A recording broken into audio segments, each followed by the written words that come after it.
Please give a warm welcome to your host of Globo's multi-show and Life of the Party, Laura Vicente.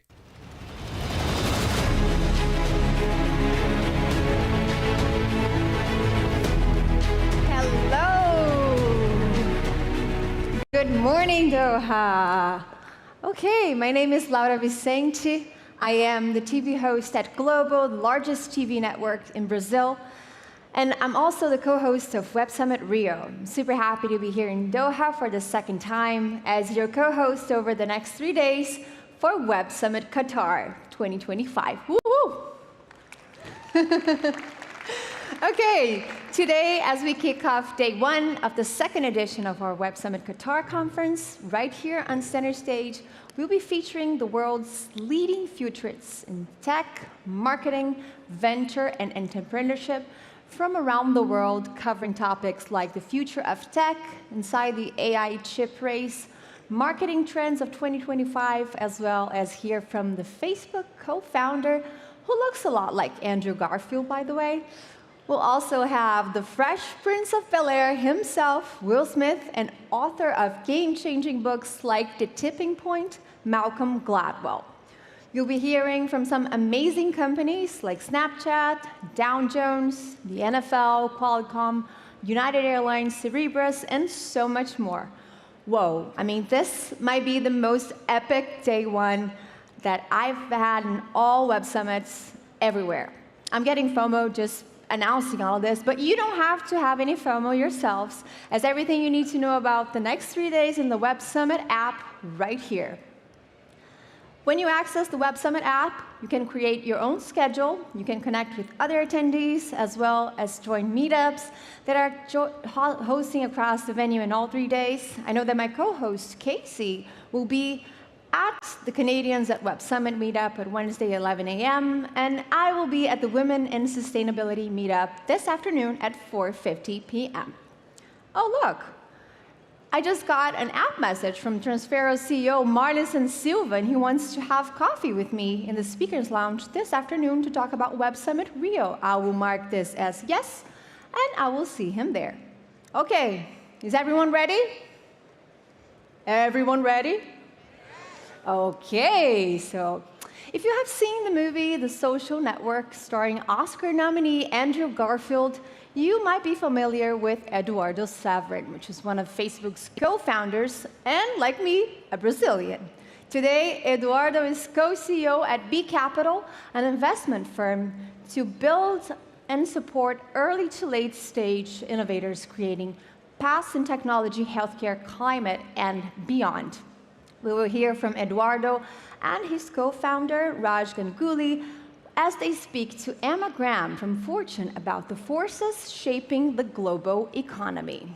What is their vision for the future of venture investing, and how does B Capital leverage AI to drive investment strategy, and how the rapid pace of technology is transforming healthcare, climate, and financial services? Let's give a huge Web Summit welcome to Eduardo, Raj, and Emma.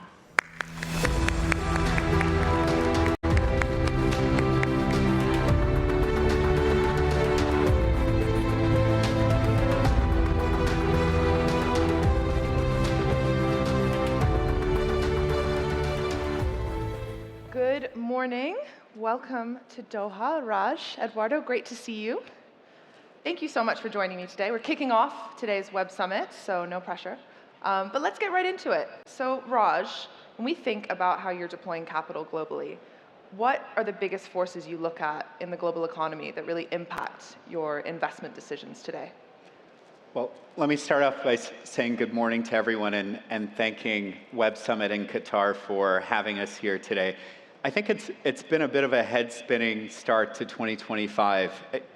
I mean, obviously, one of the biggest forces that everyone's been hearing about here has been the power of generative AI, and I know we'll talk a lot about it, but you combine that with what's happening in geopolitics, and while we as technologists and as investors in technology are intrinsically always optimistic and believe in the connectivity between people, there's a lot happening across geopolitics which is starting to impact technology.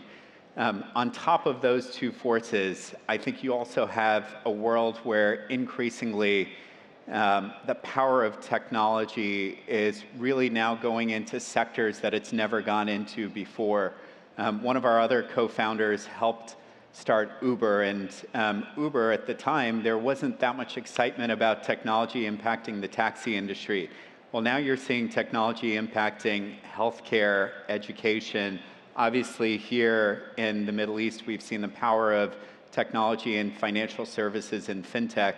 So it's really just pervasive, the number of areas that technology is impacting, and we couldn't be more optimistic about what's to come in 2025. Excellent. Optimism. Exciting. Eduardo, we talked a little bit about this backstage, but when you're looking at where to deploy capital, especially in the technology and artificial intelligence space, how do you kind of seed out the real from the fake? Absolutely. Meaning AI is a transformative force. As Raj was saying, it's quite clear that AI is going to impact every single industry out there. In fact, I'm a father of 4. My eldest is 7 years old. AI is going to impact the way they are raised, the way they're educated, and I think about this every single day. But when you think about entrepreneurship, you think about the biggest companies in the world, AI is here to absolutely drive productivity at a massive scale. It can also help enable new novel products and solutions provided between industry to the broader population. So really when I think about AI today, to me, it's looking at Web 1.0. A lot of AI is what I would say is non-personalized, right? You have to type a query, you have to input a request. It almost acts like search, but in a chatting infrastructure, base. But really, when you start thinking about where the application layer is going to come from, it's about personalizing down to the individual use case, to the company-specific use case. It's about understanding intrinsically who that person that is asking the query is, or who that company is, and the sub-function within that company, and driving incredible productive results out of it. So from my point of view today, I look at the apps layer of AI as a key area of opportunity, because I believe you don't need fundamentally better models than what you have today to drive 80% of the value that you can see in the world. You just need to workflow integrate it and to personalize it. Personalization, that's the key. What really excites you, Raj, about this growing sector? And what kind of opportunities and investments are you looking to make in the next 6 months to a year? So I think Eduardo said it best when we were backstage, which is there is nothing as an AI company, because fundamentally every company has to use AI. One of the areas that at B Capital we're really excited about investing behind is the power of AI in biotech. And really the way it's transforming biotech, what we're seeing is that biotech is becoming tech bio, with the tech really leading the biology. And in an area like small molecule drug discovery, companies of ours that are here today, like in Silico, Hotspot Therapeutics, Atomwise, these are all companies that are using generative AI. Originally, they started off using AI ML, but now they're using generative AI to build novel drugs that can go and attack diseases that we've struggled with, that humanity has struggled with for a very long time. And the power of AI is that we can now predict which types of molecules can actually bind with a disease. That's the first step. Binding is the first step to actually being able to eradicate a disease. And what we see on the horizon is over the next 10 years, the power of generative AI, along with the personalization that Eduardo's talking about, combined with another trend, which is quantum computing, that when you take these things together, we fundamentally believe that not only will it impact everyone's lives, but that we will be able to create new drugs in a way that is faster, cheaper than has ever been done before, and will really change the way that humanity has to deal with diseases. Love it. So not like what Elon Musk said, I think, a few weeks ago, that it's going to be sort of a brave new world type experience. Eduardo, when you look at investing in new startups, you probably use generative AI and different programs at B Capital to help identify and as we just discussed, sift through. Tell me a bit about how you're using this technology. Of course. Meaning, I think every single one of us sitting here, I don't know how many of you use AI sort of in your personal lives today, but I think all of us need to use it in our personal lives. Probably there isn't a single role or a single function in a single company in the world that wouldn't benefit through the leverage of AI. And certainly being a technology investment firm, I would say traditionally, to criticize ourselves, have not been the best and quickest adopters of technology. I think with AI coming to bear, I think it's critical that that changes, that we are a tech-enabled technology investment firm. So I've been working with the team internally, kind of going back to my old product days, and rebuilding everything that we do from the ground up, leveraging AI. But always my view on this is to apply the 80-20 rule.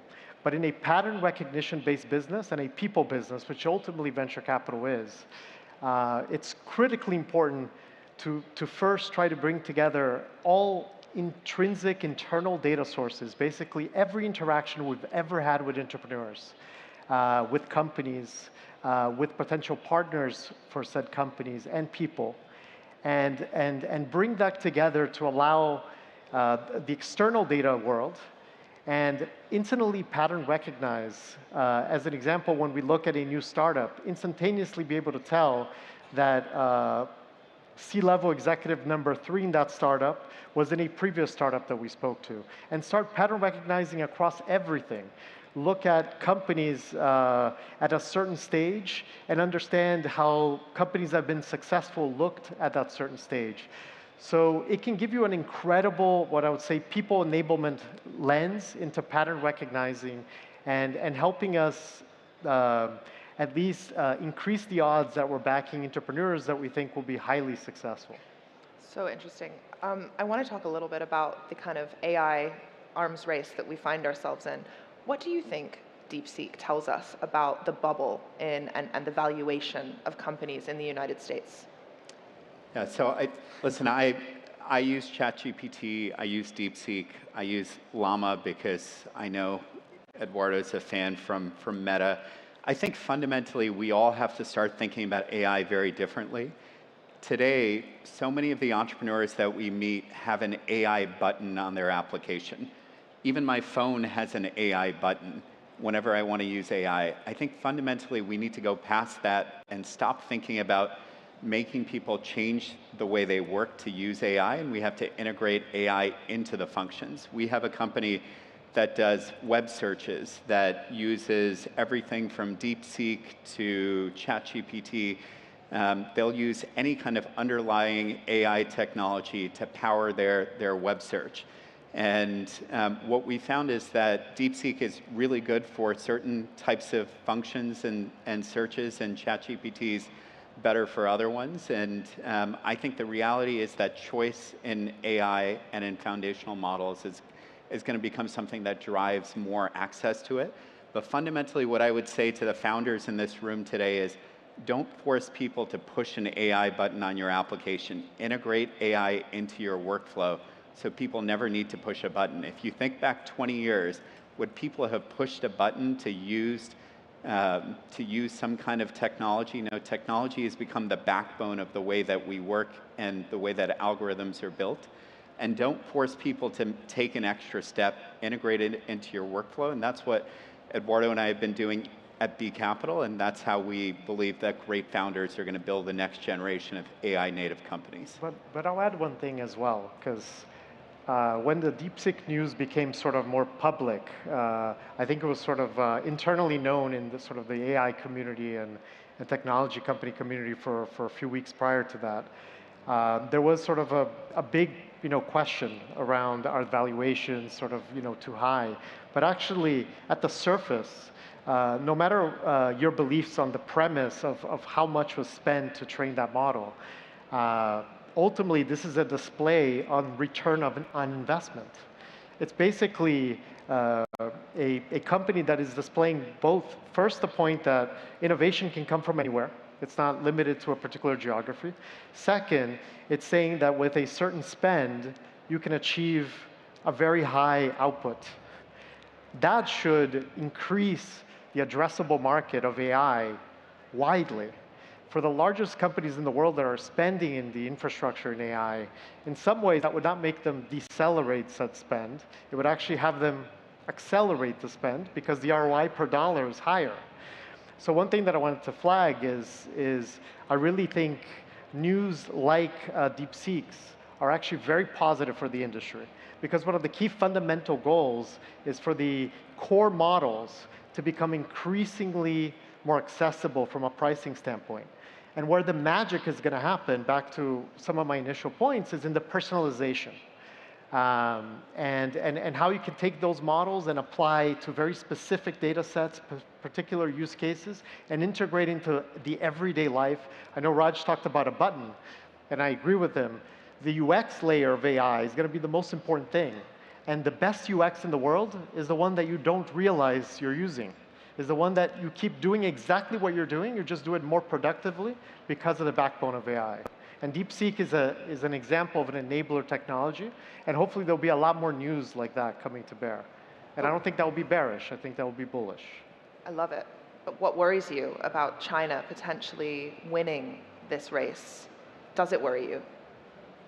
I'm a big believer that innovation can and should come from anywhere. So I try not to think about specific geographies. I try to think about, the prowess of entrepreneurs and the inspiration that it drives. I always think an innovation, whether it comes from China, from Qatar, from other parts of the Middle East, from Southeast Asia, Latin America, wherever it may be, that it will help inspire and accelerate similar types of innovations in the rest of the world. So I'm a believer that 1 + 1 equals more than 1. So you'd want everyone to win. I'm so glad you gave him the tough question on China. I can give it to you too, but we can move on if you'd like. No, listen, he was waiting for the tough question, so. I'm being kind, I hope. When you think about this region, let's talk about geography for a moment. When you think about this region, it's so exciting. I live in this region. It's so great to be back in Doha. When you look at startups here and founders, what excites you the most, and how do you really look at this region kind of in respect to the whole globe? So we're tremendously excited about the Middle East and the GCC. In fact, B Capital just launched here in Doha. And we couldn't be more excited about the prospects for the region. We built B Capital to be a truly global venture fund. And frankly, in many ways, venture has been becoming less global. Even when we started the firm a decade ago, there was probably less than 10 global venture funds, and there's even less today. But we truly believe in the power of being a global firm. And there's 3 things that excites us about the region. First is the support that we've seen from government institutions in terms of really being able to experiment and push the limits on AI. There was a brief period in the place that I live in the Bay Area in California where our government was trying to slow down AI. The reality is you can't slow it down. It is a force that at best you can hope to shape. But trying to slow it down we think makes no sense. And with all the sandboxes that have been created here in the GCC to trial new types of AI, we think it's an incredibly exciting time. Second is the age of the population. This is one of the youngest regions in the world. We invest a lot also in places like South and Southeast Asia, which is another very young region, and the power of the youth here we're incredibly excited about. And third is AI, at least in the US, our current prediction is that AI will require more energy than the population of the US by 2030. This region has an incredible opportunity to power the AI for the next generation. And we're excited to be here and to be partners with the governments, the countries, and the founders who are building the next generation of companies here, but companies that will be global companies, because that's why we built B Capital. To Eduardo's point, we believe innovation can come from anywhere. We want to back founders from the GCC who have a global mindset. Eduardo, I want to ask you how when you look at companies, you co-founded Facebook. How do we find the next Facebook? When you look at a company, when does the light bulb go off and you think, wow, this could really be something? It's a great question. Meaning, to be honest to everyone, I think, at least I'll speak on my behalf, there was a tremendous amount of luck in having the success that sort of Facebook, brought to bear. Early on, sort of when we're starting something like that in sort of the dorm room in the college rooms, we were really trying to build a product that would serve and make our college experience better. And ultimately, one of our key innovations at the point was as simple as it gets, was the use of a .edu email address to get people to become comfortable using their real identities online for the first time, and then create small niche communities that aggregated in parts. And eventually, when you open to the world, have the standards of the core community maintained. And there's no way at the early days one could have been able to foresee the type of opportunity set that Facebook would, now known as Meta, would have brought to bear. In fact, most of the early investors that looked at the company were not very intrigued by the opportunity, given the small TAM and market size of the college advertising space. For me, going back to this, to your question on how do you find the next entrepreneur who's going to build a phenomenal business, long-standing business, it comes ultimately to grit. You want to see people first that are intrinsic listeners. They listen to the data, they listen to their consumers, they react, but more importantly, people that are willing to crawl through glass to get something done, that they really care about what they're doing. So for me, it's ultimately and most importantly about the people. Next, it's about, of course, the market, the opportunity that they're tackling, but it's very hard to see in the very early stages much further than that. But maybe AI, to be clear and to be humbled by it, will help me find a more perfect formula through time. Did you to answer your question better next time. You answered it perfectly. Did you ever think that what is now Meta would have such a big outsized role in American politics? Meaning for entrepreneurs, ultimately, I know Raj used this term optimism. Entrepreneurs are intrinsically optimistic. They're trying to do something that at the surface may appear impossible or just not feasible, to achieve. So with such an optimism, you usually tend to think about the positive applications of what you're doing, democratizing voice as a college student. For me, I didn't have my photo in the college physical Facebook. So this was the first time I was able to finally be seen in an easier way. So, to your question, technology can evolve its use cases from what the original intention, especially from the original optimistic intention of the entrepreneur. It is humbling to see it. I always push our entrepreneurs today that we back at B Capital to not only think about shareholder return, but think about the impact that their technology will have on society broadly. Because I think that is aligned ultimately with creating a long-standing, successful company. It's really about the people. It's about the people. Raj, when you think about investing and you think about the next big company, as I said, the next Facebook, what do you look for? Is it the people for you as well? Is it kind of more of the model of the company, what you see? How do you look at that?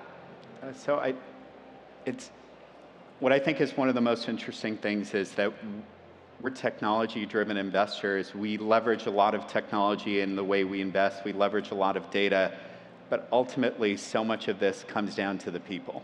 At least for the next decade, until we get to AGI and it can program itself, and we don't need human beings anymore to build companies. We'll have humanoid robots too. And we have humanoid robots, which we've been investing very deeply in over the last few years. But at least for the next decade, until all of that happens, we still think that fundamentally so much of this is backing really good people. And the example I give is really simple, which is, most of us at B Capital were founders before we became investors. And in my journey, I built a fintech company. We sold it to a large bank. But in the very early days of our business, we pioneered something called digital signatures. At the time, I'm older than Eduardo, maybe a little wiser, but I'll just say older. Both, Raj. You are wiser. And That's why you're a good team. we did something called digital signatures, and it meant that you could actually pay for something without having to actually sign it and then send a fax. That's what you had to do back in the 90s. We did this digital signature thing, and then suddenly the US government said digital signatures weren't legal.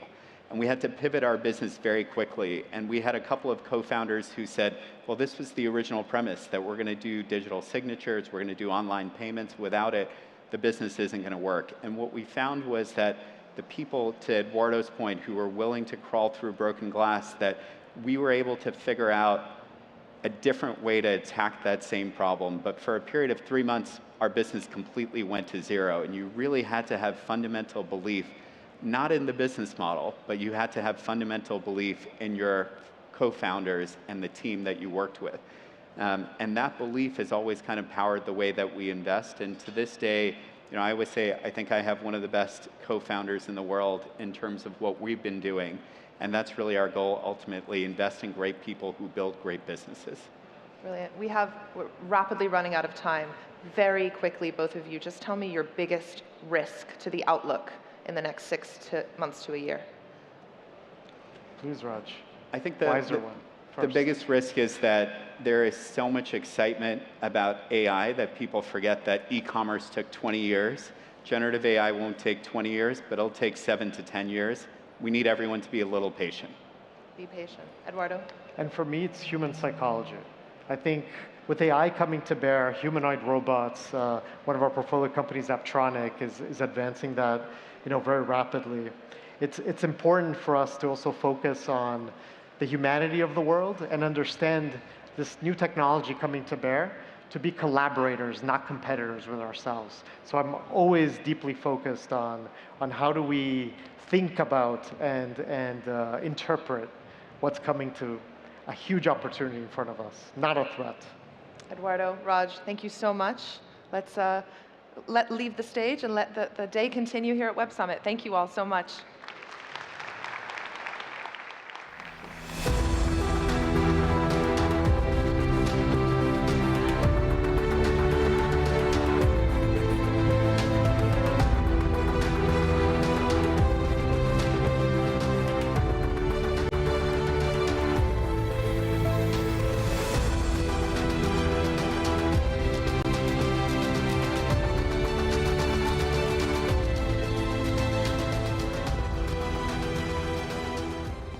Okay, one more thing about the Web Summit Qatar app.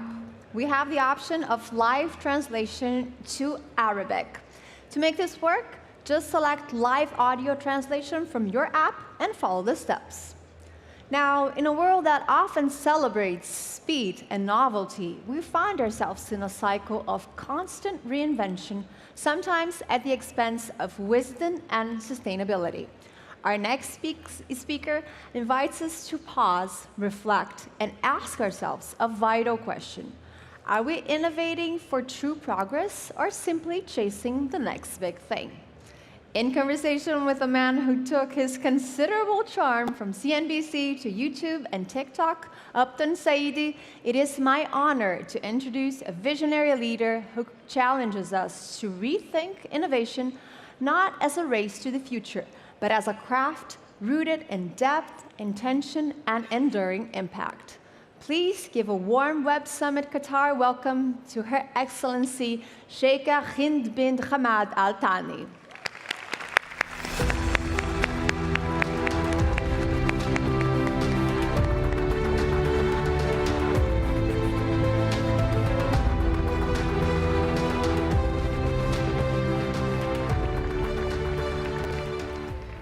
Good morning, Your Excellency. Good morning. Let's get right into it. Business is changing at a very rapid rate, especially when you consider artificial intelligence. But you actually think that entrepreneurs should prioritize depth over speed. Why is that? So, coming from a foundation like ours, where we focus heavily on developing people, it's important for us to have purpose in everything that we do. And innovating for the sake of innovation may not find the solutions that we're seeking. And so it's important for us to really take stock of what's needed in the world and make sure that we're able to reflect on the knowledge of our ancestors, because there are great innovations that have happened before. And if we think of the word innovation, it comes from the word innovare from Latin. Novare means new, and in means into, which essentially means renew. So do we have any knowledge today that is truly new, or are we continuously renewing what has been here before? And so understanding that and respecting the knowledge of our forefathers is important to realize what's important for us today, and being able to continue to renew the knowledge and make it purposeful for today's world. Does it worry you then that a lot of times entrepreneurs think that they have to reinvent the wheel, so to speak?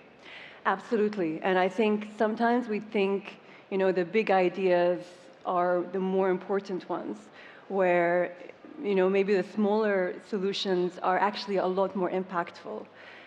So taking the time and, again, having purpose is essential. If we think of, I love baking, so I'll give you a baking example. If we think of sourdough bread, we nurture the yeast, we make sure our starter is alive, and you take the time to make your dough.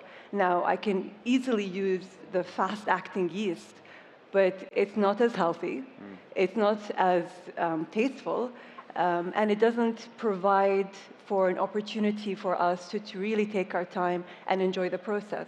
I think sometimes we always think of this concept of time is money, right? And so we rush into things thinking that doing something quickly is more efficient, whereas you end up finding a lot more obstacles than you would otherwise if you took the time and really actually enjoyed the journey. What is the end point of all of this? We're here to enjoy that journey. So at Qatar Foundation, there are times where you tell different stakeholders that it's better to kind of innovate within an existing workflow rather than create a new one. Why is that? I think we shouldn't put the strong kind of borders so that we don't inhibit creativity. But it is important to understand, what is it that we're solving for? Innovation for the sake of innovation in itself, how useful is that? And so when I look at the foundation, and this is something, a foundation that my mother started 30 years ago now, her idea was to actually learn from best practices around the world and localize it completely to our community. And so we had the best quality education that ensured that our culture and heritage was absolutely preserved. So we didn't have to choose between, quality education or living within our own culture and heritage. And so marrying the two was a formula that she pushed for. And we see that across all the different programming that we got in the foundation, where we are picking and choosing what is best for us. And in that, we've created something new. But it is essentially parts of something that has existed before. And so it's important for us to really, again, reflect on what is it that we're solving for, what is it that we need, and understand that this is a long journey. This took us 30 years to get to where we are today, and now we're a vibrant ecosystem that continues, to support individuals, not just in the country, but across the region. When you see young people entering the job market, I imagine this idea of, depth over speed is not on their mind. And so does that frustrate you? And do you kind of try and convince them, hey, slow down? I mean, it doesn't frustrate me because I went through my own journey, and I understand when you're young, you feel like you can change the world and you can do it yourself. But reality hit very quickly, and I realized that that was impossible. And actually, seeking support and help and really understanding what is the root problem that you're trying to solve for, that allows you to really plan. And knowing that, we always think that there's a time limit. There are deadlines. These are all man-made deadlines. There's nothing actually, there is no life-threatening thing that will happen if you miss a deadline. But it's important for us to ensure that we are disciplined to meet the targets that we want to meet and in a timely fashion.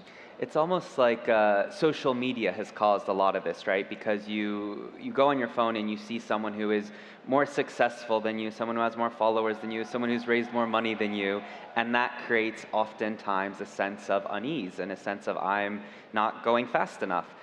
So how do you balance, I know you have children of your own, how do you balance technology not only at home but within the Qatar Foundation as a force for good rather than the downsides of it? With everything, there is balance, as you mentioned. I think sometimes we fall in the trap of thinking technology will solve all our problems, or you've got the super conservative who think technology is the devil. And so I think understanding what technology is needed and at what time. We've experienced it in our schools where we saw the effect of using digital technology on children at a very young age, and it was not constructive to their learning. And so it doesn't mean that we ban technology across the board, but knowing when it is useful. If I'm doing, whether it's math testing, which is very beneficial because it allows for a more personalized approach to learning, then that's when we can use it. But I think with everything, you need to find the balance. I think of there's a famous Islamic scholar, Al-Ghazali, and he talked about a man on a horse. And the man on the horse was either in control of the horse that he was riding, or he was dragged by the horse. And so this metaphor, it's a true reflection of technology in general, where you're either allowing technology to completely rule the way that you operate, or you're in charge of when you bring in technology and how it operates. Artificial intelligence, is it a friend or a threat? Both. We've seen how AI has been useful, whether it's through services, security, many different venues. But also we see, the lack of privacy, the deep fakes that everyone's talking about. So yes, there is a threat. When I think of my children and I think of the future generations, it's so difficult today to find truth. And so AI might be complicating that even further. So I think there has to be some sort of regulation that ensures that we're not just completely relying on AI for everything, but also understanding what's true and what's not. But again, I know it's an impossible task even today, regardless of AI, to find the truth. And so we need to, I think, not just regulate, but also self-regulate. When we think about Qatar, we're sitting here the second year of Web Summit here in Qatar. Qatar has ambitious goals to transition from a resource-based economy to a knowledge-based economy. What are some of the challenges to accomplishing that? I see the opportunity. I think what, again, was established 30 years ago with the Qatar Foundation, it was to really draw the map for a knowledge-based economy. And with our strategic vision in the country, it really reflected what we were doing in the foundation. We believe in unlocking human potential. That's what we do. We support individuals, which is very rewarding, but also it has a huge burden because you're supporting people to hopefully be successful in life, and not just be successful, but also contribute to the development of their country. And so with the development of our ecosystem, whether it was a K-12 education system, higher education, eventually research, we've managed to develop an ecosystem that will truly support the knowledge-based economy. And I'm very hopeful that, where our journey has started, the journey will never end, but we do have the opportunities today that will enable people to contribute to developing the country into a knowledge-based economy. And I had the privilege of visiting QSTP yesterday and seeing more than 50 startups, tech startups, building their companies there. What do you think it is about Qatar that can be attractive to foreign companies, coming to the region? We're always, not always, but sometimes we're criticized for our size. But actually, for me, that's the biggest advantage that we can have, because I see, I lived in my life, I saw the old Doha and the new Doha and how the Qatar transformed. And this is just in 30 years. So if that can happen, imagine the opportunities that you have to really pilot ideas in this country. The transformation is quick. And we have the talent pool here, whether they're Qataris, locals, residents, or even talent that come here for a few years because they believe in what we're doing. And the country has invested heavily, whether it's in the infrastructure or in education, health. If you have a country that truly believes in education, that's the biggest obstacle in any other government, And so we're thankful to have this support. And the support of the even research development in the country, there is a huge push towards that. And we've been privileged because we've been able to develop the ecosystem that can allow for that to flourish. Mm-hmm. Qatar Foundation has so many different initiatives and facets. How do you prioritize your time and what drives you every morning? Prioritize my time.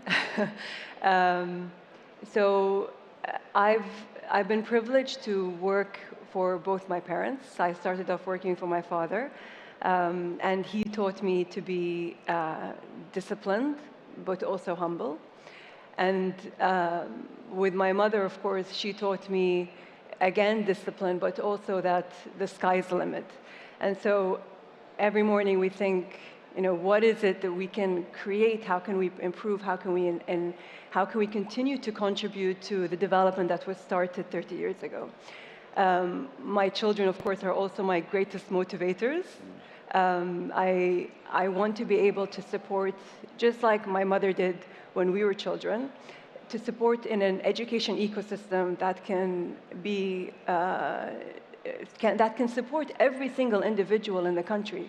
When I look at the opportunities that our students have today, this didn't exist before. I mean, we've got a school for children with autism, we've got a school for children with learning difficulties, and it's all in one campus, and it's part of our DNA and what we try to do.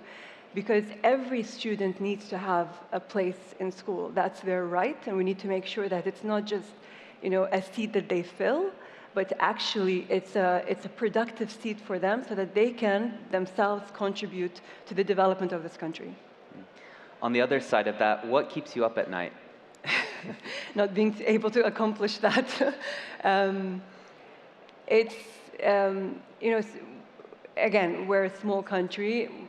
We've got limited human resources. Sometimes we think, our ideas are much larger than what we can develop in a short time. So trying to keep up with the needs and continuing to, again, innovate in a way that is constructive to our people and our nation. We want to be able to, do what's best for people and do what's best and make sure that they can live a healthy and happy life. And live in balance. You want to be able to be productive and give everything to your work, but then also you want to have that joy. And so finding the balance between being productive, but then finding the joy is sometimes a struggle. Absolutely. A lot of entrepreneurs watching you today. As an entrepreneur, you're regularly trying to get in front of CEOs like yourself, VCs. What's something that an entrepreneur has done or maybe a young professional has done that's impressed you to get your attention, to make you listen? I recently met a couple of our alumni, and they came to meet and to discuss their startup that they started when they were students in Carnegie Mellon in Qatar. And they actually met as students and eventually got married. But what was inspiring for me is that there was a sense of gratification. You know, there's a sense of, I find my purpose. We're doing this because there's a need, not just in the local market, but in the global market. And you can see the satisfaction that they have. And that to me is the most important thing. You need to find your way where you're able to find that purpose and be able to contribute in a meaningful way. So not just feeling restless all the time and wanting, but also being happy with where you are and what you're working on. Yeah. Interesting. And overall, what is your advice for entrepreneurs in terms of how to stand out, how to build their companies in 2025? My advice is to find your balance. Find what brings you the happiness and joy, but at the same time is able to amplify the talent that you've been given. And finding that balance and finding the purpose is the most important thing. That will guide you to a meaningful and successful life. Mm-hmm. When you think about how far Qatar has come over the past few years, obviously World Cup, major event, and now Web Summit bringing together, I think, over 20,000 people. How does that make the person who grew up in Doha, in a much smaller city, how does that make you feel? Let me say the final whistle of the World Cup, I think the whole country was in mourning. Everyone wanted it to continue. No, it's, and this is one thing, honestly, throughout my professional life I've witnessed, which is knowing that as a country we have a seat at the table where our voice matters. We've proven that we can be as successful, if not even more successful than others. And having that belief is something that doesn't come easy, because you're continuously bombarded with, whether it's social media and people showing you that they can do better and are better. But again, I mean, we have always been very clear about who we are as a country, what we believe in, and that's absolutely freeing, but also at the same time it gives us a drive. And seeing the transformation of this country has been a true privilege, because I know that not many people in different countries have been able to witness the development of their countries. Either they came too early or too late, and so we're truly privileged to be here. Yeah, and also driving a lot of that change as well. Well, thank you so much. We're out of time. Really appreciate your time this morning. Thank you so much. Thank you.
have our first keynote of the day. Prepare to be brought through a visual journey of how Snap is pushing the boundaries of augmented reality and aiming to transform how we see and interact with the world around us. The Global Director of Spectacles AR platform at Snap will showcase the innovative technology in an immersive experience showcasing how Snap aims to reshape the AR landscape. I'm excited to see this in action. Everyone, please welcome Kipan to the stage.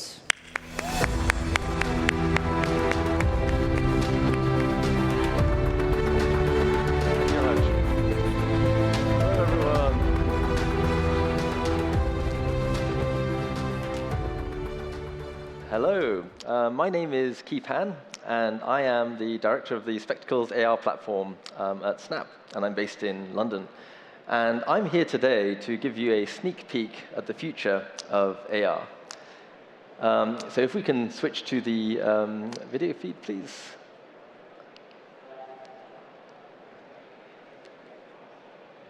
Oh. Are we able to switch to the HDMI feed, please? Sorry, on the stage. Sorry, okay. A few hiccups with the live demo. Black signal. Okay. Do you see something now?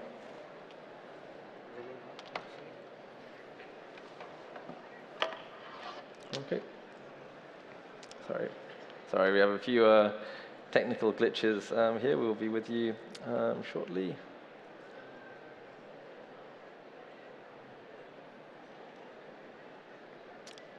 Cool.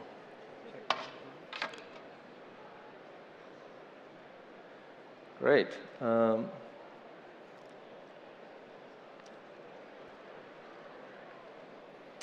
Okay, so we have signal, although I think the Wi-Fi is not the strongest here, so I hope the feed recovers. But these are Snap's newest AR glasses. These are 5th generation of spectacles. And what this allows us to do is to actually see virtual content directly in the world around you.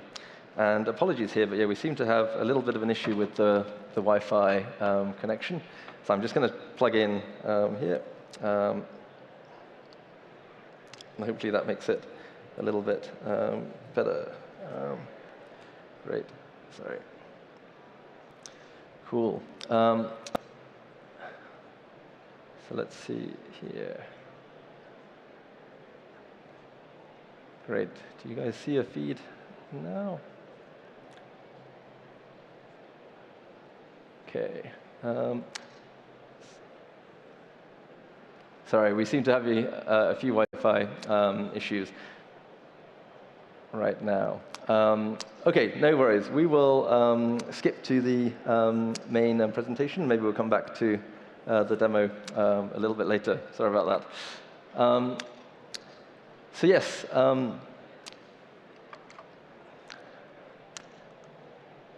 So we've been building the future of AR for a while now. So we've started on mobile. And on mobile, we have an amazing 453 million people who use Snapchat every single day. And they're using AR to communicate with each other, take photos, videos, send snaps to each other, bring each other closer. And we've been leveraging AR to really help people communicate seamlessly by removing the friction of sending a photo or video, talking to each other using pictures. So let's start with something that Snap is very, very well known for, so face lenses. So with face lenses, we use machine learning and computer vision to understand the emotions and expressions of people's faces. And what we're doing here is we leverage very lightweight machine learning algorithms, and we can understand your expressions, and this allows us to do some really cool things. So we can make you puke a rainbow, or put on some very cool sunglasses, or we can even use the latest machine learning innovations to transform you from a baby to an older person, all through the magic of AR. And you can then send these AR videos and photos to your friends and your family. So we went from understanding faces to understanding the whole human body. And behind the scenes, this is what the human understanding technology is seeing. We can understand faces, bodies, we can understand hands. And this has a lot of interesting use cases. So people love interacting with other people, and we want AR experiences to be no different to that. So here you see a lens where we can transform someone into a Victorian steampunk explorer. And what's amazing about this lens is actually it was generated using generative AI to create the full 3D model of the character. And so anyone can actually just take a text prompt and create a full 3D model. No 3D modeling skills required. And this is using a feature called Body Morph, which we recently released to allow anyone to be an AR creator. We can also do interesting things with hand tracking, where you can show a ring on your finger and see how it looks in the comfort of your own home. We can do glasses try-on, and you can actually see glasses to the real size they would actually look if you were to try the physical object on. You can try a cool new 3D jacket right in the comfort of your own home without having to go to the store. And we can actually also create these 3D try-on experiences just with very simple assets. So we can use 2D images from a magazine, for example, to actually create these 3D AR experiences without any 3D assets at all. And we can do very cool watch try-on experiences, and this is using the latest ray tracing technology, so that the watches look very realistic indeed. So that is people. Now, how do we understand the world and the buildings around us? So we have to do similar things. We take photos and videos, and we actually understand the structure of the buildings in the world around us. And this allows us to overlay content on top of them. So what can we do with this technology? So one of the first things we did about 7 years ago was we augmented Big Ben. So we reconstructed and augmented Big Ben. And Big Ben was actually covered in scaffolding for 4 years while it was being renovated. And we built an experience where you can rip the scaffolding off and see Big Ben underneath. And we also brought the Eiffel Tower to life here. And this was a very challenging monument to bring to life because you can see it from so many different areas of Paris. And we can also land a dragon on the Flatiron building and cover it in ice. This is something that's only possible with AR. And we can also show a leopard scaling the Alpha Reed. And this is because we understand the structure of the monument, and the leopard can interact with the physical monument itself. So that's how we understand structures that we've mapped. Now, what about structures that we haven't mapped in the world? For example, things like your living room. And so here, we're using LiDAR technology. So LiDAR first came about in the iPhone 12 Pro.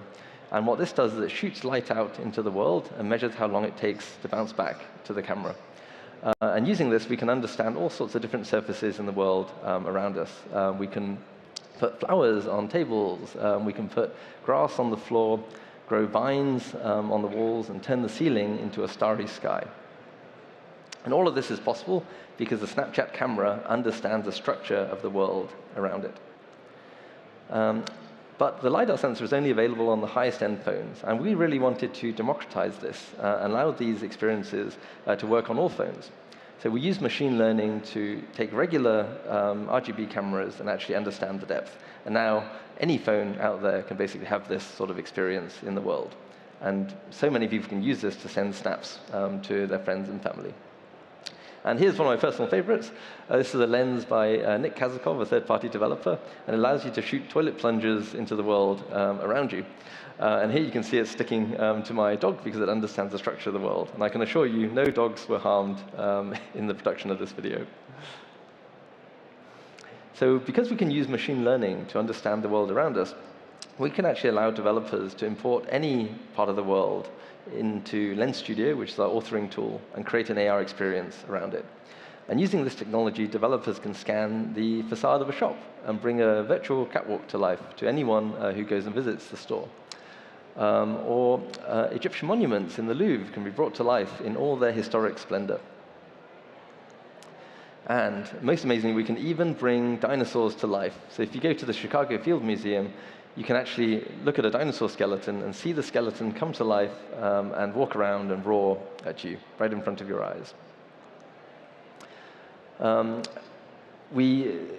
of the most amazing things about location is it's a way to bring people together in one place and actually share AR experiences together. And so here we mapped a few streets, this was about 4 years ago, we mapped a few streets around Carnaby Street in London, and we created this experience where multiple people can join the same shared AR experience and paint on the walls of the buildings around us.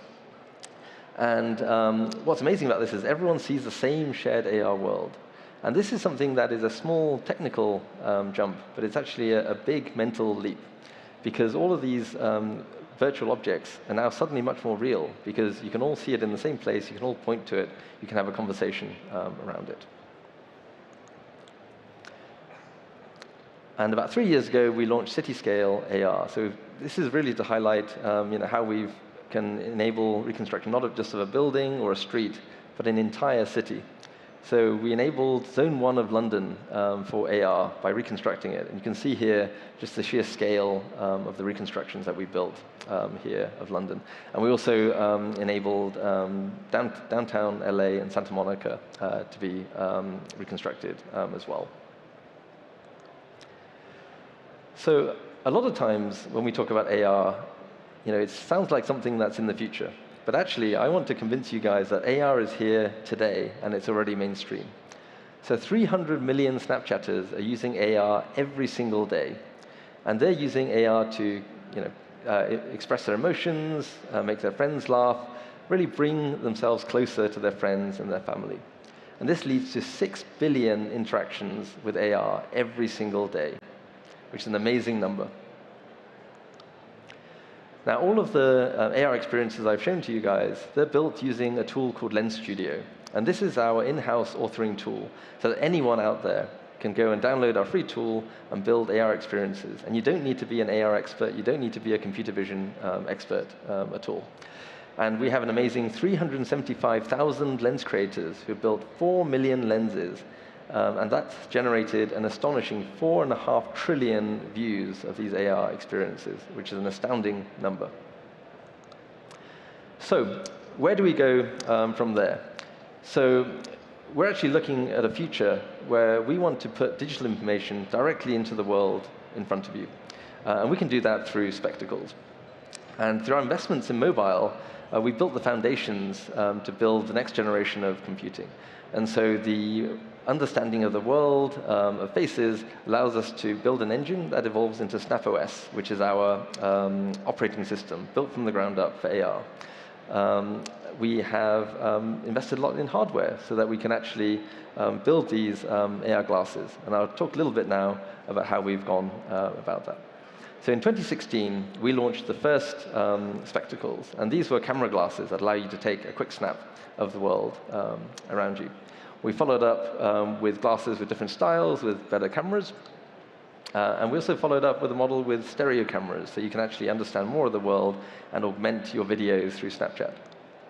And in 2021, we launched our first true AR glasses. And these have a display so that you can see the world around you. They can track the position of the device. And you can use a little touchpad to interact with the glasses. And we launched these for developers, so they can already start building AR experiences. And up until recently, nothing came close in capability to these glasses. Until in last fall, we launched our 5th generation of AR glasses. So with these glasses, we can actually overlay information directly in the world in front of you. This is a huge breakthrough in AR glasses development. They remain untethered. You don't need a compute pack or a battery pack. And they have a field of view that's 3 times larger than the previous device. Now, spectacles are equipped with a wide array of sensors. So they have 2 RGB cameras and 2 infrared cameras to understand the world and your hands. They also have 2 processors, one on each side of the device. And this is to dissipate the heat evenly across 2 sides of your head so that the device does not overheat. Now, what do these things allow the glasses to sense? So we have very advanced hand tracking in these glasses so that we can understand the user's hands and how they want to interact with virtual content in the real world. We can also build upon the mobile technologies we've built to understand the depth of the world around us, based on similar technologies to allow us to understand depth on mobile. And now aggregating depth on mobile, aggregating the depth we get from the spectacles along with tracking the device, we can actually understand surfaces.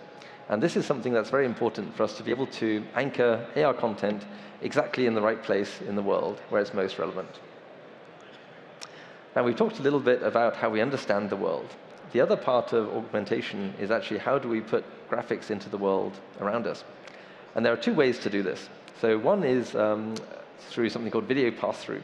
And with video pass-through, with video pass-through, you take a camera, and that sees the world, and that actually gets rendered on a display along with the augmentations. Now, the issue with this is that these are pretty large devices, and they isolate you from the world. So there is another technology path, and this is actually the path that we take. And this is called optical see-through AR. So with optical see-through AR, we see the real world directly, and we see the virtual content projected via this optical combiner. And what is this optical combiner?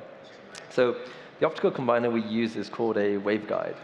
And a waveguide is actually just a piece of glass, but it's a piece of glass with quantum nanostructures on both sides. And what that allows us to do is to take light, and it bounces a certain number of times based on these quantum nanostructures and exits directly into your eye so that you can see virtual content directly in the world around you. And this is what it looks like in real life. So that middle piece of glass, that's our waveguide. And this is something we've custom designed and custom built. And this is very important because this is what allows us to keep the form factor of the devices so small, yet still allow you to be able to see virtual content in the world around you. And this is what the glasses look like. And the amazing thing you can notice is that I can see the eyes of the person wearing it, and the person can see the real world with their own eyes. And this is very important because we think this is what allows spectacles and AR glasses to be the next computing platform. Because we're not taking you away from the world, but we're actually enhancing your world. We're allowing you to interact with digital information and other people to allow you to interact with digital information with other people as well. So after launching spectacles in fall of last year, we followed up with 3 major SnapOS releases to bring significant new capabilities. So here are some of the amazing things that spectacles can do. We can do things like learn to play the piano. And so you can directly see the augmentations on the piano keys, and you can learn a piece with ease. You can also learn how to play basketball. We can use machine learning to track the ball, and you can throw it into the basket. And all of this is enabled through machine learning. And actually, developers can use machine learning to train their own models for any sort of objects to interact with. You can also do amazing things by bringing virtual content to life. And Niantic is one of our third-party developers, and they built an experience called Peridot on the glasses that allows you to bring this little virtual pet to life. And it's really amazing to see this virtual pet running around your living room, interacting with your furniture, and you can even go down and pet it and touch it. AR glasses are also an amazing way to interact with AI. So normally when you're using AI, it's mostly through text, for example. But with glasses, AI can actually see the world around you. So here, this is a lens created by a third-party developer called Andrew Douglas in the UK. And what he allows the glasses to do is actually look at the ingredients in front of him and generate a recipe based on those ingredients. And the beauty of having this untethered, hands-free device is that people can actually continue cooking while seeing the recipe in AR. You can also do things like anchor information in the real world exactly where it's most relevant. So for example, here you can put a weather widget next to your jacket so that you know what jacket to wear. If you go to visit a guest house, the owner can put the alarm code so you can disarm the alarm, for example. And you can leave yourself very, very handy notes so that you remember to do things in the real world. For example, here, reminding myself to take out the bin. Because the spectacles have amazing high resolution and very bright displays, you can see 3D content with amazing immersion. And we launched a capability called spatial images that actually allows you to upgrade your existing 2D memories to 3D and view them on these amazing displays. And you can actually place your own media and documents all in the world around you through layout.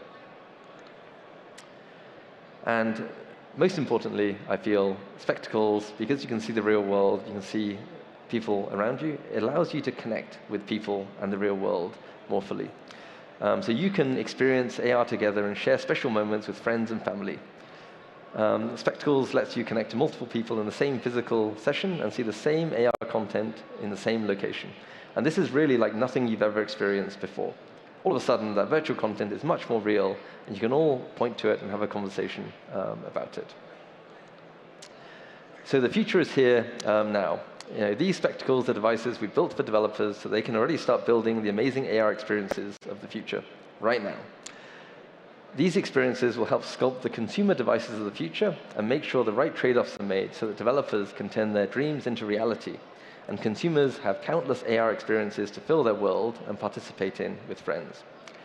We see a future world where technology is not a barrier between you and the real world, but allows you to experience the real world even more fully, connecting you with friends, family, and your surroundings. Now, our goal at Snap is for AR to enhance your life and relationships, not take you away from what you love. So experience the future now. We can't wait for you to try spectacles at our booth. Thank you very much for listening.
Whether you're one of the world's leading media companies like the New York Times or an audio giant with 250 million monthly active listeners like iHeartMedia, the challenges remain the same.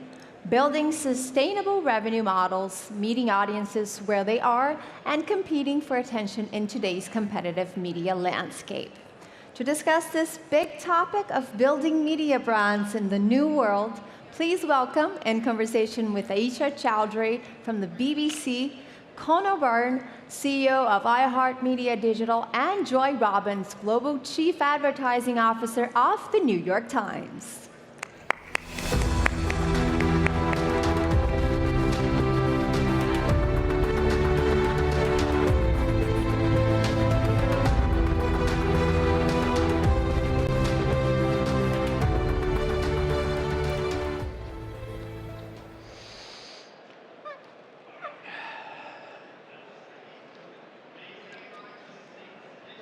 Good morning. Good morning, Qatar.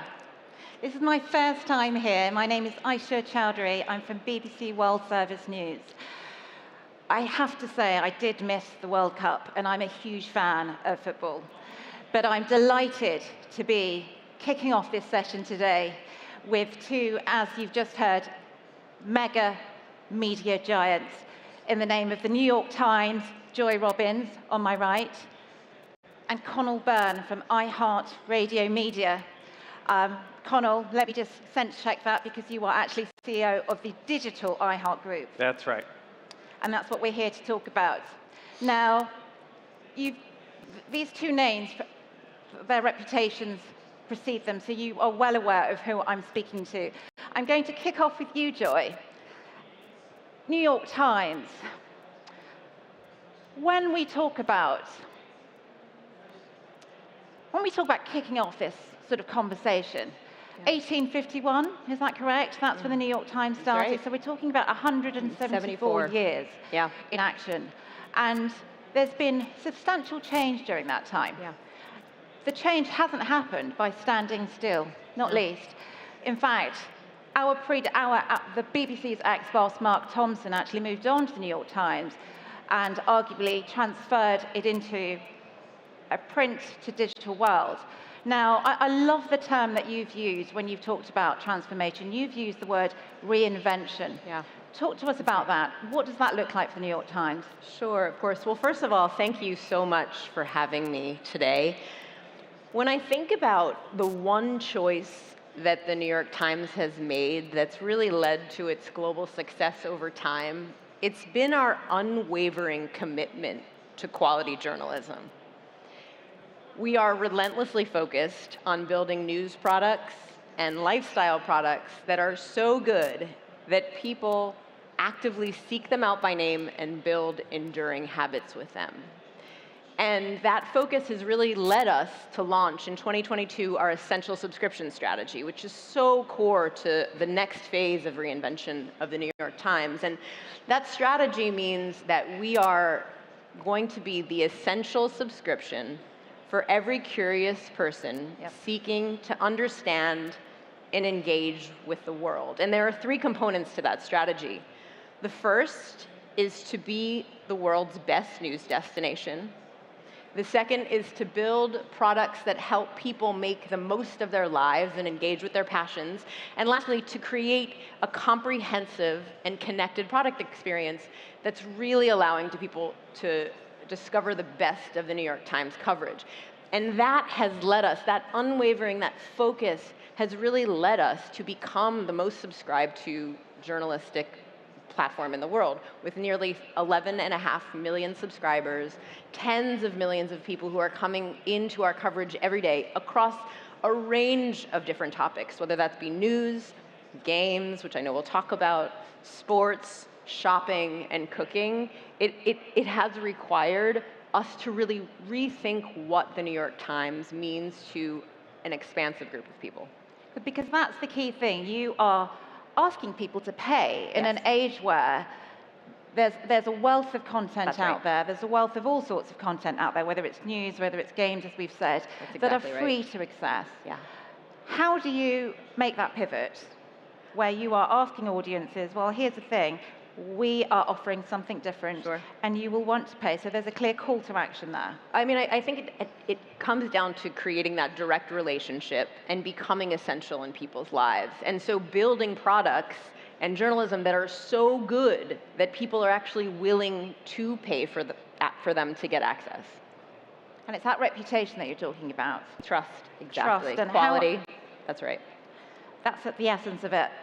Connell, we're going to sort of pass to you.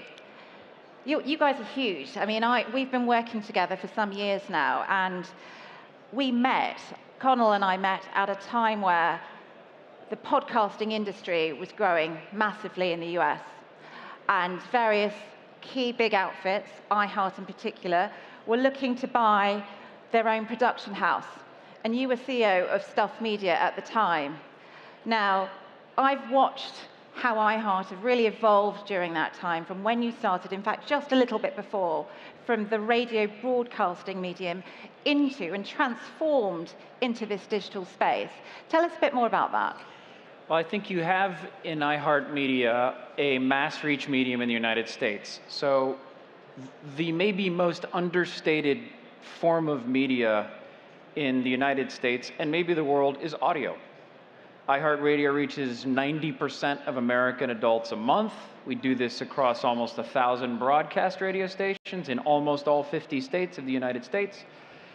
It allowed us to build new businesses on top of that business, one of which was podcasting. So about 5 years ago, iHeartMedia acquired a company called Stuff Media. And at the same time, podcasting was becoming the newest mass reach medium in the United States. You have about 1 out of 2 Americans a month now listening to podcasts. You have a mass reach medium. Turning that into a business meant bringing in iHeartMedia's not just marketing power to grow it faster than it might grow on its own, but to put it in the briefcases of 1,000 salespeople across the United States.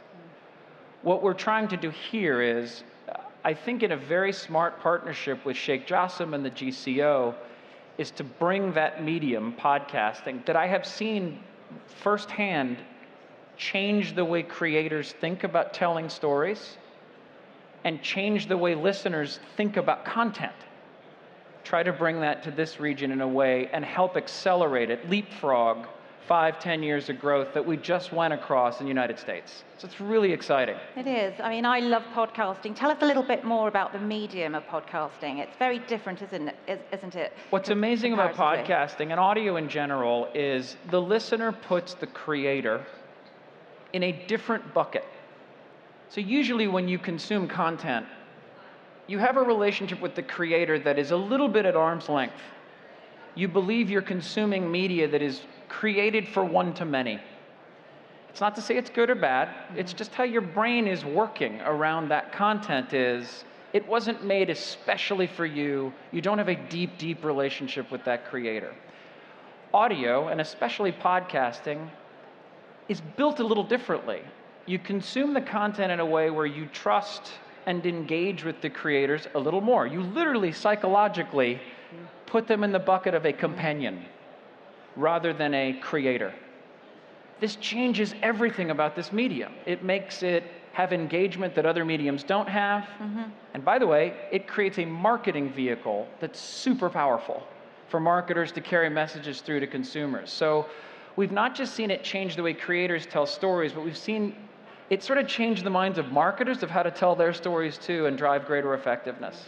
I'm really thinking about that audience in terms of what that person, individual, is doing at the time is key, isn't it? We've talked about podcasting is huge in the home. You know, when you are potentially alone, it's a very immersive experience. Yeah. Can be a very solo experience. Yes, it's fascinating because most people think of podcasting as the mobile medium and broadcast radio as the non-mobile medium, but it's actually the flip. 2/3 of broadcast radio listening happens outside of the home. 2/3 of podcast listening happens inside a home. So they're really complementary mediums. Again, when you think about it as a creator, I want to cover as much of a person's day part or daytime as I can. When you think about it as a marketer, really complementary tools to reach consumers.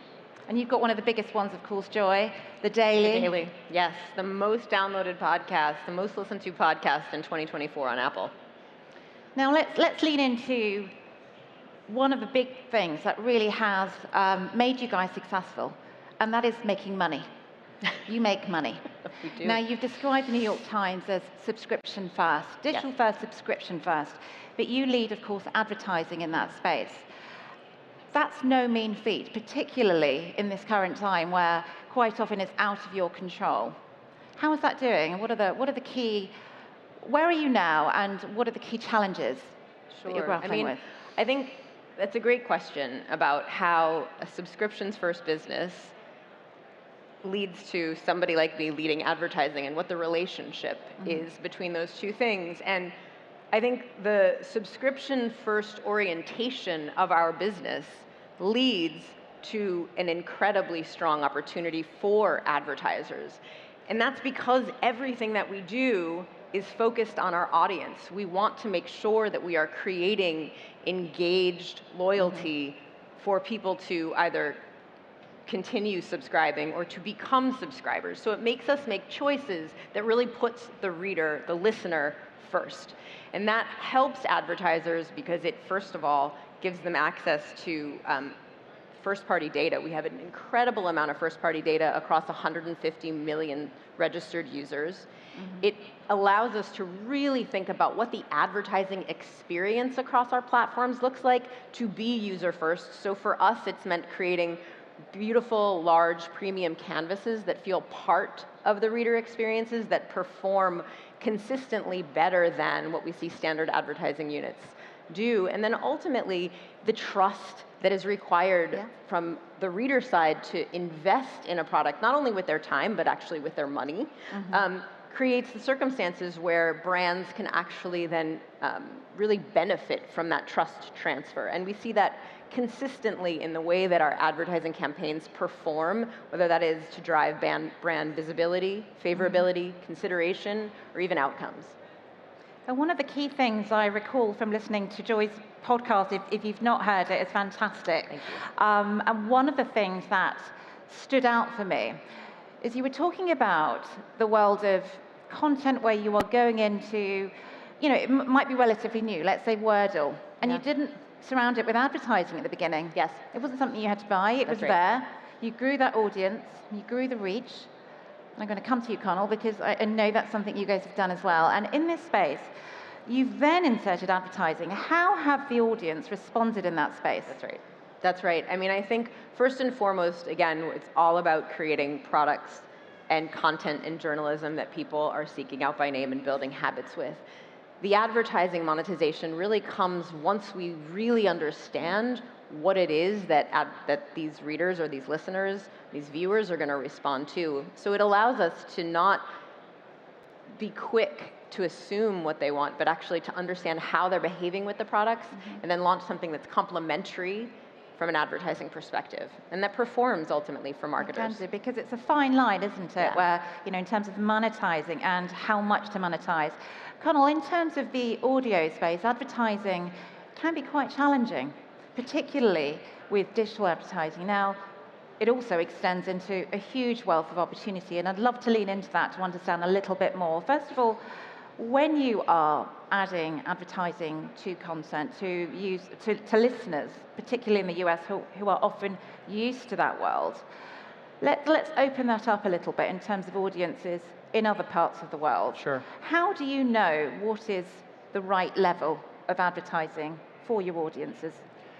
Well, the first thing is we're a pretty consistent company. We're an advertising-enabled company in almost everything we do. We have small subscription services, but they're nominal. They're for consumers who want that, but it's not our focus. The second thing is I totally agree with Joy. Our goal is to meet listeners where they are. And that takes you into some really interesting places. We distribute podcasts wherever consumers want to consume podcasts. Podcasts sort of technically work in a manner where the publisher retains control of those shows regardless of where they're consumed. And it's a minor but really important technical difference of the medium than other mediums. Sure. So it allows us to meet listeners wherever they want to pick up our content. Other apps, our app, Apple Podcasts, etc.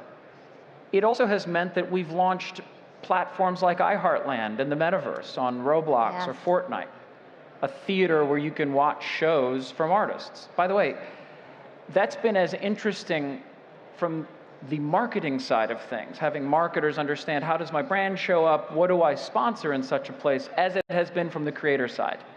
Creators sort of wrapping their heads around what does a show there look like, what does it sound like, what do I do? All the way through to live radio, now being digitally distributed across 50, 60 million American homes through smart speakers that appeared on the scene 20 years ago, 15, 20 years ago. A whole new mechanism, and one of our fastest growing ways that people discover our content now. So the first answer to your question is understanding each of those delivery mechanisms and distribution mechanisms, and understanding the kinds of audiences that they are reaching, meeting audiences where they are, determines in large part what kind of advertising you ship with that content in those places. You are often partnering with distribution platforms to distribute those ads in the right way, but you also have a lot of central control because a lot of audio is distributed through feeds that flow back to the publisher. The bottom line, Aisha, is that we're really cognizant of this and watch it closely. We're living in an age where a lot of these mediums are new. Podcasting is relatively new. And so the size of a podcast ad load is still something to watch very closely. Thankfully, you can. All of this stuff is very trackable in terms of, well, did that episode do well or did this episode do well? Did the content or the ad load drive that? Did the moment I distributed in the day drive it? Did the cadence of publishing drive it? All of this we're still sort of learning as we build the medium into something more mature, but it's been exciting.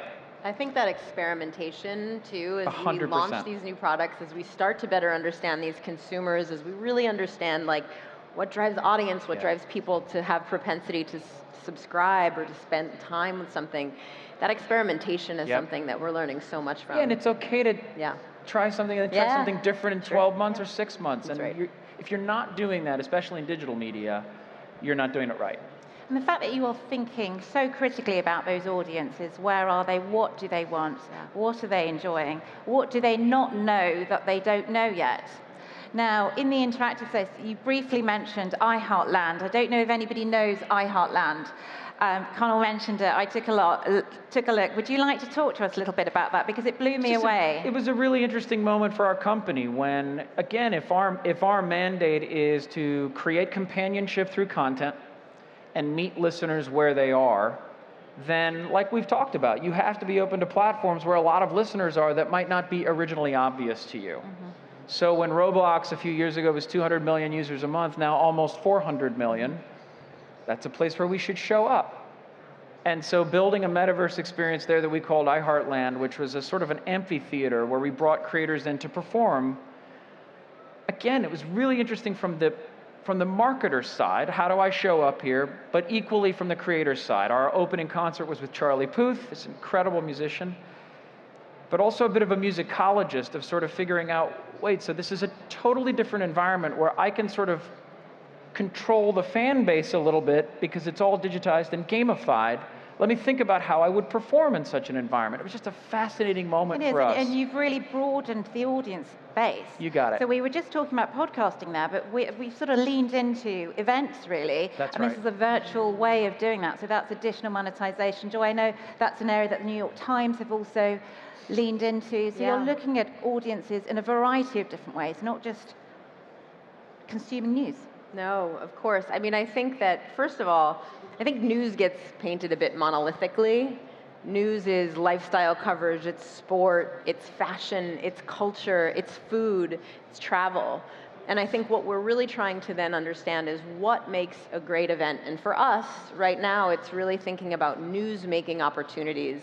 We've really leveraged two major tentpoles of our journalism: Dealbook, which happens every fall in New York, where Andrew Ross Sorkin brings some of the world's most influential people across business, policy, and culture into one room to really sort of explore a lot of the themes that are driving our world today. And Climate, which is led by David Gellis, that really looks at sustainability and sort of the forces and solutions impacting our world. We've identified one new area this year to really hone in on because of the explosive interest we're seeing on behalf of our readers, and that's wellness. Right. So this May in New York, we will be launching our first wellness summit. And what we're really thinking about is then how do we start to think about bringing all of our brands to the world, whether that be The Athletic, or to think about things like Hard Fork and technology and AI. So events sort of serve as a real opportunity for us to take our readership and really find ways to and that's in the US. I would imagine with your global sort of expansion. Yes. How does that lend itself there? What are the opportunities globally? You are growing globally, both iHeart and New York Times. We are. So about a third of our audience at the New York Times comes from outside the US. We have more than 2 million subscribers coming from outside the US right now. And with brands like The Athletic, we are covering global sports. We have a massive operation in the UK covering all 20 Premier League teams. We're covering F1. We're covering tennis and golf. We've actually just launched New York Times Cooking, the ability, because we saw such demand for it, to have the metric system. So we're really thinking about how to take all of our products and putting them into more lives of our global readership. And iHeart. I'll just bounce off something Joyce said, is you're always, as a mass reach publisher and as a creator that has the tools to do something big faster, you're looking for new spaces to explore. Wellness is so awesome that you guys are doing that. We saw a similar thing in audio a couple years ago. There's a creator named Jay Shetty. He'll be here at Web Summit speaking. Fantastic. And we partnered with Global Communications Office so that he could come here and teach a little about what he does. But it's a similar goal where he saw in podcasting the ability to tell the story of mental health and wellness in the United States a little bit differently, and to try to break down walls a little bit easier, a little bit better. I think it speaks to him. Yes, it's an incredibly bold, awesome move. It speaks to the medium as well. Like its ability to create that relationship with a listener where you feel you let your guard down and you let the content in a little easier. It's a really powerful thing. But that's the joy of doing this work, is you get to be able to explore those nooks and crannies as a major publisher that you might not as a startup. Now, with a minute and a half to go, AI, of course, isn't tomorrow. It's very much so here. We're living and breathing it. It is the game changer. What does that look like for iHeart and New York Times? Who would like to go first? I think we need more than a minute and a half to talk about, There's a talk time about for it. you. I mean, I'll say really quickly, we see tremendous promise in what AI is going to enable. From the reporting side, we are steadfast in making human-made journalism, but we do see leveraging generative AI allowing us to make our products more accessible to more audiences through things like translation. On the business side, on the advertising side, we're actually launching ad products that are fueled by generative AI that help brands really be able to target different audiences and different content based on the essence of their media briefs. So we see lots. I'm sure you're. It is changing post-production and distribution, very specifically, very fast. So it is changing how you think about creating audio content, especially podcasting, in terms of post-production and distribution. It is disrupting that as we speak. In terms of globalizing the podcast medium, I truly think we're at a moment, maybe in another 3 months, where it becomes routine. That when you make a podcast, you are shipping it around the world for every audience that wants to consume it in language. And note, even prior to that, we have a lot of great English content. It's being consumed around the world. I'm really optimistic as to what kind of an inflection point we hit when that content is in language. It'll be really cool. Thank you, Connell. Thank you, Joy. It's been fantastic speaking to you both. An absolute pleasure. Thank you so much. Thank you. Thank you.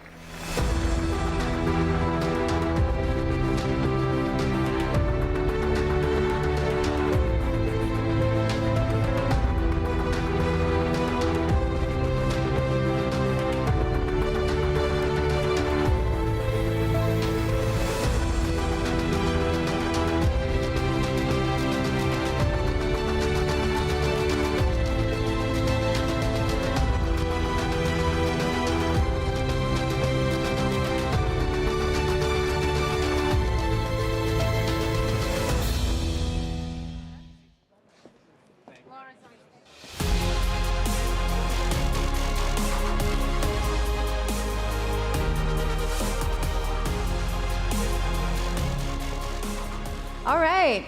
How many of you have been learning a new language on Duolingo? I took Spanish and I learned a little bit. Hola, buenas tardes, bienvenidos a Web Summit. I need to work on that, I know.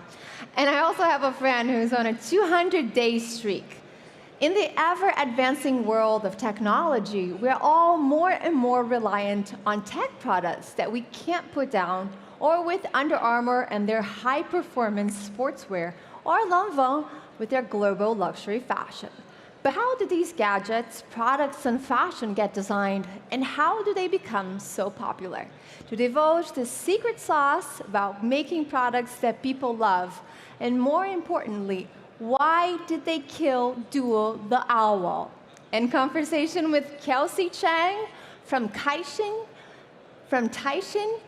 Global, please welcome Yassine Saidi, Chief Product Officer of Under Armour, Zaria Parvez, Global Head of Social at Duolingo, and Eric Chen, former CEO and board member of the Lanvin Group.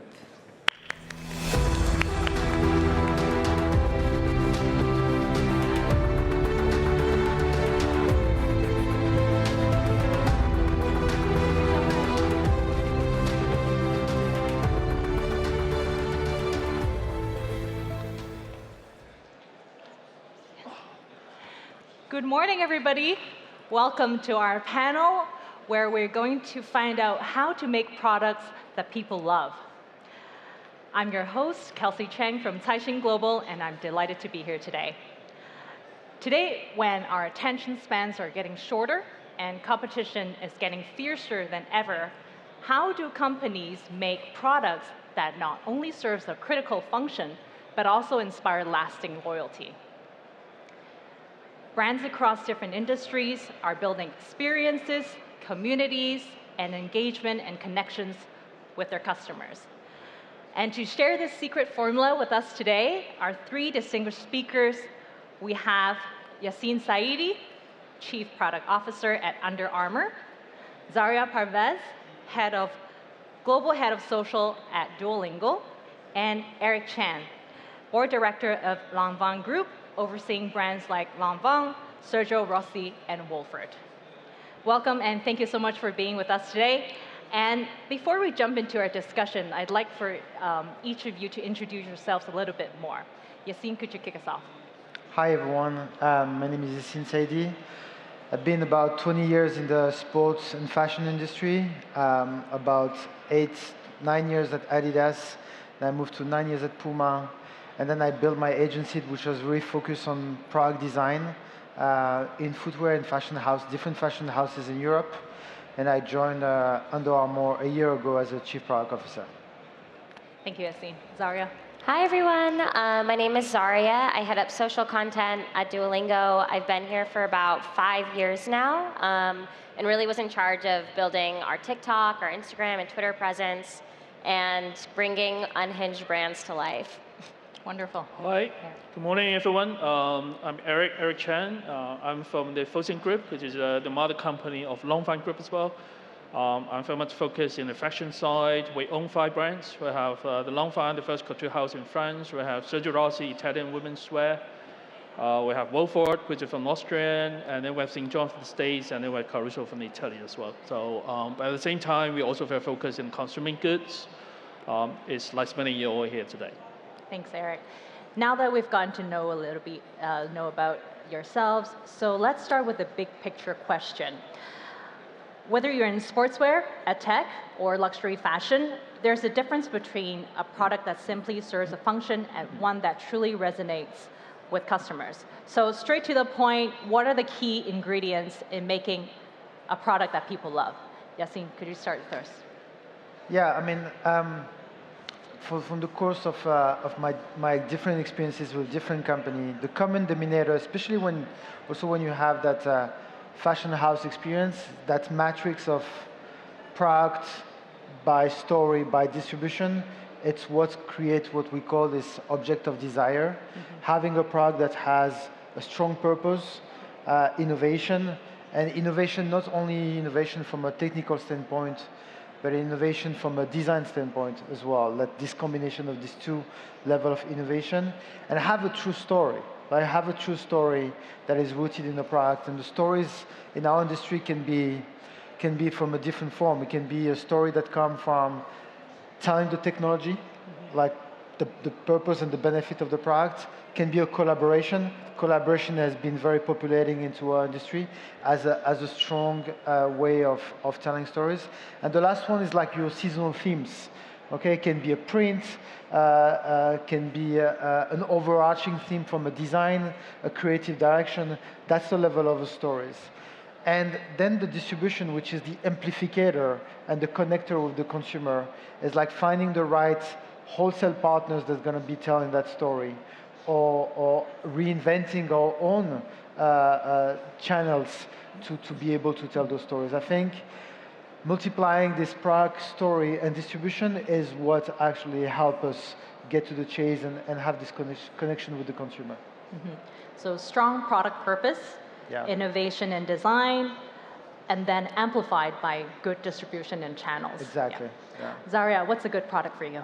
Yeah, I think for us, it's a lot about surprise and delight and fun.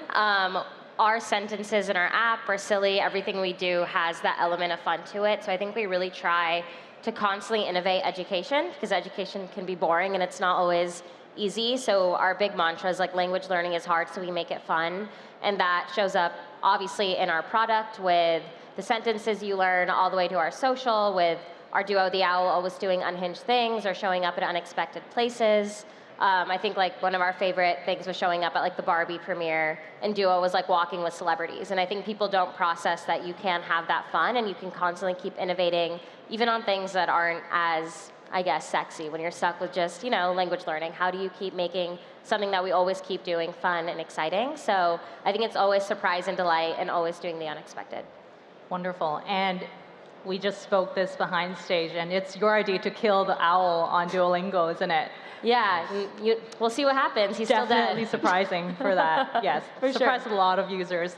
So making product fun and engaging is also essential, right, to attract audiences. How about you for in the luxury fashion world? What's it like there?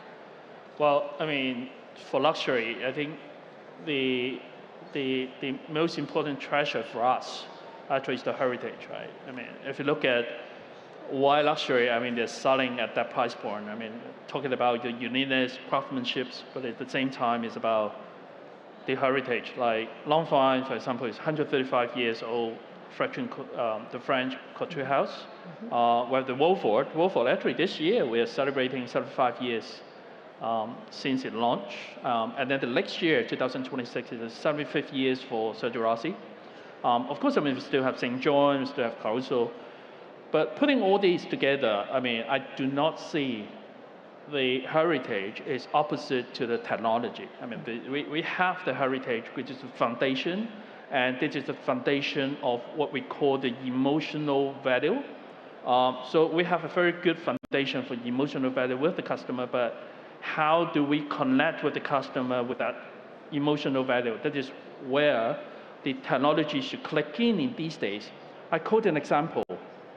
We have beautiful archive for Lanvin. I mean, we talk about 135 years old fashion brand. So you can imagine in the archive, we have pieces, beautiful pieces, which is over 100 years old, right? So, I mean, either we can do it in a very conventional way, do an exhibition, find a place like this, putting up, selling tickets, get people to see the pieces.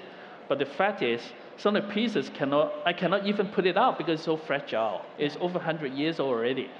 But with the technology, actually, we can start to build a virtual archive exhibition.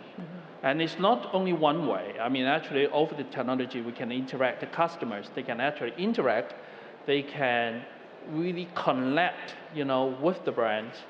And this is very much what we need to do in these days. So use the technology as a tool and to build the emotional value. I think this is very much the trick, particularly now, everybody knows, because of the economy in the globe, it is very challenging for the luxury business. So it is no longer the way that it used to be. It has to be something like we need to support from the technology. Thanks, Eric. So now let's take a deeper dive into each of your industries. Zarya, you lead Duolingo's social media. On TikTok alone, you helped drive the number of followers from 50K in 2021 to more than 16 million today. How did you do that? And more importantly, actually, is how do you convert this massive community into loyal users? Yeah, I think the biggest thing taking a step back is a lot of brands is we don't realize that fear is expensive. So if you don't lean in, if you don't embrace the things that your community is saying about you, you're actually losing out on business. So we always kind of convey, like at social, at the core, we're the connection to our community. We know what our learners are saying about us. We know how to interact with them and how to connect with them deeply. And a lot of the times as brands, we try to deny what they're saying because usually it's not the message that we exactly want out there about ourselves. And it wasn't until we actually leaned into what our community was saying and giving them quite literally what they wanted, we were able to get that user base to see that, hey, like you're trustworthy, we want to engage with you, and we want to use your product. So it was a lot of conversation. I say the comment section is like our social brief. Like people tell us what to do, and we just kind of follow their lead, and that's conversations allowed us to actually generate new business from something as simple as like a video that's shot on iPhone.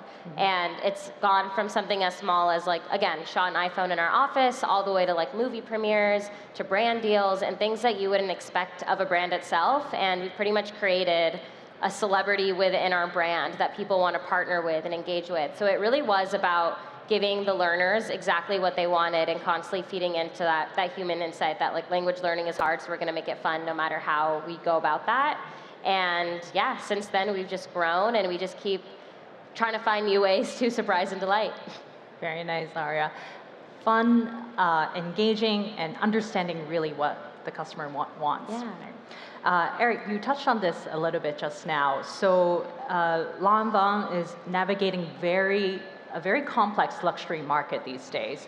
So how does the group balance heritage and innovation? You just talked a little bit just now, to maintain the appeal across all generations. Yeah, I think I think again, I mean, in these days, because in our industry, um, in the in the past we put a lot of emphasis on the heritage, on the craftsmen, and it makes the industry is one of the most conservative industries amongst all, because I mean we put a lot of talking about the craftsmanship. But I mean, if you look at these days, right, I just call a very realistic example, so which we're talking about the product development. We have a very long product development cycle. So if you talk, sitting here right now, today is the February, and then we are start actually already developing the spring-summer collection for the next year on 2026 because of the production cycle. And part of that is because of we are not using technology.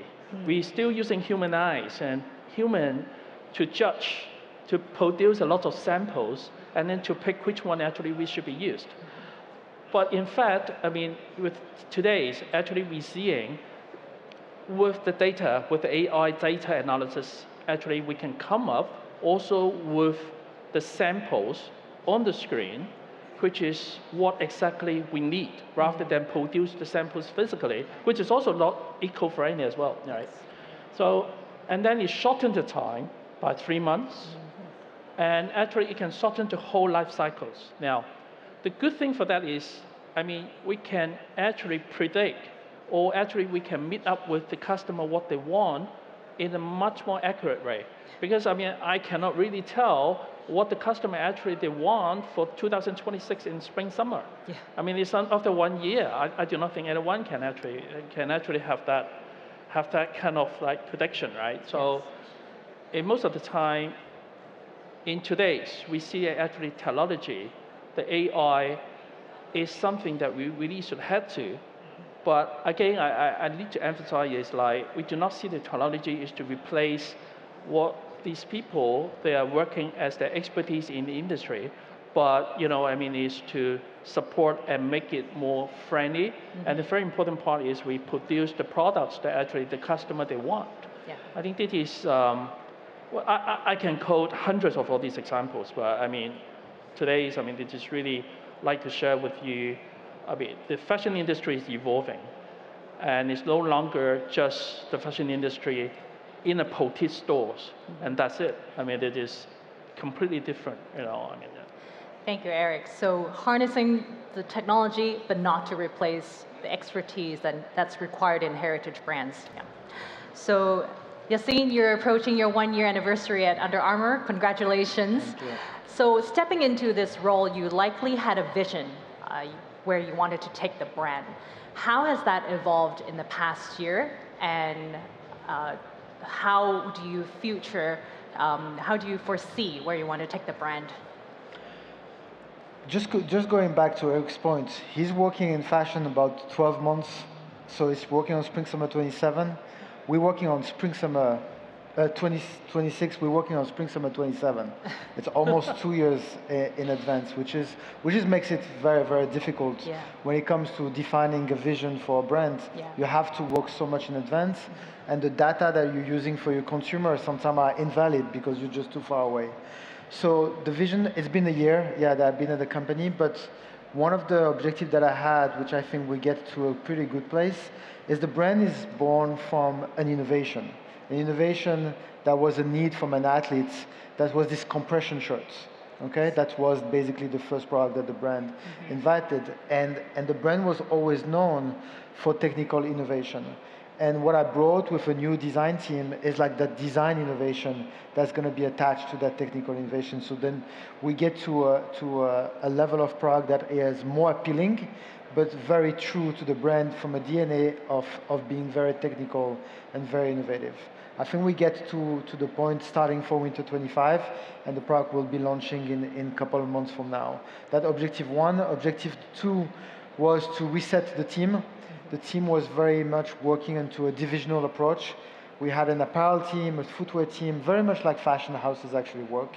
And we turned it into a more category approach, like having a running team, having a training team, having a football team, that very win think and to win the consumer.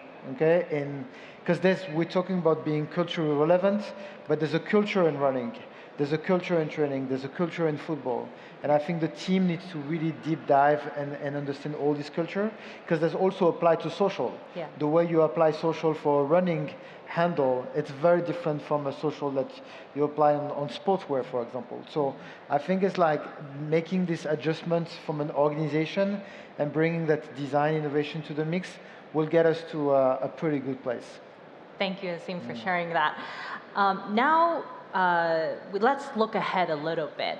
How do you see the future of consumer engagement changing in your respective industries?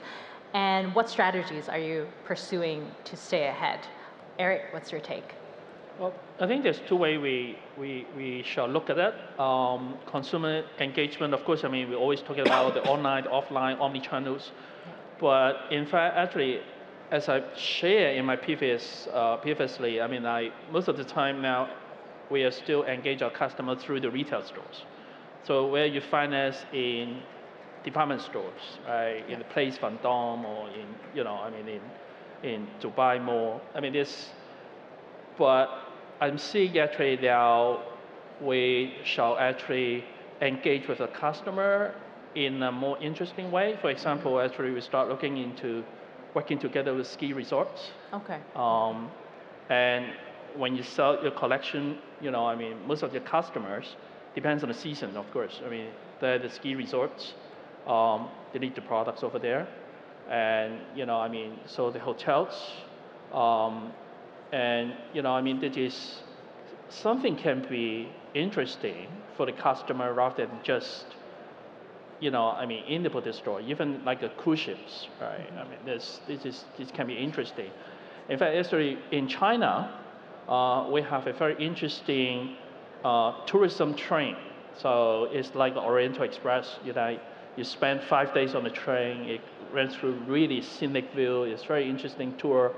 And then we can even actually launch the products on that train because you have your customer, the right customer, spending 5 days over there with you, right? And then the other thing is we need to look at how not really diversify the products, but to engage the customers. For example, we actually start talking to different parties to have the Longfan Hotel. And the Longfan can be the high-end residence, the spas, restaurants. The reason why we're talking about that, because it's all about engaging with the customers. Not only thinking about like, okay, we need a product with a hotel named Longfan, but it's more like, because the customer, when they stay there, I mean, they can have much more immersive experience that actually they can share, the vision, they can really to experience the brand. Okay. So more of collaboration, bringing experiences it's more on to collaboration. Yeah. I mean, at the end of the day, I mean, we are not expert in the hospitality. Yeah. We're not expert in F&B operations, but there's more on collaboration. But it's an interesting way that actually how we engage with our customers. Thank you. I think you also mentioned collaboration in the beginning, right? On how what you see makes a great product. Anything to add for that? So consumer changing preferences. I mean, what we want to build and what we're working towards now is building an ecosystem for a consumer, like immersing our consumer into the Under Armour world from very traditional grassroots, starting from every owner or founder of brand started, is like getting to young athletes and young consumer and showing them how our products perform, to the experience in retail, to the experience digitally. It's like building that ecosystem where they see the brand interacting with them at a different time of the day and a different stage of their life. So that's what we're actually working towards. And AI is going to be a great tool for us in being able to achieve those. Could you just quickly tell us how is AI going to help do that? I mean, AI at this point is really used for us, and in my capacity as working on product on design. It's like we managed to get data from AI on the direction of design should go, and our design team has fully integrated AI into the whole process. Fantastic. Yeah. And it helps us also on sampling. Okay, we're gonna sample only the product that really go to the market, which is usually 40 or 60, 50% of what we actually create. Very nice. Yeah. Thank you, Yassine. How about for you, Zaria? Yeah, I think in social for us, like our number one objective now is to minimize time from ideation to post, to always be on top of culture, be relevant, and constantly being in conversation with what's going on. So I think for that, we've actually created different systems of how fast we can get content out there versus like everyone on our team knows how to create. We don't depend on other external places to make things for us. We've actually created our own like digital systems where we have a cast of characters. We've created these programs with our engineers where we can get them to pretty much say anything. So we work with them on the social sphere. If you need an animated character, now instead of going through a whole animation team, there's this automated computerized system that can get any character to say whatever you want them to say in whatever background, and then that goes out there. And then I think another bigger thing is like the biggest struggle with language learning is you have to speak it, and that was something we've always that was a hurdle for us as an app where you would often do the lessons, but you're never practicing really speaking. I see. So with AI, we've launched Lily Video Call, where you can video call one of our world characters, Lily, and actually have a conversation, and we've been promoting that more through social as well, and fun and innovative ways of getting her to say funny things to you in different languages. That's so cool, Yeah. really cool. Thank you so much for sharing those insights. And we've come to the end of our conversation today. A big thank you to all three of our speakers for a fantastic conversation and for giving so much great advice to our audience. So our conversation today has highlighted what it takes to make products that people genuinely love, the importance of innovation, technology to engage the customer.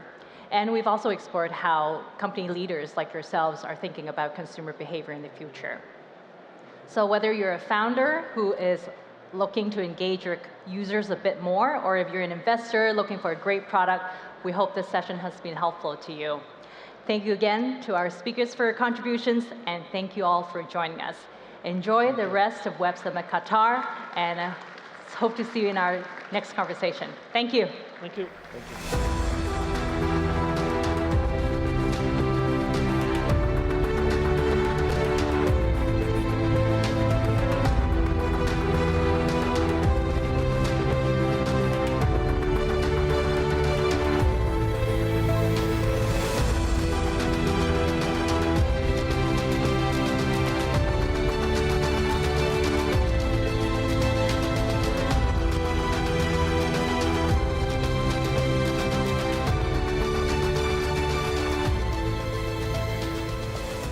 Our next speaker has played an instrumental role in the transformation of Disney over the past several decades, most notably by leading the acquisitions of Pixar, Marvel, Lucasfilm, and 20th Century Fox, and driving the strategies around Disney+, Hulu, and ESPN+.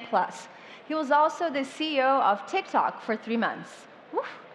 He's now co-CEO of Candle Media, a company that he co-founded that owns Moonbug Entertainment and Reese Witherspoon's production company, Hello Sunshine. Today, Candle Media has spent $4 billion on acquisition deals. Now, in conversation with Massimo Marioni from Fortune, he will talk about the power of community and engagement in today's media landscape. Please welcome Kevin Mayer to center stage.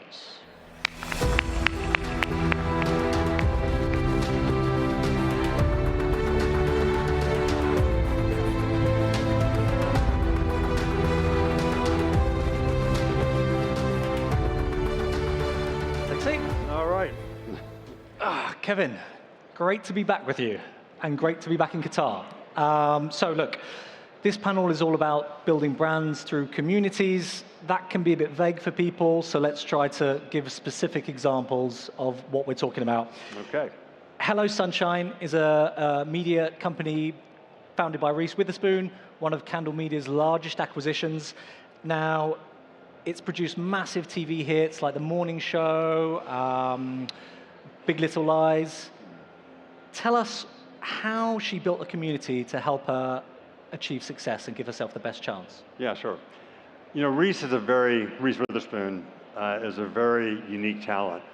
She is, for women in her age group, she's the voice of her generation, actually. much like Oprah Winfrey has been for a slightly older demographic. So she founded something called Reese's Book Club, and it has about 5 million members. And she uses this book club to find intellectual property on which to base movies and television shows. So she has a very privileged access to great IP. She knows what works in her community. And by the way, community requires a two-way interaction. That's why communities are best built on social media versus a broadcast media where you might just be transmitting. You have to transmit and you have to receive feedback from your audience. So she was very focused on that. She broke really new ground on this with this book club. And the shows that you mentioned have come from that book club environment that she created. So if you talk to Reese and you talk to now Candle Media, the parent company, we're all about content. So traditional media storytelling, TV length and film length stories. We're about social media storytelling, extending those brands and those storytelling techniques onto social media to get that two-way interaction and to extend the life of franchises in a very powerful way. And then to complete this flywheel is using that social media storytelling and that connection with audiences to conclude e-commerce transactions and licensing and merchandising around the stories. So it's a very complete 360 kind of flywheel that has the consumer at the center and all sorts of different storytelling techniques around it.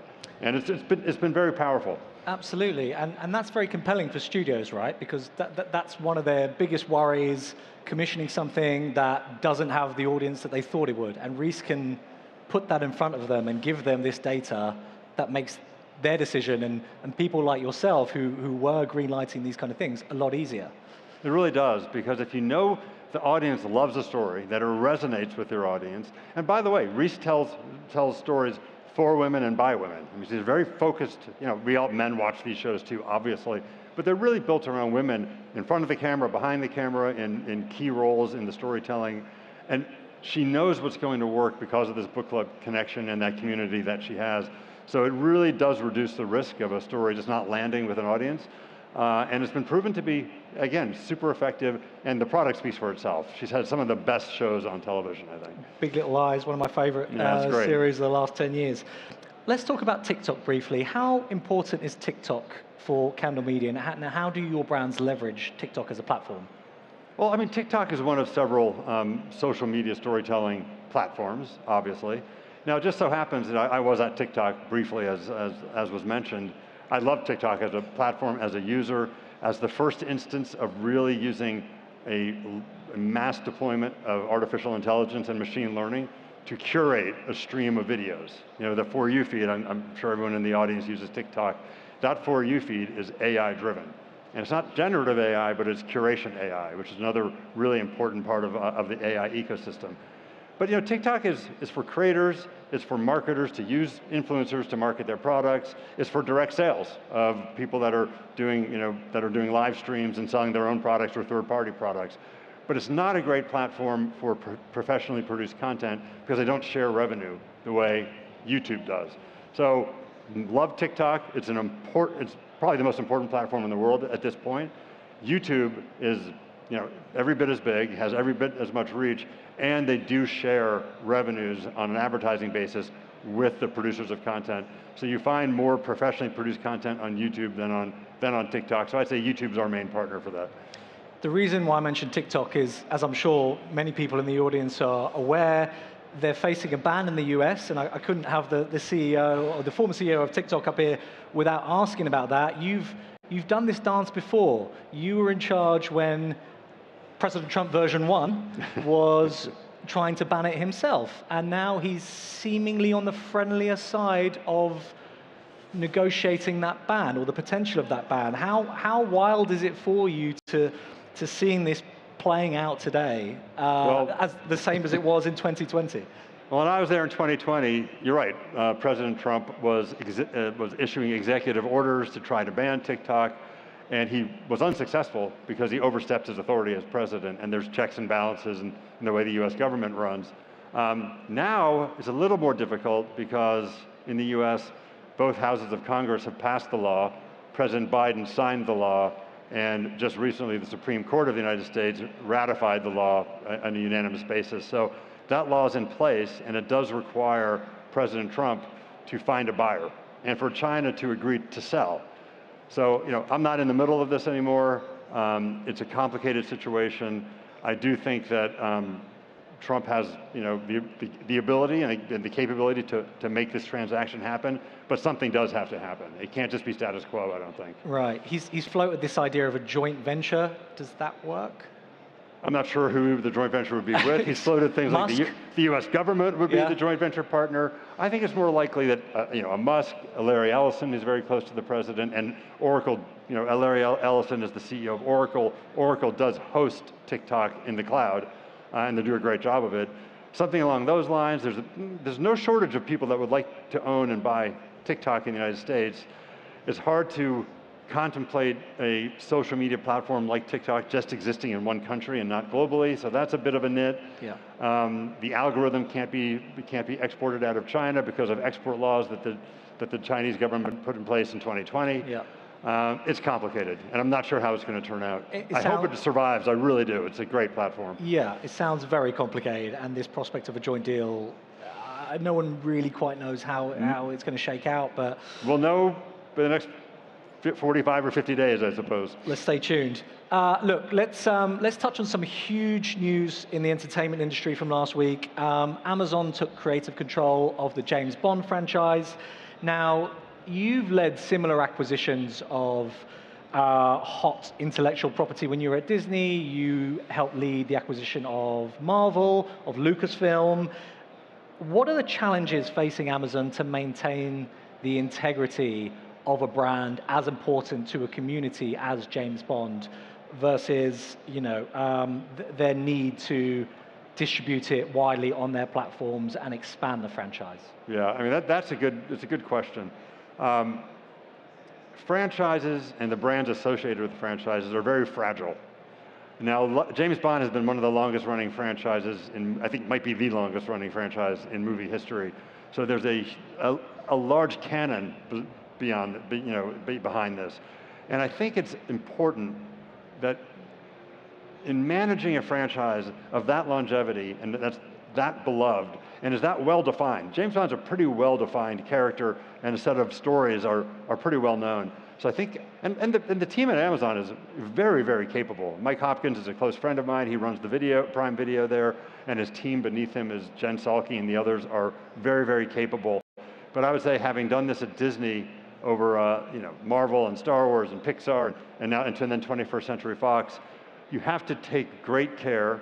You have to make what I would call brand deposits all the time, doing positive things that reinforce the elements of what a brand really means to the consumers of that brand, and be very careful to limit the withdrawals that you make. And again, very fragile. The story elements have to coincide with what people expect of James Bond. Not that complicated, but you can easily mess it up too. Absolutely. And I do have a lot of faith in that Amazon team. I think they'll do a great job with it, but it was big news. I mean, the Broccoli's have controlled that forever, and it's going to be interesting to see how Amazon treats it. Certainly the distribution will be good. Absolutely. I was going to say, distribution is probably one of the main things that there may have been a disagreement about between the Broccoli family and Amazon, whether to distribute on streaming platforms, whether to go to theater. There's been a lot of toing and froing between major studios about that strategy. Yeah. Do you think it's inevitable that we will get a James Bond straight to streaming one day? The bar has been raised for movies that people want to go see in a theater. Small dramas and things of that nature, rom-coms. That's hard to imagine that people need to go to theaters nowadays with streaming and home theaters being at the level of quality that they are. But a James Bond movie is all about action. It's about visual effects. It's about the sound. It's about sharing that experience with the audience. So I think the audiences ultimately decide, should I see it in the theater? Should I wait to see it in streaming? I don't think in the near term you'll see James Bond releases not having a theatrical period where they're exclusively in theaters. I think that will continue to happen, and I think Amazon's happy to do that. Those releases actually build brands, it builds awareness, and the marketing behind the release actually continues to perpetuate the quality and the awareness of that entire franchise. So there's a lot to be said about going to theaters first. I think Amazon will do that. That window might be a little less than it has been in the past. And of course, on streaming, it's going to be a huge boon to Amazon Prime. how about an American Bond? Do you think that's in the cards? I hope not. I hope not too. Bond is British, period. Exactly. Glad you said that. Let's talk a bit about the box office as well. The top 3 films of 2024 were all Disney and all sequels. Inside Out 2, Deadpool Wolverine, and Moana 2. What does that tell us about the ability to build brands through community? It tells you a lot. I mean, if you think about each of those storylines have come from studios that have been around a long time, all owned by Disney, obviously. The power of brands, the power of known intellectual property that resonates with people, it's hard to overstate the importance of that. And so you see these, and Bond is even a better example of that. Over 40 films, I think, in the Bond canon. So it's just another example of brands mattering to people, brands cutting through the clutter, knowing what you get. If you see a Pixar movie, you know it's going to be heartwarming. It's going to have some social message that's important for kids, but it's going to be entertaining for adults. If you look at Marvel characters are always flawed. It's always a lot of humor along with the action. Deadpool takes that to another level, obviously. And you know, those films are loved, and it's a franchise that, again, you can spoil it if you don't take care. And a lot of sequels are bad. Disney's really good at making great sequels and really good at extending the power and the appeal of a franchise. So not surprised at all that Disney had the 3 biggest box office wins last year. And Deadpool Wolverine in particular, Ryan Reynolds, I think, does a great job at building that community organically. And he did that with the first Deadpool, and he's clearly did it with Deadpool Wolverine. You know, what can we learn from him, and what can other brands and other actors take from what he's done and apply it to their own films?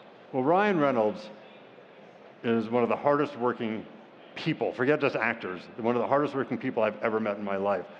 He knows how to market, he knows how to use social media, he knows how to use humor to appeal to his audiences. I mean, he did that with Mint Mobile. There's a mobile carrier in the US that's very successful. He was the voice of that. He grinds it out. He works really hard, and he knows what he means to consumers. He knows what his voice is, and I think that's really important. And his use of social media is impeccable. He's excellent. He's one of the best. Absolutely, and it shows. Moana 2 as well, that was an interesting case because that pivoted from what was initially going to be a streaming series to a theatrical release. I think Bob Iger, your old friend of Disney, said, we were impressed with what we saw and we knew it deserved a theatrical release.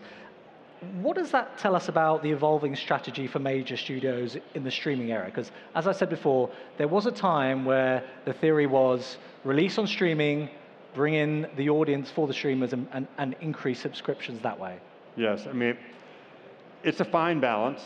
Clearly, the more a show is only available on streaming or an experience is only available on streaming, that helps to acquire customers, it helps to retain customers. And that, you know, if you look at the streaming economics, it's all about customer acquisition, the amount of revenue, the ARPU you can get, the average revenue per user you can get on a monthly basis, and the churn, reducing people disconnecting from your service. So it's important to have exclusive content on streaming.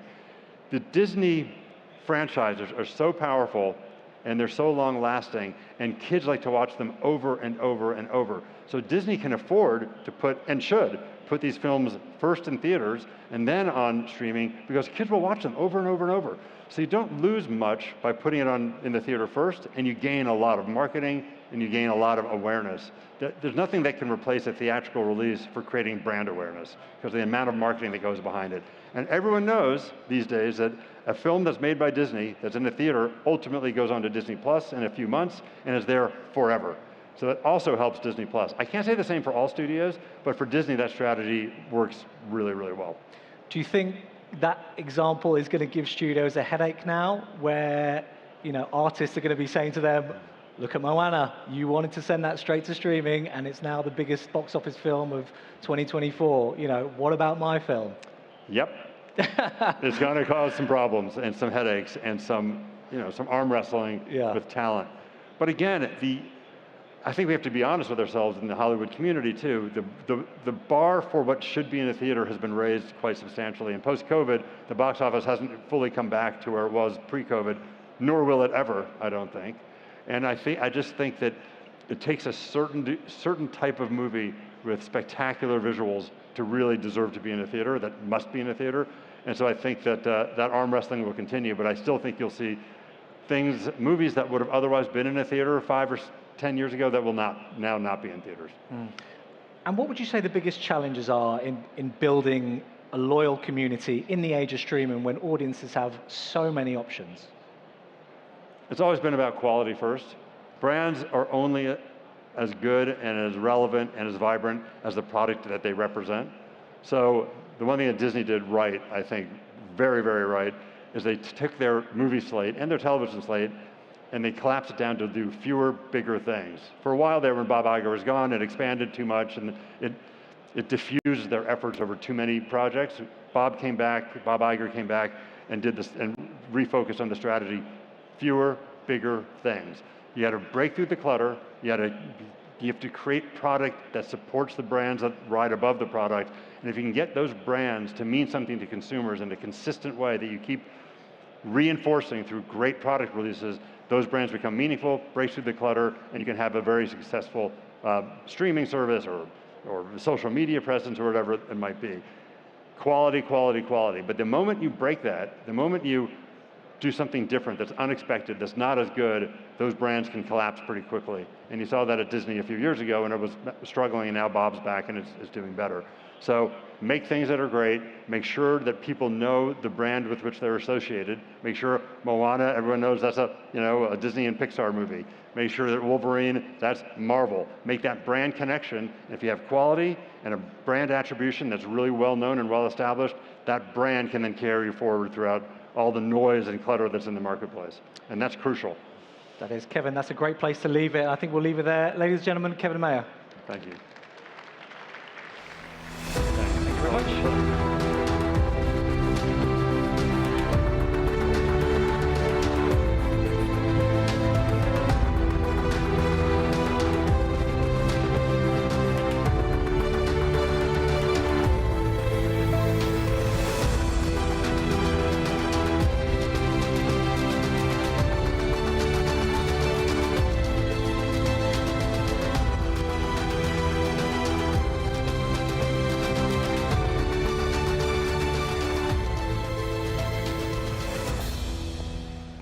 Journalism has reinvented itself a number of times. Just as a natural life cycle replaces the old with the new, journalists had adapted their print to radio, their radio to television, their television to the internet, and now they have to navigate through the risks and benefits posed by artificial intelligence. To discuss the profound impact that AI have on the future of journalism, please welcome Sarah Fisher from Axios in conversation with Almar Latour, the CEO of Dow Jones and publisher of the Wall Street Journal.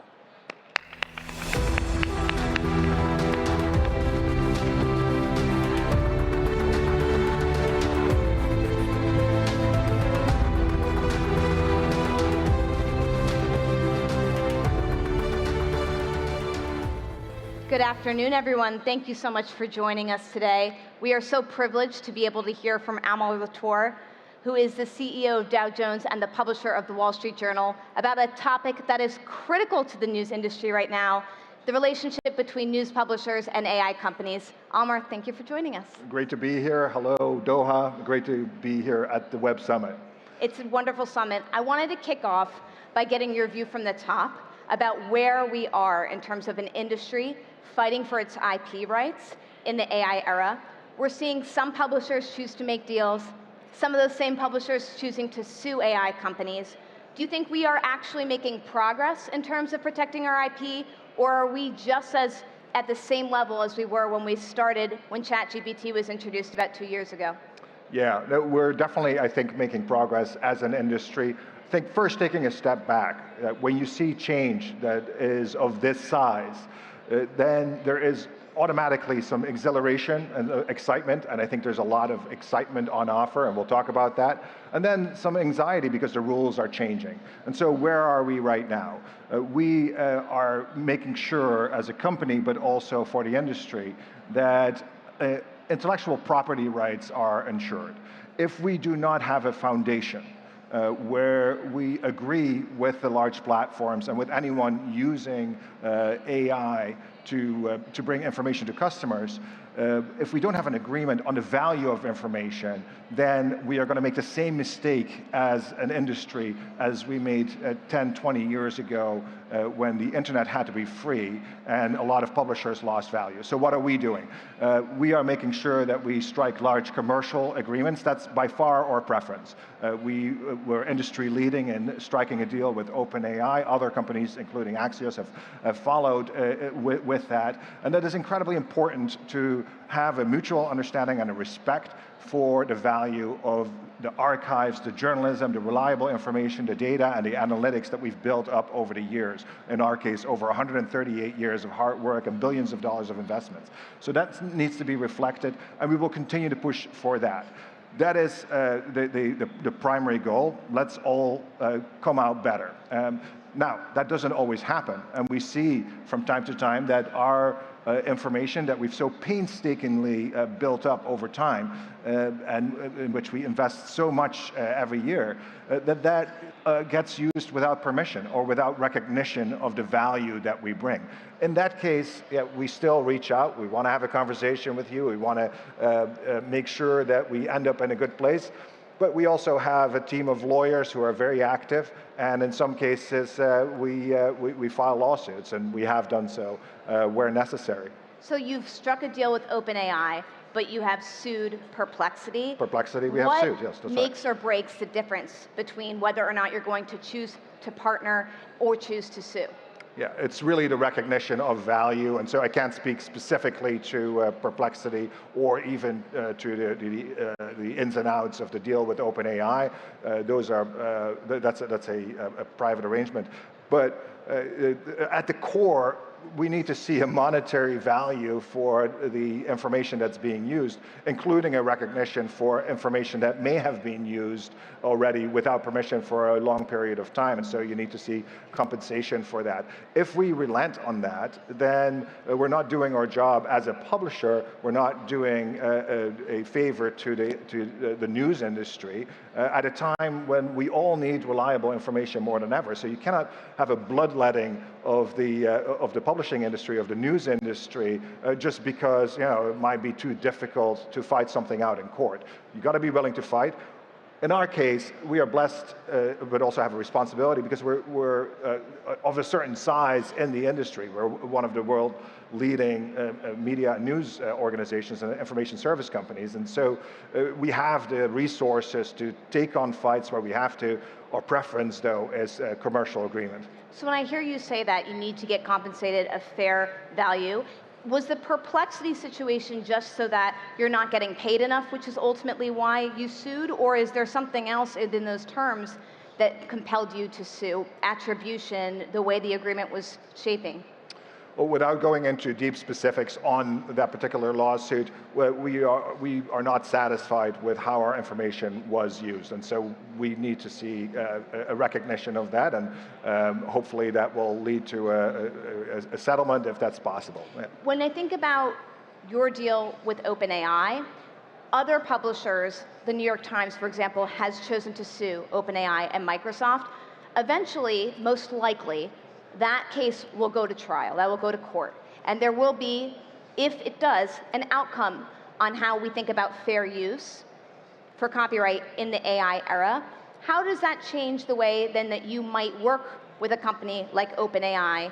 Would a court case change your agreement at all? Well, it depends on the outcome of a court case. In this case, we don't know if it's going to end up in court, and so we will take a wait-and-see attitude on that. And then depending on how it gets treated, if something like that gets to court, we can make a decision one way or another, or in fact, the precedent may have been set and we'll have to follow suit in a certain way. So I cannot get ahead of the facts there. We're like Axios, we're all about the facts. Take it one day at a time. When we think about other opportunities, there are some publishers who are choosing not to sue, not to strike a deal, but they're just trying to block the chatbots from scraping their data. Do you think that's a viable strategy? Well, it is a strategy. One that we prefer is, in fact, in addition to creating content and getting the licensing value for ourselves, we actually have a vehicle, a platform called Factiva that's been in existence for quite a while. And what Factiva does, it's basically a platform for publishers. We have about 15,000 publishers that sit on that platform. And in the old media industry, in the old news industry, they would get royalties that we would broker with other companies that would use the content published by those publishers. And so we would help distribute and collect royalties and give that to publishers. For AI, we are actually doing the same thing for publishers. And so we have signed up many publishers who, through a Gen AI feed from Factiva and through Gen AI APIs, can get royalties through us as an intermediary, a clearinghouse, if you will, for Gen AI use of their content.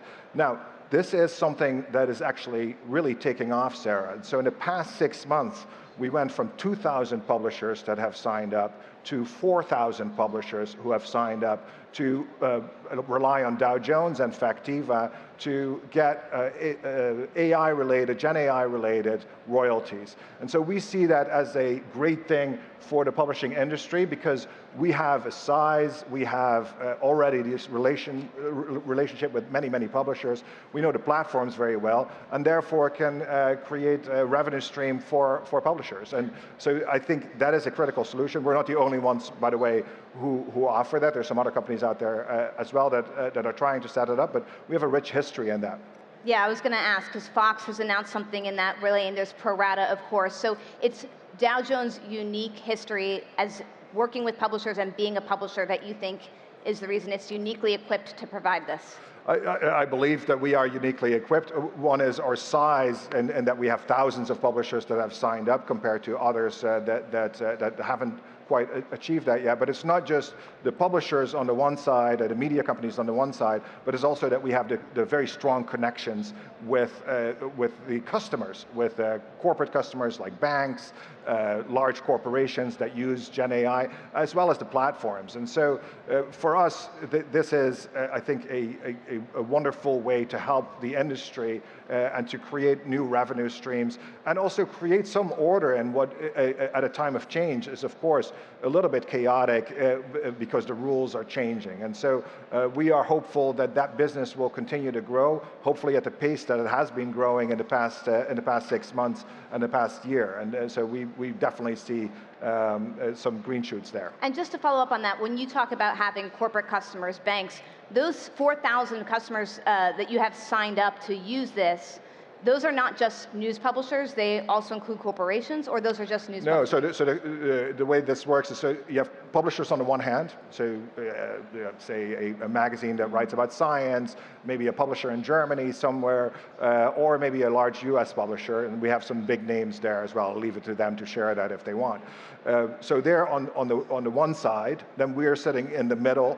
And then on the other side, you've got platforms and large banks, large corporations that use the information that all these publishers provide through a stream, a Gen AI feed that Factiva and Dow Jones provide, collecting all of the data that these publishers have, and you get paid for the usage as a publisher by that end customer, by that bank, or by that large corporation, or down the road by a large platform. I was going to say, so you don't have any AI companies yet that are on the other side of it. That's coming. Yeah. That's coming. Yeah. When we talk about AI and journalism, so much of this discussion is on IP and making sure that publishers' content is protected. But we don't have a lot of a conversation around the opportunities around AI. Like, walk me through how Dow Jones and News Corp are using AI to make journalism better. Okay, so first of all, it's a magnificent research tool, and you can accelerate data analytics, data analysis. Second, it's a scale tool. We, with humans, translated to 9 languages for many years. We had about 200 translators. Those translators are still around, but we believe that we can translate to many more languages using AI, and we recently got Dow Jones Newswires translated to Korean predominantly by AI at a level that was good enough to trade on that information. And so the scale is, that we can achieve with this is magnificent. That is something incredibly interesting. The way we interact with users, the interface, we created something called Smart Summaries.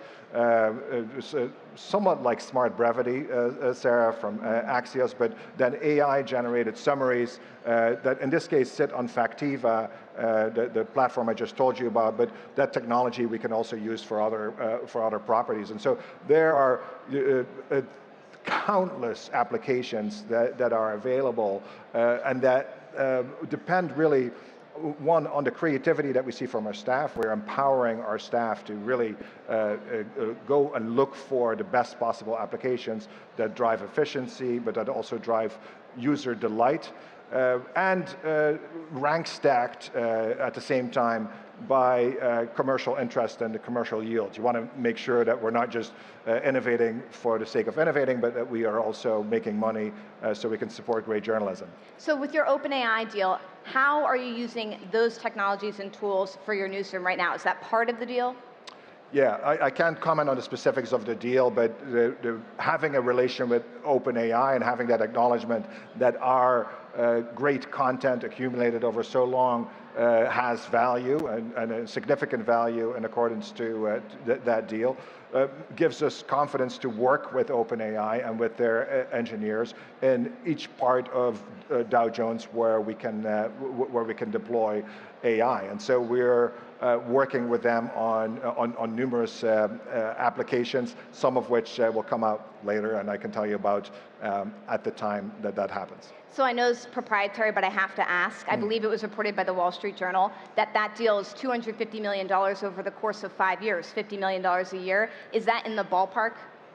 I read the Wall Street Journal is all I can say. So please read the Wall Street Journal. Yeah, that's excellent. Yes. When we think about AI, I think there's a lot of opportunities for newsrooms to be better. There's also this feeling of whack-a-mole, where AI is going to help bad actors increase the amount of misinformation and disinformation. Overall, are you bullish or bearish on news companies being able to use AI for good to get ahead of those using it for bad? Well, in this landscape, the threshold for entry, both good actors and bad actors, that threshold for entry to publishing has gone down, and the threshold for entry at super large scale, so in multiple languages, in multiple formats, and automating that by one person or a small team, or that threshold has gone way down. That creates a lot more noise, and on the one hand, that means there's a lot more on offer. On the other hand, that means that the trusted sources and trusted brands that currently exist, if they embrace AI in the right way, can stand out and so can offset some of that noise.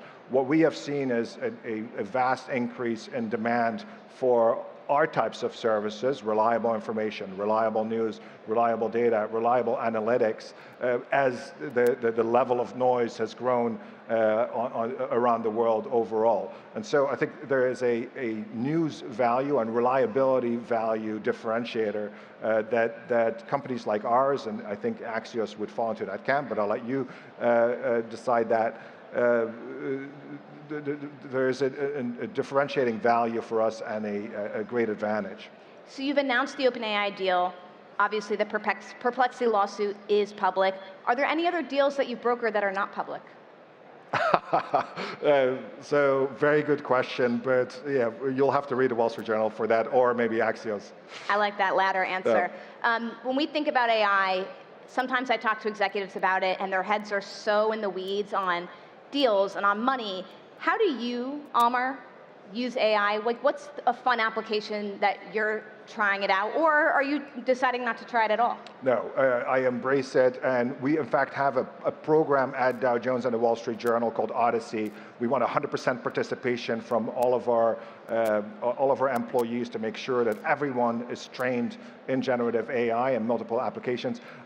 One fun application that I saw come out of the Wall Street Journal and engaged with was the Joanna bot. Joanna Stern is one of our tech reporters, writes about personal technology, and created a chat bot that answered questions on a new iPhone model. And so I think that and many other applications like that will change the interaction with end users. And personally, I use it quite a bit.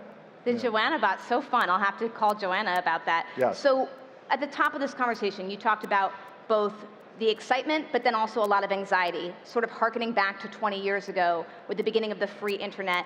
That sort of is where we're at right now when we're thinking about AI. But you said your preference is to strike a commercial deal. If you don't have fair terms, that's when you call the lawyers. When we think about what fair value means, I mean, monetary value is what we're talking about here, making sure you are fairly compensated for your journalism.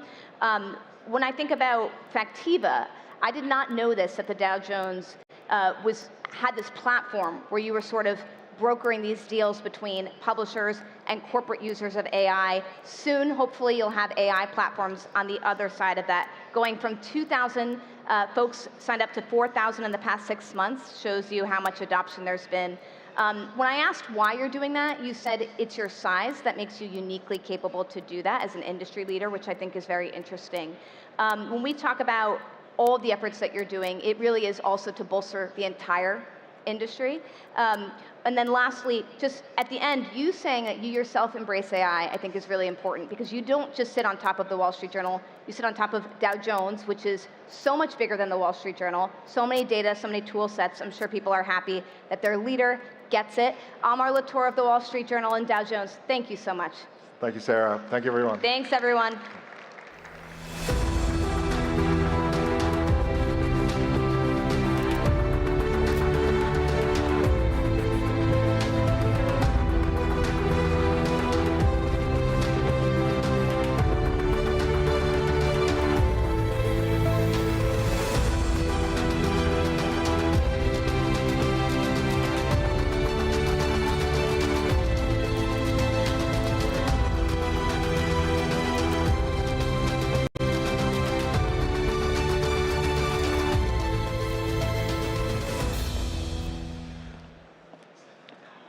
What did the National Football League, the NFL, United Airlines, and Qualcomm have in common?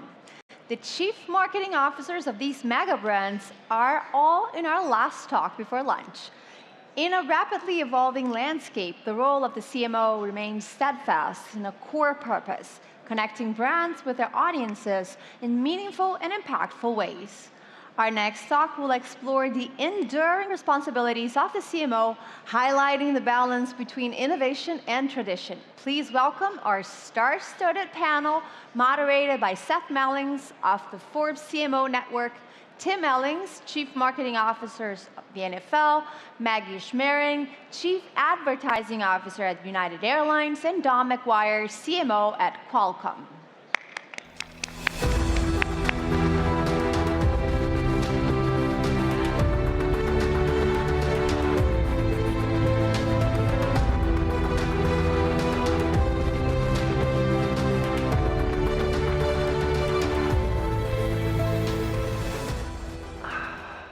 Oh, hello. Hello. Hello. Here we I was are. talking to them. I was talking to them. But hi to you guys. Hello, Seth. So let's get into this, shall we? When I was talking with the organizers of the event, amongst the first things that they suggested to me for a panel conversation was one about the evolving role of the CMO, which I had two reactions to. Kind of hearing it a lot, for some good reasons, but that I think in continuing to talk about everything that changes, we lose sight of what doesn't change.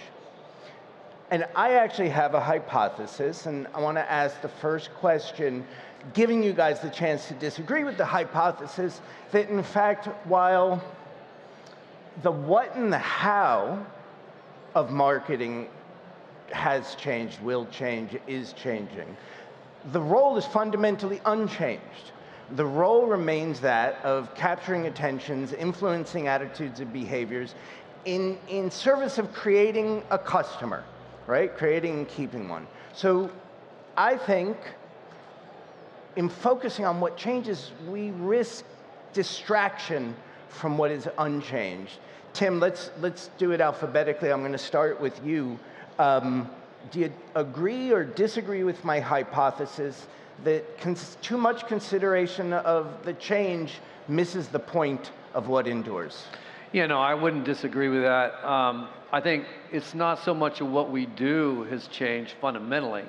I think the expectations have changed, meaning that from your, particularly inside the companies and with your core partners, with all the data at our fingertips today, the ability for attribution of what's working, what's not working, the expectation that you prove out, if you will, that everything that you're doing, every initiative, every dollar you spend is somehow generating revenue has changed, right? I think that's both good and bad. On the one hand, we know more about what, is what working's not, and we can optimize all the time.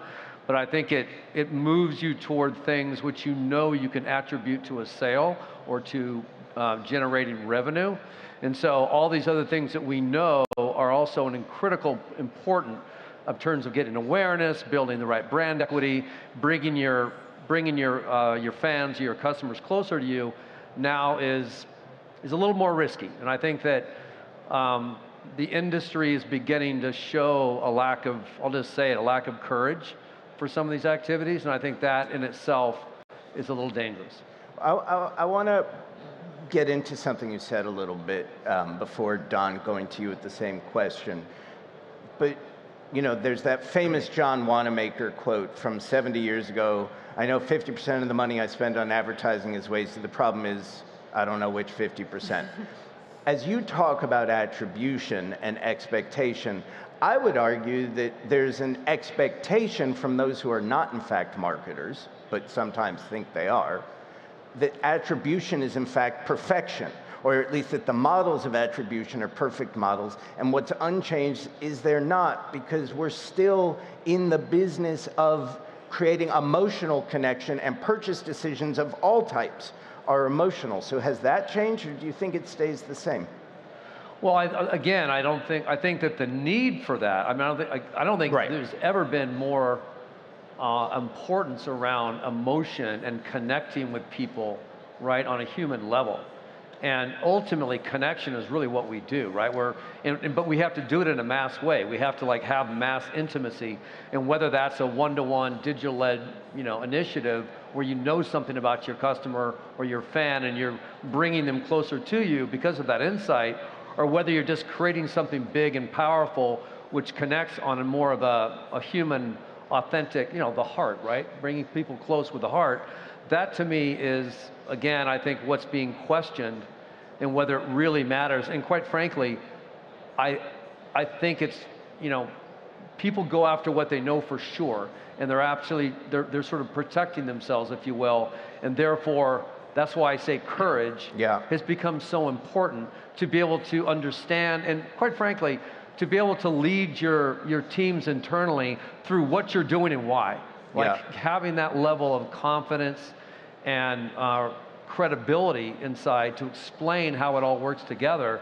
Because as CMOs, we're constantly being asked, well, are you a data person or are you a brand person? Right. And really, we're both. I mean, if you're not both, if you don't have a balanced program, then you're really not going to be as effective and efficient as you can and should be.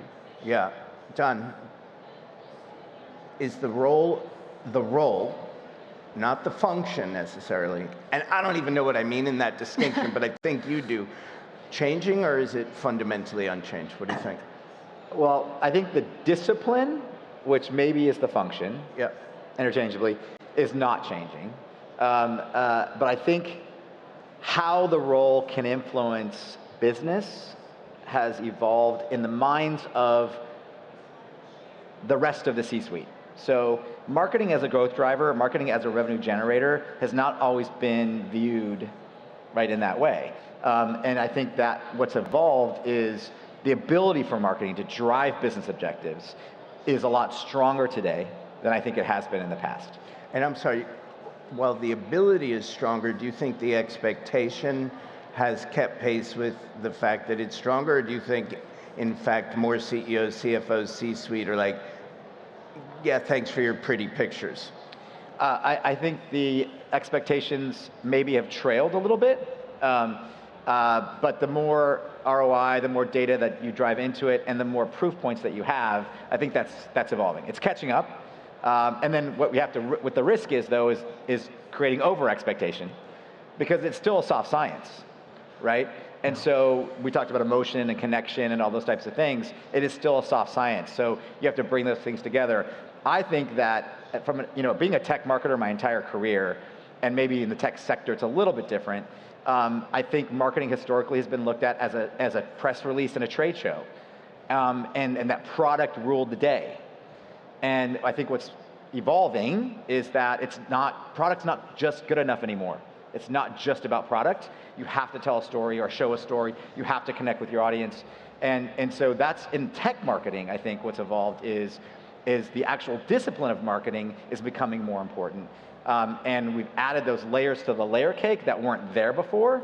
That is, A, makes it exciting, but B, is more fulfilling for any CMO who happens to work in the sector. Maggie, what's your take on this? Well, I'm nodding along to everything that you're saying. I mean, I laugh. I think about two of my best friends from my 20s from university are structural engineers. And I oftentimes think, boy, do they have it easy. The tools have maybe changed, but the fundamentals of how we make a building sound, that algorithm is still the same. And so for a very long time, I thought, there's no sector out there that changes as much as marketing. But I really come back to the fundamentals, the blocking and tackling, and I'm so glad to be having this conversation. Did you use the blocking and tackling metaphor just because Tim's here? Right, how could I not? But I don't think we talk about this enough. I think we get so caught up in the conversation of, all the newness that's coming that we do not spend enough time training our own teams, training the students of tomorrow, talking as leaders about these fundamentals. All right, I want to stick with you as I go to the next question. Obviously, your careers, you've all had pretty diverse, even within a sector, diverse careers. You've seen and done a million different things. Sticking with what is unchanged, as you look at the beginning of your career and today, what do you see and consider kind of fundamentally the thing that matters, unchanged about human behavior and why we humans buy? Yeah. I would say once a year, I still find myself reading Ogilvy on advertising. It's so good. It's so good. 97% of what David Ogilvy said is still applicable to this day. And so I think, human truths are the best insights that any of us have. They make the most powerful plans that we can put together. I think if anything, what has changed is what we spend our time on. Some of what, my colleagues were talking about, really bringing others in our organization along on that journey. But the core playbook for what we all do, those fundamentals are still accurate. Your point about Ogilvy on advertising is so on point. And I always talk about Stephen King's 1974 JWT planning guide, which I'm assuming you as a former strategist have certainly read. Read it today because it's as relevant today as it was in 1974, which I think speaks to your point. Those truths endure. What's your take on that, Don? Yeah, I think I conjure up visions of Mad Men in my head every time we talk about this, which I love that show. Hated the ending, but I love that show. There are these fundamental truths, and it takes me to the episode of the Kodak episode. I don't know if you've seen the episode of Mad Men, where they've got this thing, it's this projector, and they're just going back and forth creatively about how to talk about this projector. The carousel. The carousel. And the Don Draper moment of, it's not a projector, it's not a thing, it's a carousel. And that was that aha moment. And we still have those moments today. We still talk about those types of things. And so I think it is, the more we change, the more we stay the same sort of thing. It's that undenying truth, that human connection. You've made that moment happen, and then everything unlocks, right? And I think that is still what makes marketing special, and drives successful campaigns or advertising or messaging or how you connect with your audience. So it's still there. And so we talk around it sometimes. We try to reinvent it sometimes. We try to get cute sometimes, maybe overly cute sometimes, thinking about the Super Bowl ads this year. But that fundamental many years. Yes, many years. But I think that fundamental truth is still there. Yeah. And that's what excites me every day. Give the audience a quick take. As somebody who markets, well, I think you're all in this business. Don, you quite specifically have B2B and B2C responsibilities with Snapdragon. Do you think that the audience should consider there to be any real distinction in what's relevant as a B2C marketer and a B2B marketer in terms of appealing to human beings? There's a person at the other end of your story, no matter if you're marketing to an individual or to an entity. There are people involved. And so whether it's a buyer or whether it's a decision maker or an influencer within a business, or whether it's a consumer, an individual consumer. So it's kind of B to H, it's business to humans. And so I think that the tactics that you may deploy may have to be different, because the channels they may want to go to get their information or to hear about your story are going to be different inherently. Let me stick with you for a second. And so as not to be Philistines and not to pretend nothing has changed, especially at a conference focused on the future, what, from your perspective, what one or two things have fundamentally changed in the CMO's role and function that you think others should be aware of to the extent they're not? And we'll work our way down the line with this. I'm going to start off with media. Obviously, the media landscape and the whole discipline of media has changed significantly with regards to the structure of how to reach your audience through what media channels. Obviously, that's changed immensely. I think another thing that's changing or changed is the fact that attention spans have shortened generationally, and so relevance, contextuality have never been more important. Meeting your audience where they want to be or where they are, where they're going to be receptive to your message has never been more important. It's not the person sitting in front of a screen for hours consuming content that's fed to them. Right, like I'm a Gen Xer, I'm a latchkey kid, right? So all of the information I received was from one box, right? That was in the living room, yeah, but the family room. You were still getting up to pee during the commercial and not, right? I don't say that flippantly, which is to say, has our attention shortened, or is it just more things competing for that shortened attention? Maybe both. Maybe both. I mean, distraction is real. Rampant, yes. Right, it's rampant. And I happen to be, work for a company that maybe helped create some of that distraction with regards to the smartphone, right, and other screens. But I think that's just a fundamental challenge: is where can we meet these people, whoever the audience may be, on their terms, in the right place, at the right time, for your message or your story to resonate with them. That is a huge ongoing challenge. Sometimes we get it right, sometimes we get it wrong. Now, things like AI and other things are going to help, I think, make that interesting and maybe better. But it's almost a game of whack-a-mole at times until you can kind of figure out that right recipe. But it, again, makes it exciting. Maggie. Yeah, something I think about a lot working for an airline. I would never walk into the flight deck of a plane and say to the pilots, let's discuss how we're going to fly to New York today. I have some thoughts on that.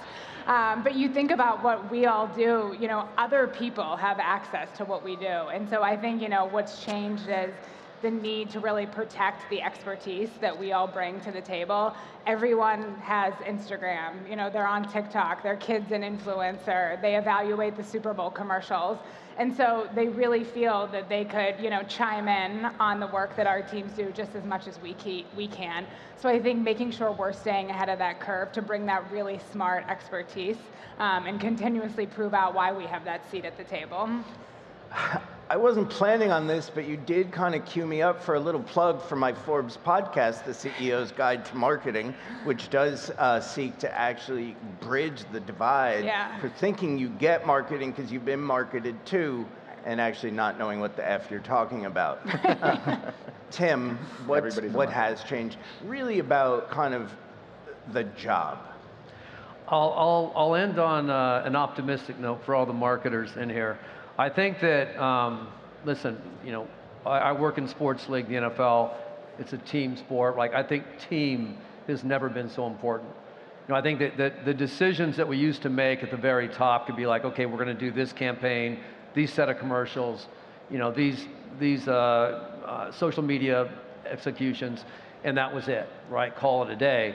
Today, with the number of touch points, the number of contacts that you make with your audiences and the segmentation of your audiences, you really do need that team. And when I say team, I don't mean just the folks who are in the marketing department.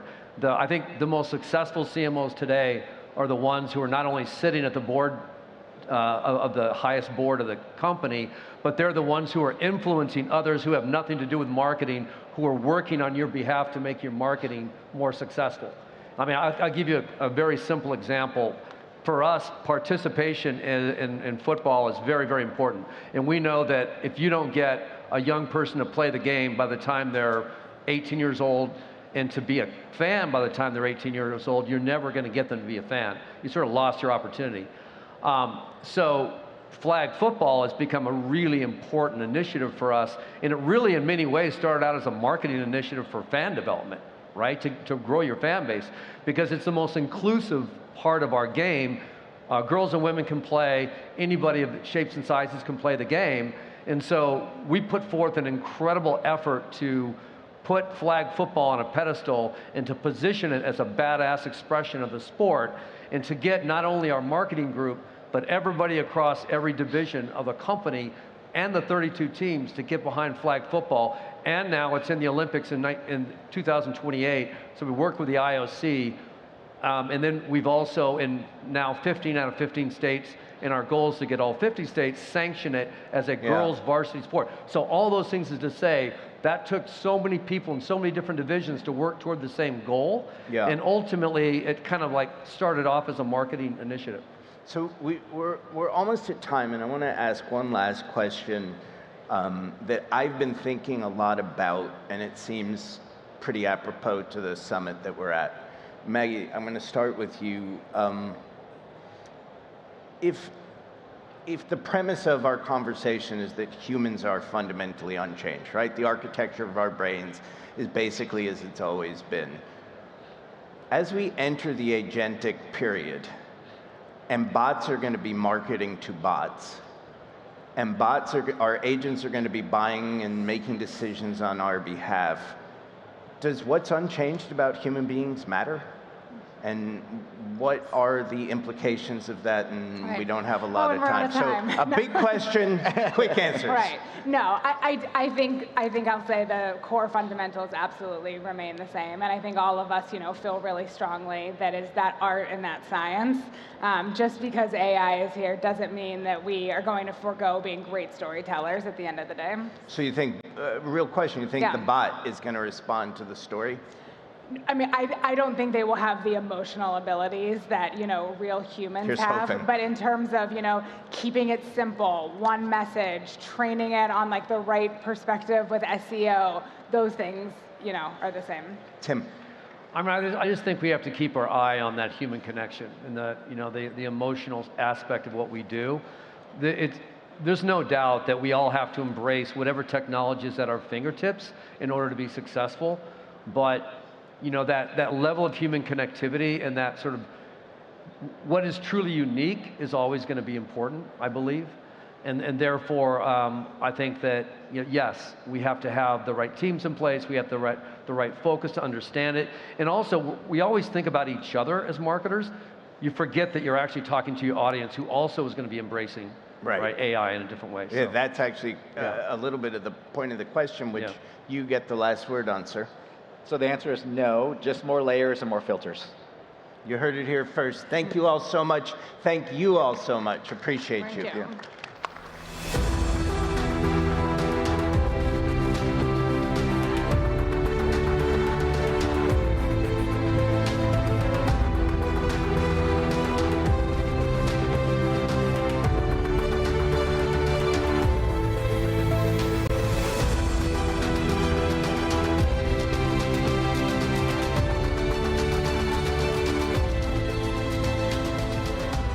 Okay, that was it for our morning sessions. I hope you guys enjoyed it as much as we did. We're gonna go on a quick break for lunch, and we'll be back at 2 p.m. sharp right here on center stage. I'll see you then.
please give a warm welcome to your host, co-host of our newest event, Web Summit Vancouver, Casey Lau.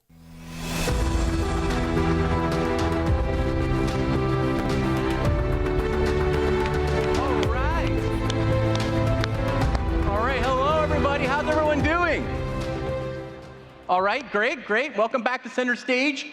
My name is Casey Lau, and besides co-hosting Web Summit Qatar, I am very excited. As the over-announcement said, I'll be hosting our newest event coming this May, Web Summit Vancouver. As a proud born and raised Canadian, I'm excited my hometown will get its own Web Summit this year. But I'll talk more about that later. Right now, everything you need to know about this afternoon and the next 2 days' schedules here on Center Stage, as well as across the entire venue, can be found on the Web Summit Qatar app. So make sure you have it and get connected with other attendees. If this is your first time you've been to a Web Summit, the app will literally change your life. What do I mean by that? A founder told me recently he first connected with his future wife through our app. So I can't guarantee you're going to find your soulmate on it, but I can guarantee you will know what time Will Smith is speaking here on Center Stage this afternoon. Yeah, let's give him a round of applause. He's here somewhere, I'm sure. All right, now I'm excited to kick off a power-packed afternoon here at Day 1 of Web Summit Qatar 2025. We have Silicon Valley VCs, Men in Black, and a man who likes talking to strangers. We have people from Hollywood, from marketing, and from the creator economy, as well, of course, the Fresh Prince himself, Will Smith. Oh my God, this is probably the best Day 1 ever in Web Summit history, so let's get it started. Come on, let's hear your excitement about this. All right, I'm very excited about our next speaker. He started Cohere in 2019, and unlike OpenAI, Anthropic, and other generative AI startups, Cohere doesn't focus on consumers. Instead, the company customizes its AI models, which perform tasks such as summarizing documents, writing website copy, and powering chatbots for companies like Oracle, LivePerson, and Notion. Its rise in the AI world is noted with investors like Cisco, AMD, and Fujitsu, valuing Cohere at $5.5 billion. Showing the world that Canada is also leading in the AI race, and to talk about if AI is ready to leave buzz behind and deliver tangible results for companies, please welcome in conversation with Jennifer Strong, the co-founder and CEO of Cohere, Aidan Gomez.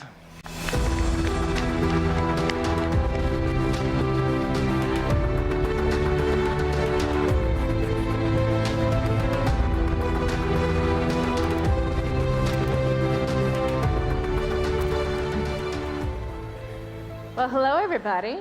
It's great to be here. You know, Aidan, when people talk about your company, they often describe it as OpenAI for big business. But I'm curious how you would describe your company.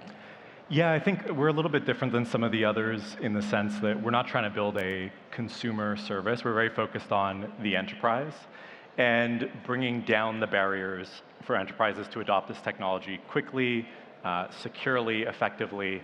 We're mostly focused on productivity enhancement. So this technology is something that lets us communicate with computers and have computers reason over data autonomously. And so that's really what we want to unlock for the business world and for our economies. Yeah. We're here to talk about leveraging AI for business applications and business impact, right? So if we zoom out a moment, though, ChatGPT is 2 years old. Businesses are still trying to figure out how to bring these large models into their daily lives, their workflows, et cetera. Can you talk more about how what you're doing is different from the others and how you're helping facilitate this? Yeah, one of the big ones is privacy. So the fact that we're able to deploy these models in an extremely secure way. So there's no risk to your data. Your data stays within your hardware, whether it's on your preferred cloud, within the VPC, or even on-prem. And so for regulated industries like healthcare and finance, that's essential. You can't be compromising consumers' data. You can't be compromising patient data. And so privacy is a big one. The second major differentiator is about how we engage. So very much focused on customization and the notion of each enterprise is different. The context within an enterprise, even within the same vertical, can be very diverse. And so what we do is we team up to be a technology partner with a company and really make sure that our models, our solutions that we're building, fit their specific context. Yeah. I mean, something else that you're doing is that you're not, and I think DeepSeek maybe showed us this a little bit recently, right? This is not just a money play in your case. Your efficiency also matters, approach also matters. Totally. Yeah, I think we've always taken a strategy of being maximally capital efficient. So we're not spending billions of dollars or tens of billions of dollars building training clusters. I think DeepSeek was a really promising external validation of that strategy. With a fraction of the capital, folks like us, DeepSeek, others, we're able to build models that are within single-digit percentage points of others who are spending $10 billion a year to build that tech. And so I think that efficiency leads to savings that we can pass on to the customer. We can provide a cheaper, more affordable, more scalable product. Right. Are there particular sectors right now, I think again to help people understand where you're seeing impact at this point for businesses, are there particular areas that you're seeing more progress than others? You know, I would almost say no. It's an extremely horizontal technology. Obviously, anywhere you have two or more humans, language emerges, and that's what this technology is good at working with. I would say for us at Cohere, we've had traction in places where data security is a top priority. So financial services, our partnership with RBC, in telco, our partnership with STC.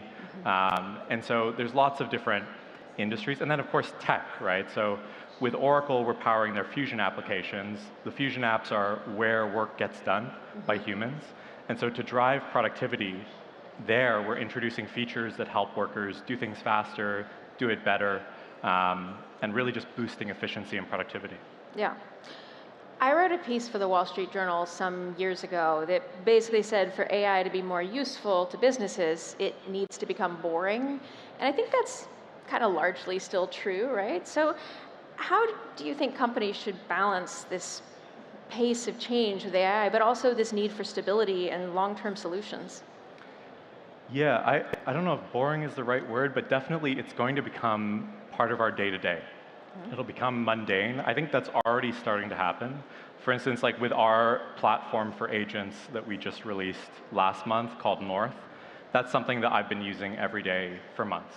And it just feels strange to not have access to that sort of service that you can ask questions to, you can ask it to do things on your behalf, and it will go off and use tools to accomplish that.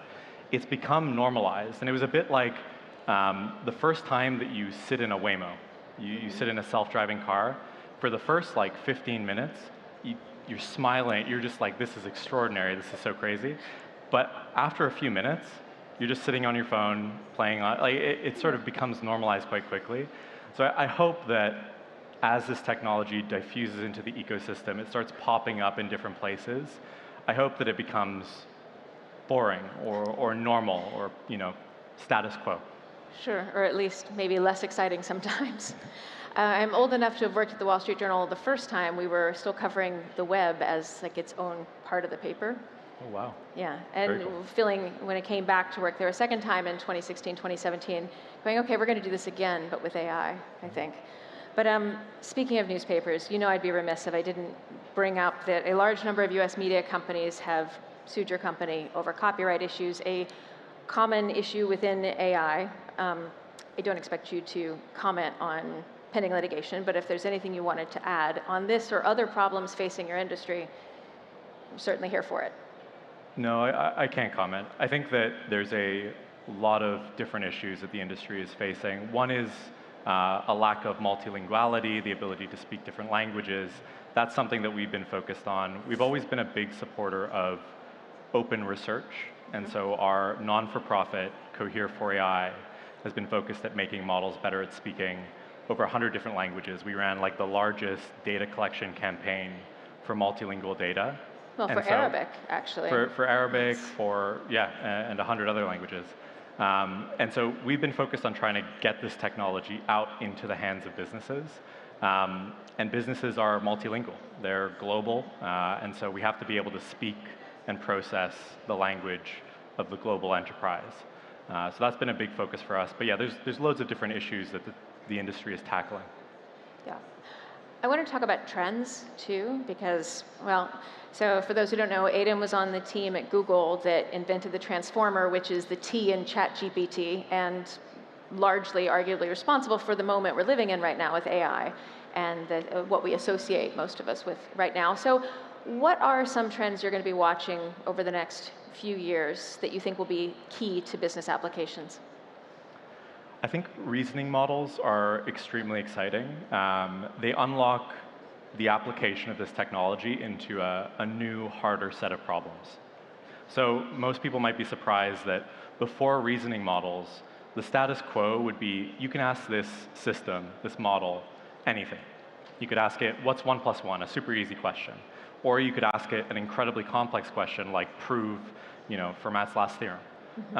And those two questions got the same amount of energy from the model. The model would put the same amount of effort into solving it.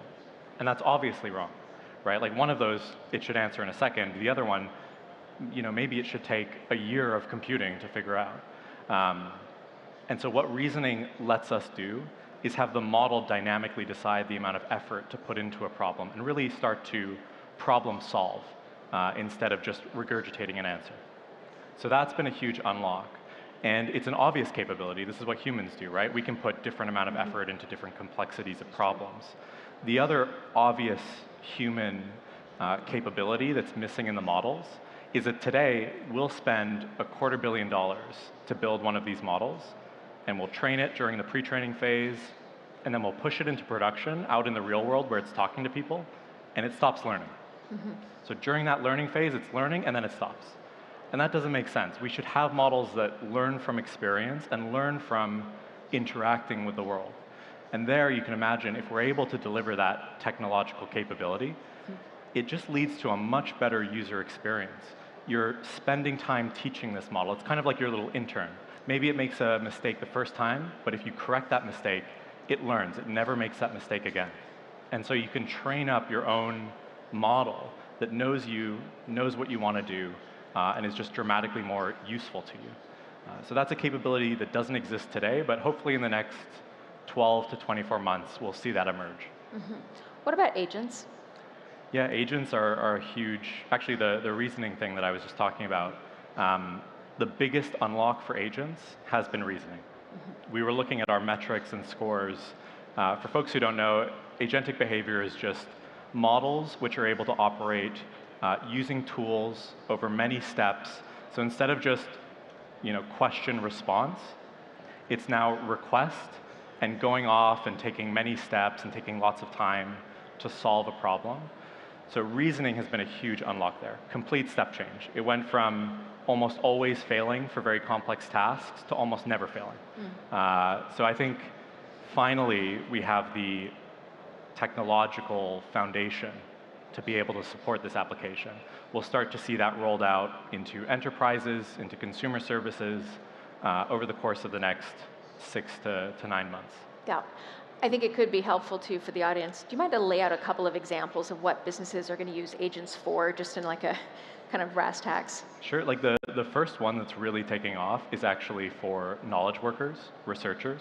So you can imagine if you have a very competent analyst within your organization and you give them a question, they might take a week to respond. And what are they doing during that week? Well, they're doing external research, they're consulting the web, they're consulting authoritative third-party sources, as well as internal research, internal knowledge within your organization. And then they're putting together a briefing of, hey, here's the answer to that complicated question that you asked. It requires many steps. It requires a lot of checking and cross-referencing. And so that's a very long horizon agentic process. And these models are extraordinarily good at it. So for North, in our platform there, we have research agents that are capable of plugging into all of your internal data, external data sources, and just doing research for you and preparing reports. So something that would have taken a week or weeks, it comes back in 30 seconds. Wow. What about some advice for the audience? I'm thinking about common misperceptions that businesses will fall into and how you think they could avoid that. I think there's been a lot of compromises on security that have been taken in order to get access to AI. I think a lot of CISOs have been not comfortable with the way their data has been treated, and they're concerned about employees putting secrets or customer data into consumer services. And so I think the big misconception is that you have to do that. I don't think people realize that you have an option to keep your security and your privacy completely preserved while accessing massive, extremely powerful language models. So that's something that we really want to put forward, is that there isn't a compromise there. You don't need to send your data externally. You can keep it internal, and you can deploy systems in a way that protects your user data. Do you have any thoughts on the future of hallucination? That's also a common topic, right, among businesses and a common CISO concern. Yeah, there's been lots of very good progress over the past 3 years. I would say we've seen hallucination rates drop dramatically. One of the core techniques is RAG, retrieval augmented generation. So instead of just asking the model to remember a bunch of facts, give the model the ability to search over a set of facts that you do trust. And then force the model to cite its sources so that it has to prove and justify why it's saying what it's saying. So I think that capability has dropped hallucination rates dramatically, and we'll continue to come up with more methods to bring it down further. Do you think they'll ever go away? I mean, humans hallucinate, and we're very smart. So I think even the best forms of intelligence that we know exist misremember things, get stuff wrong. So there will always be errors. It'll never go to zero, but we can bring it down to a level where it's manageable and it's not a problem in the way that we currently see it as a problem. I want to be mindful of the time as we come to a close here. We've covered a lot of ground, but there's a lot more we could keep covering. In the last few minutes, what's something we have not talked about yet you'd like to? I think we covered everything. I think we covered reasoning, learning from experience. You know, I think that agents and a new generation of models will introduce some really interesting opportunities for automation. There's a lot of things that are going to get unlocked. On the vision side, models are starting to get more integrated with other modalities. So initially, language models started off with just language. They're now much more capable at seeing, at consuming video, at consuming and producing audio. And so that just expands the set of applications you can pursue. One of those might be robotics, which is something that I know a lot of people have been waiting for concrete breakthroughs in. And I think we're starting to see the signs of something happening in that space. Certainly the physical component of robotics is getting very, very sophisticated and reliable. And now we have the reasoning or the brain part of robotics, which seems to be approaching some sort of climax. Yeah. Are there particular projects you're really excited about, or conversely, particular projects that you at Cohere won't take on? Yeah, there's many. I think the learning from experience capability is crucial. I think that controlling enterprise software is a really difficult task to accomplish. The models, you know, they're not trained on enterprise data, and so you have to get them familiar with that context. And so that's something that we've been very focused on. They're getting dramatically better. So they're starting to be able to use software like sales software, HR software, finance software in a very compelling way. And so I see a new frontier of augmenting the workforce with this technology that's going to be unlocked very soon. Yeah, well, that is one of the differentiating factors, right, of your ability to go across different systems within an enterprise. Exactly. Yeah. Well, this has been lovely. Thank you very much. Thank you so much. Thank you to everybody for being here. Thank you.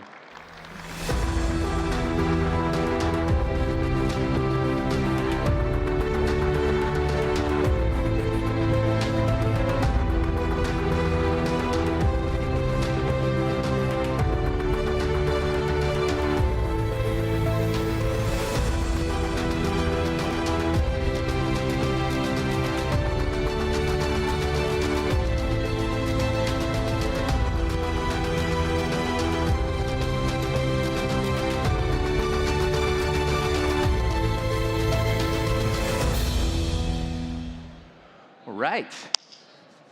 4 chairs, 4 people coming out here. In Q4, 2024, VC investment rose to its highest level in 7 quarters, primarily driven by surging interest in AI. the US saw its largest venture round ever with a $10 billion raise by AI firm Databricks, with some of that coming from the QIA. While 2023 was described as the toughest year for venture capital, 2024 showed improvement, with global venture funding slightly surpassing the previous year. But as the VC landscape continues to evolve, will funding ever reach the levels it did several years ago? Our next panel will examine the current state of venture capital and learn what's in store for the year ahead. To find out if 2025 is the year of the upswing for venture capital, please welcome to the stage, in conversation with Abhisam Thomas from Inc. Arabia, Christian Meerman, the founding partner of Cherry Ventures, Yalda Alker, the co-founder and managing partner of Bracket Capital, and G.V. Ravishankar, the managing director of Peak 15.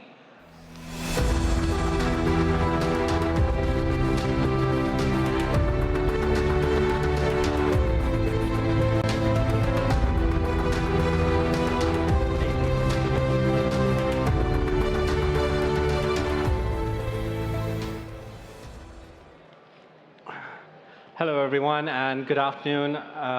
Really glad all of you have come to this session. We're going to be talking about venture capital with a bunch of investors from all around the world. The only housekeeping I want to say is that I like to make these discussions, whenever I moderate such things, is to keep it as interactive and dynamic as possible. And this doesn't mean just for the speakers on stage, but it includes you guys in the audience. We do not have a setup for questions, but we are going to game the system like I've done this before. So send me questions on the Web Summit app, and I will try to integrate them into the conversation as we go. So we'll make this as dynamic as possible. All right, to my speakers. Again, this is a session that starts with a question, and I guess that's the question I'm going to ask all of you. Is 2025 the year of the upswing for venture capital? Christian, I'll start with you, and yeah, we'll go through the... Yeah, look, I believe that this is the year for the upswing. Starting from the late stage market, we believe we're going to see many kind of large tech IPOs this year. M&A activity is going to increase. Stock prices are up, cash balances are kind of very healthy of all these larger acquirers. So we're very bullish on that. And then if we look at Europe, kind of early stage, which is kind of where we play at, we just kind of launched a new fund of 500 million 2 weeks ago to fund European entrepreneurs. And we said, hey, we want to fund the next $1 trillion company coming out of Europe. And we believe, look, there's kind of a huge amount of great talent coming out of universities, spinning out of large tech companies, and therefore we're pretty bullish kind of to hit now the AI wave with great kind of application layer companies coming out of Europe. All right, we'll come back to Europe, but Yalda, your thoughts, yeah. I'm going to give a slightly contrarian and controversial answer. Go for it, go for it. Do we really want the fundraising cycle to hit the levels that it was back in 2022, 2023, where we had venture capital that were injecting excessive capital into the market, into companies that, quite frankly, did not have the scalability required to meet the market demands? I think VC really needs to redefine the way that it defines success, no longer about huge, humongous fundraising cycles and valuations that are going through the roof, but really with the amount of capital that is being returned to investors. Nowadays, the venture capital industry requires 12 to 15 years to return capital to investors. And that is, most of the time, some of the funds are not even meeting that hurdle. You have companies that could IPO tomorrow. Yeah. Companies like SpaceX could decide to IPO tomorrow. The reason that they're not doing so is they don't want the public scrutiny that comes with being public, and they want to maintain control. That's fine. That's Elon Musk. He can do whatever he wants. But then many, many other companies can't meet the pricing requirements that allows them to go public, precisely because they were oversold the valuations that they could be IPOing at. And as a result, we're seeing investors growing frustrated with the market, and VC really needs to rethink its liquidity strategy, and that's why we're seeing a huge appetite for secondaries at the moment. But until you have capital that's being returned to investors, I really don't think that we will see this upswing. I actually think, to your earlier question, and I'll end there, that we're going to see capacity-constrained funds in the future that precisely prioritize distributions back to investors. Okay, a contrarian approach, but I think you're coming with the point, so let's go with that. GV, same question. Given your perspective from India, what does it look like? Yeah, I think this year is going to be interesting, but depending on which sector you're in, I think the answer may be different. So the way I think about it is there an upswing? Absolutely yes, but only if you're somewhere close to what's happening in the world today, which is all AI. And if you're not from that sector, it's going to be not as easy as it was. But for AI, it's like 2021, 2022. There's lots of interest, lots of capital. It is probably the single biggest thing that is happening as a technology shift in our lifetimes. And so rightly so, many people are all in on AI. So it's a huge upswing for AI. You're likely to see that continue. We'll come back to technologies that we are looking at. But Christian, I'm coming back to you now. You literally said that you're quite optimistic about the European tech play, the tech sector, so to speak. What is driving that positive outlook for you? And what do you think makes Europe different when it comes to the different ecosystems around the world for that positive outlook that you just shared with us? Yeah. Look, I think if you look at AI, right, which is obviously dominating everything at the moment. Cannot stop talking about AI. Exactly. Just like, So look, I think on the foundational model side, I think Europe hasn't done a good job. I think that's clearly kind of the US won it, TBD, what happens with DeepSeek, but I think generally that's gone. But we see kind of many companies that are being built on the application layer, and I think these companies can come from anywhere, right? Because you plug into the LLMs, into other platforms, which is fairly easy to do. And if one of the platforms is better than the other, you just quickly switch, right? And then you build something exciting on top. And there we believe that you can also build kind of in Europe or anywhere. And we're seeing companies popping out somewhere suddenly in Eastern Europe, a team of 20 people. You don't need kind of huge amounts of people for that, right? So it's more having the right smart people to build this and then get to traction pretty fast because you sell a global product. And we've seen this now a few times in Europe, and therefore we're very bullish about that. Can I just like push back on that a little bit? And if you're considering it as a competitive landscape, what sets Europe apart rest to the others, and why should someone set up there and look for money there as opposed to anywhere else? Do you have a pitch for that? Yeah, look, I would say it's mostly kind of teams that are already kind of based in Europe, right? So it's not someone that figures out, okay, where should I start my company? It's Europeans building a company. But I think the fair pitch is, why should they not just move to San Francisco and build it there? I think if you look at kind of cost of talent, right? So for an engineer in Europe, you pay probably like a third of what you have to pay in San Francisco, because cost of living is higher and so on and so on. And also war for talent is completely different in the Valley. So if you have a good engineer, he or she will get poached by OpenAI and they pay that person suddenly $1 million, right? And you have nothing to do against this if you're a seed, Series A, Series B stage company. And therefore, we believe from a talent perspective, quality of engineering level and so on, people are kind of equally good that are kind of trained in Europe. And therefore, there's no reason why you have to go to the US for that. Okay. GV, we were talking about this just backstage. Like, do you think the Indian market is maturing? Like, we have been seeing a lot of, shall we say, IPOs, but at the same time, we're seeing unicorns and M&As and secondaries, like Yalda was saying. How would you describe that, and what describes the market right now for entrepreneurs, for investors? Why should they be looking at it? Great question, AB. So India particularly is going through still a phase of digitization, so tremendous set of opportunities. India's always had depth of engineering talent, which is creating this capacity for building new things. And so if you come there, there's a lot of energy around building new things.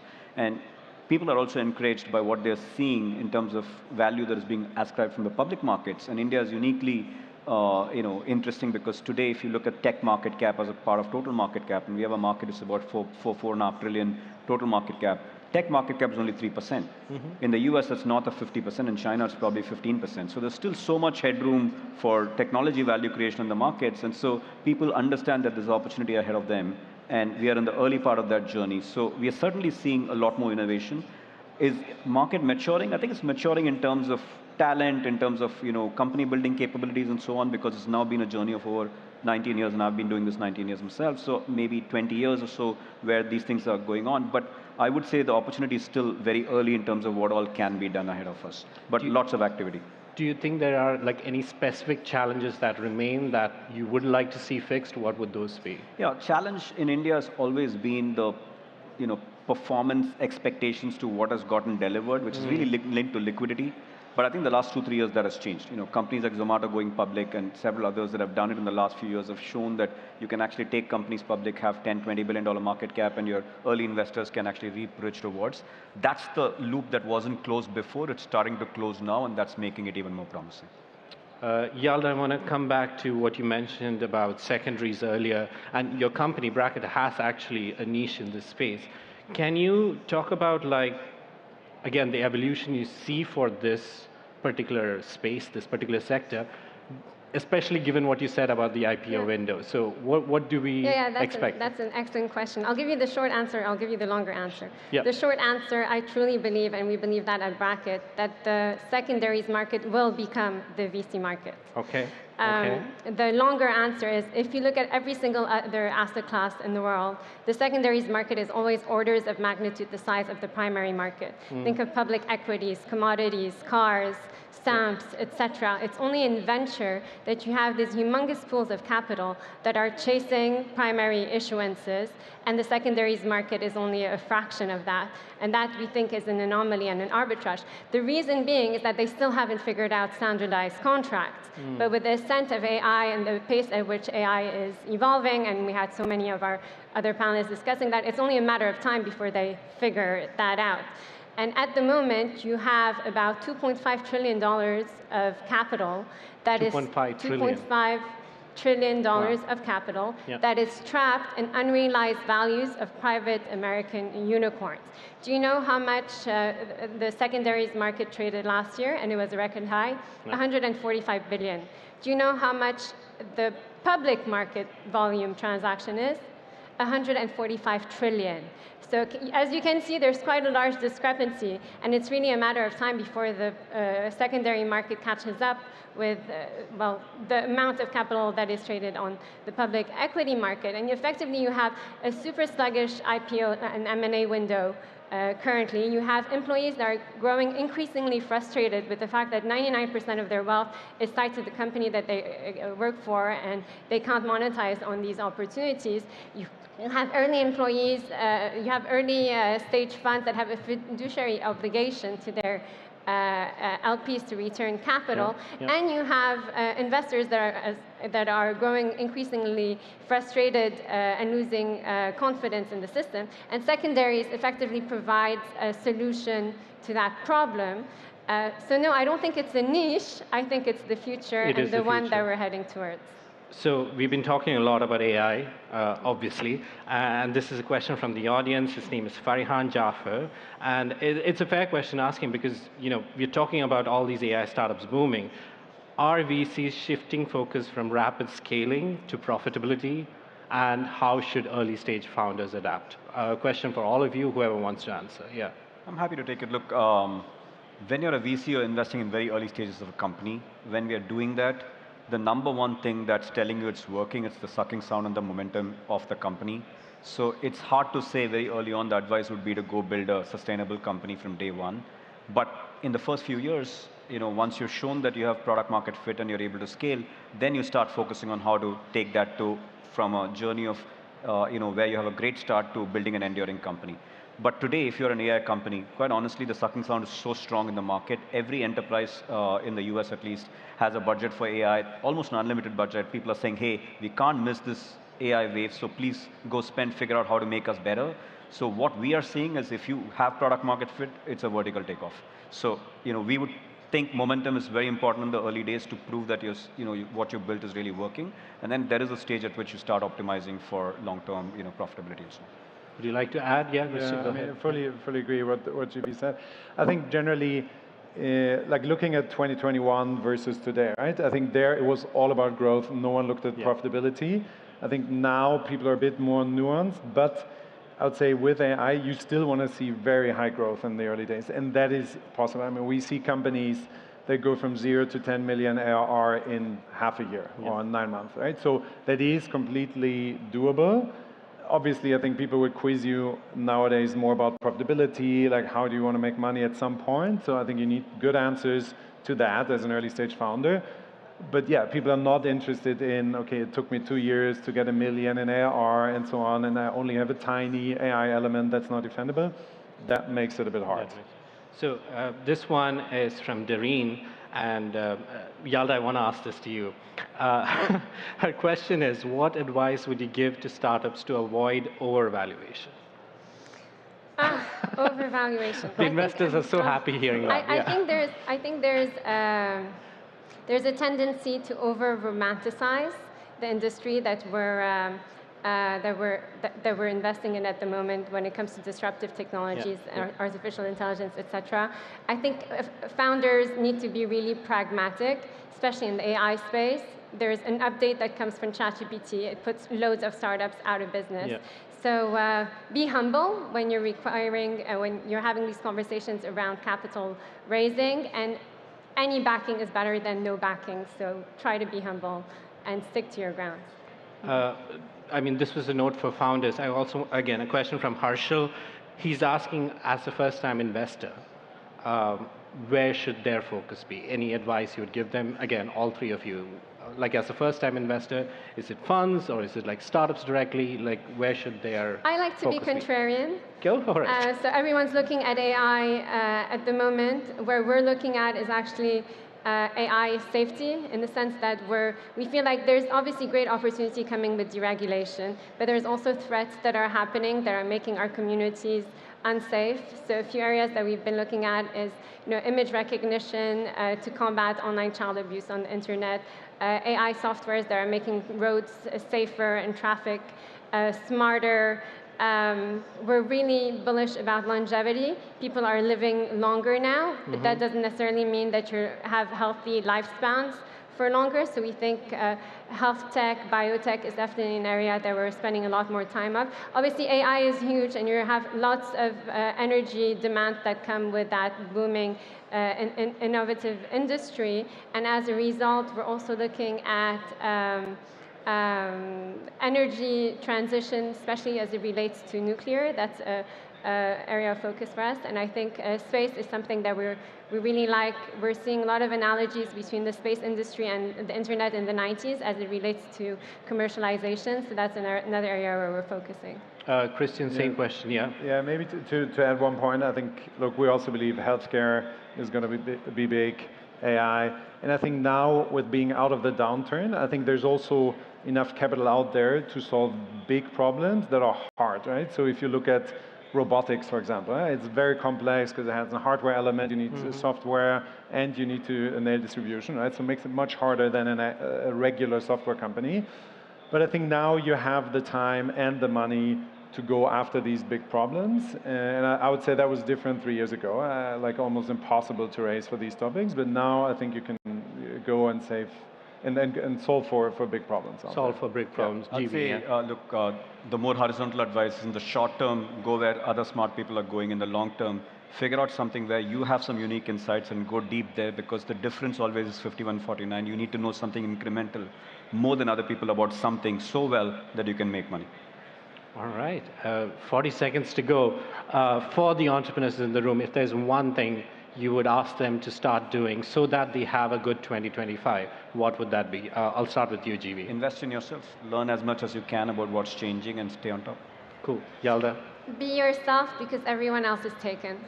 Fair enough. Christian, go for it. Look, I'd say kind of focus on the core. Figure out what are the 2-3 things you want to nail this year, and only focus on those targets. Cool. Thank you, guys, and thank you to the audience for your questions. We're right on time, so yeah, thank you so much for being part of this webinar. Cool.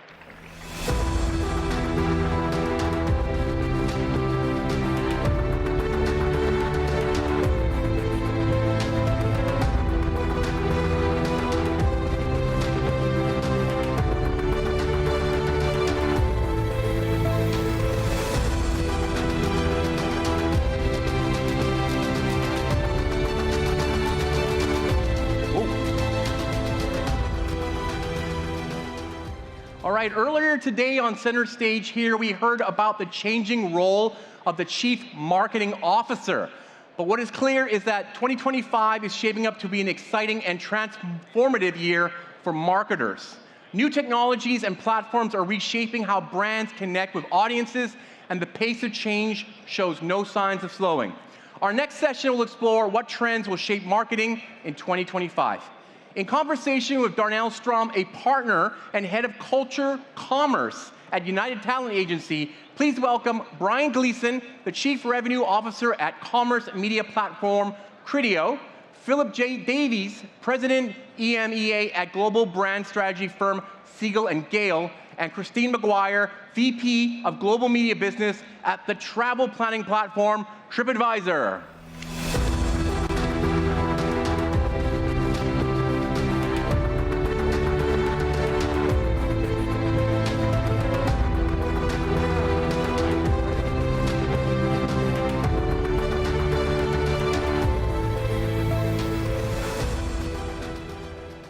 Hello, good afternoon. How's the energy out here? We're post-lunch. Give us a little something. Okay, I see you. Good afternoon, my name is Darnell Strom. Very excited for this conversation. We're going to be talking about what the marketing trends are for 2025.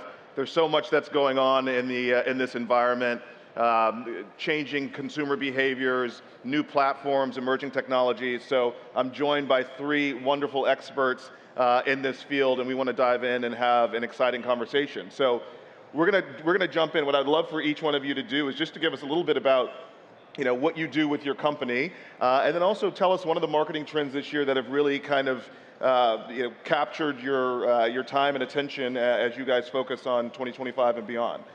Christine, I want to start with you. Sure. Good afternoon, everyone. Christine McGuire. I'm the Global Vice President at TripAdvisor, overseeing the commercial business. And most of you probably know TripAdvisor as trusted reviews.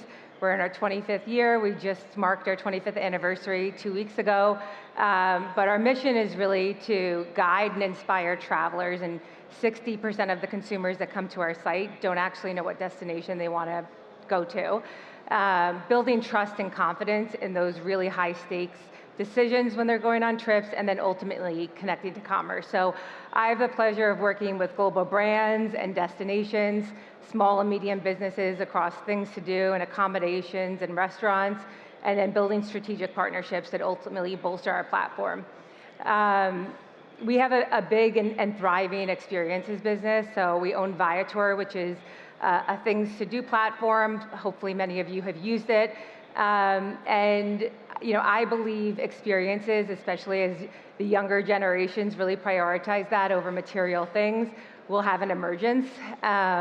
If you haven't heard of Bill Perkins, he just wrote a book called Die with Zero. And the premise of the book is take your financial accumulation and go and have life experiences that pay off in dividends and memories for life, versus accumulating material things that deteriorate over time. So for me, that's the big marketing trend, getting back in person, socializing, creating memorable experiences that last forever, and ultimately help with multi-generation and some of the younger generations that want to have memories that last forever. Great, thank you. Philip? Darnell, thank you. Good afternoon, everybody. It's great to be here. So I'm Philip Davies. I'm the president of MEA of Siegel and Gale, and we've been going in business since the 60s. So I guess inherently we're kind of optimists by nature. But since then, our defining philosophy and way of working has been to deploy simplicity in everything we do. And for us, that's probably as relevant now as it was in 1969 when we were founded. And you think of whatever way of looking at that you like, from, if you like, the expression VUCA, where everything is volatile, uncertain, complex, and ambiguous. And simplicity really is the antidote to that. So when we create brands, when we develop brands, when we create stories, we make sure that they have that thing which is absolutely fundamental for us, which is about focus. And simplicity isn't about reductionism or minimalism or anything like that. It's actually that, if you like, the pretentious way of talking about it, it's the intersection of clarity and surprise. We need to make things easier to understand, but we also need to engage really, really, really well. So, going back to why we feel that works, you look at maybe one of, if you like, our first identity we ever did was the NBA logo. And if you can picture that in your minds, it's that silhouette of Jerry West, the LA Lakers player, still exactly the same today than it was in 1969. And we kind of like to think that's a illustration of the power of a simple, enduring idea, which is universal, it's enduring, and it's scalable as well. And it makes them $3 billion a year just out of that identity. And it's also, I guess we like to think a logo is measured by how commonly it's used as well. And you'll find that a lot of body parts around the world. So if a logo can be tattooed on somebody, we think that's probably a pretty good measure of a job well done. So you asked also about a prediction. I guess in terms of trying to make sure that brands are able to play a role in people's lives and be genuinely useful to them. And in looking at that, I would say that really thinking about how brands want to try to speak to people, not in a mass market, but as a huge market of individuals, it's about finding ways that you can personalize without being creepy. Yeah. You want to be a part of people's lives, but you don't want to invade people's lives. And I think the more that we see brands doing that, that's what they have to do. Otherwise, they'll simply be rejected if they don't do that. Well, the personalization piece we'll come back to because I think there's a lot to explore on that front. Brian? I like the analogy of if you can tattoo it, the logo. Do you have the simple. tattoo? Do you have the NBA logo tattoo on you? I don't have a logo tattoo. Okay. Maybe in the future. Criteo is a global advertising platform. We've been around since 2005. We provide the opportunity for brands and D2C companies to insert advertising anywhere along the customer journey. And we do that at tremendous scale. We serve roughly 61,000 ads per second. We operate in 100 markets around the world.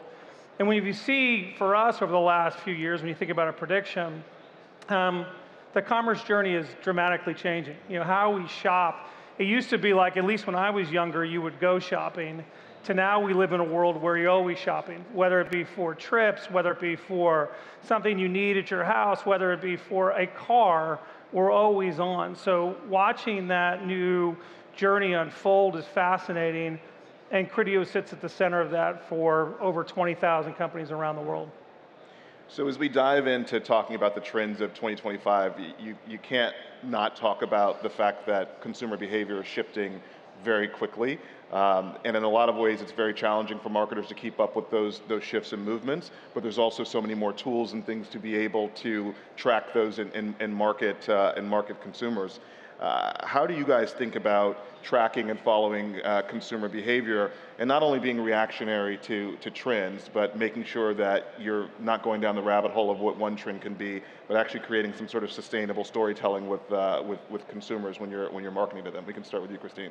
Yeah, it wouldn't be a marketing trends panel without talking about AI. Yeah. And if you think about history, arguably AI, consumer shifts have dramatically accelerated versus any other time. So if you look at ChatGPT, within 2 months, they had 100 million users. I don't know if we could look back in history and see anything like that. So I would say for marketers, it's a first mover. You can't lag, you can't sit still. You really need to adopt the technology quickly. And then as I apply that to travel, talking about e-commerce or streaming, those consumer experiences and behaviors have shifted so dramatically where it's a frictionless experience. You expect same day or on-demand programming. I would say travel in the era of AI is ripe for disruption. There's so many touch points across a fragmented journey that AI can really help bring that all together, personalize the experience. At TripAdvisor, we really believe in people-powered guidance, guided by people like you that have been there before, and it is really backed on authentic, real reviews. So for travel, I think it's going to be a game-changing time to really bring up all those different elements from the pre-planning and booking journey right through to the end sharing and the loop back. So I'm excited for AI and how quickly it's going to change with the AI tools. Philip, you mentioned in your intro about personalization and trying to do it without coming off as creepy, right? We have so much access to data and insights now. How do you, or when you advise your clients, how do they personalize the experience of marketing without feeling too invasive and turning off the consumer? Yeah, so we look to try to create a brand that can have universal appeal, but individual sort of recognition and an individual sort of relevance to them. So, we manage brands globally, and one of our brands that we have worked with for a number of years is American Express. So, we find that in, say, London, people are actually asking for the old heritage card, the green card, because they like it, but if they want all the toys loaded up onto it, so they want all the platinum toys, etc., the Centurion toys maybe, but they want it to look kind of modest. But we do find, you may go to, say, Mumbai, and people, when they take that card out, they want it to light up. So they want a celebration of being a member and so forth. So finding ways that can ladder up to the same story about realize your potential is how we would do it. So then it's about finding ways that can be modulated around the world to absolutely make sense. So, for us, it's when it comes to using that with AI, it is down to a simple idea like that, and that's always what we look for. And, for us, it's finding that AI won't find that for you. So we use AI as writers and as strategists and designers, but it's really being able to identify. David Lynch, the famous film director, passed away, 2 months ago, 3 months ago? Yeah. I loved one of his phrases. He used to say, an idea is like a fish. You can't make a fish, but you can catch one. And that's kind of like what it's like using AI as well, making sure that you can really spot the right things, and you can see a fish rather than just see the shimmering light on the water. You can really get something. So it's finding a great idea that is actually very, very, very, very versatile and flexible. Brian, have you seen examples of incorporation of AI in unique ways that marketers have used that you think will be continued to use more in the future? I think so. I mean, when we look at the world at Criteo, so the way that I always try to describe it is it's almost like a personal shopper. When someone goes shopping, we want Criteo to go along with them, but everybody's shopping experience is different. So if we go to a familiar shop and we have someone who knows us and we have a relationship or dialogue with them, that's a relationship, and you can elegantly insert yourself into that in a unique way. The same is true, you may have someone who is very price conscious. So for them, they want to use AI to make sure they're always aware of the most recent deals that may be in the marketplace. And I think you see this across. Some people may like free delivery. Some people would rather pick it up in the store. So we all sit on a massive amount of data, but where AI comes in is it really does have the ability to personalize, but the way I would describe that is personalize with care. The consumer experience is at the core of everything that we do, regardless of our companies.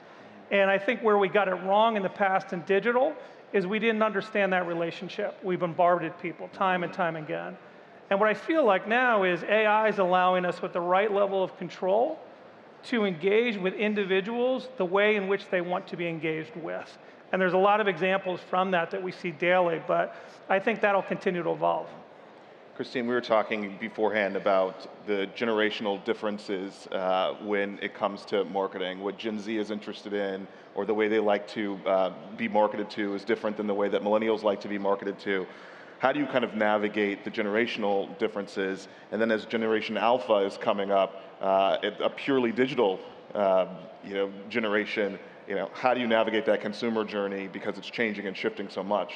Yeah, we actually just published a big study called Life Stages. You have traveler types, you have trip types, but life stages looks very different based on where you are in your journey. So there's a lot of great things in that, but if I focused in on the younger generations, they care about adventure, they care about sustainability, they care about value, and they care about the intersection of live sports and music and festivals with travel. So we're really honing in on that as an opportunity to bring a lot of things together and super serve that consumer. I think you talked about a couple of points there that were, I'm the Hollywood guy, so when I hear things like music and, entertainment and storytelling, it makes me think about, how does pop culture and cultural relevance play a part in marketing? And, we've seen a lot of, creator or influencer campaigns or traditional celebrity campaigns. Some work very well, some don't work at all. How important is pop culture, and this is for all three of you, how important is pop culture in marketing, and do you see that continuing to bond together, or do you see people moving away from it? Philip, we can start with you. I think as long as it's used really with care, obviously. So I think also we're moving away from the kind of the influencer or the celebrity who's like holding the product. Right. It's much more about, okay, what part have they had in that product? So I really admire campaigns by people like Louis Vuitton when they work with Pharrell Williams and how he has made a creative director there, and you can see he's really invested in the product. You can see his personality coming through, and it's a great fusion of the two. And you go back to people like Stella McCartney, did that really well with Adidas as well. So when it is authentic, that's when it works. When it starts to slip away from that, it just doesn't work. So there needs to be a degree of transparency in why they're involved and what they do. So there's real trust in that product. One of the things we've been seeing from the agency side, to your point, using the Pharrell example, is that brands are, especially for very creative-minded talent, are bringing them in to actually partner with them. So making them creative director or artistic director in certain ways, using their insights and their access to information from their audiences to be able to help them, develop campaigns. And that's something that we've seen, and probably a trend that we will continue to see moving forward. Brian, have you seen anything that's worked really well in the kind of pop culture or cultural relevance space?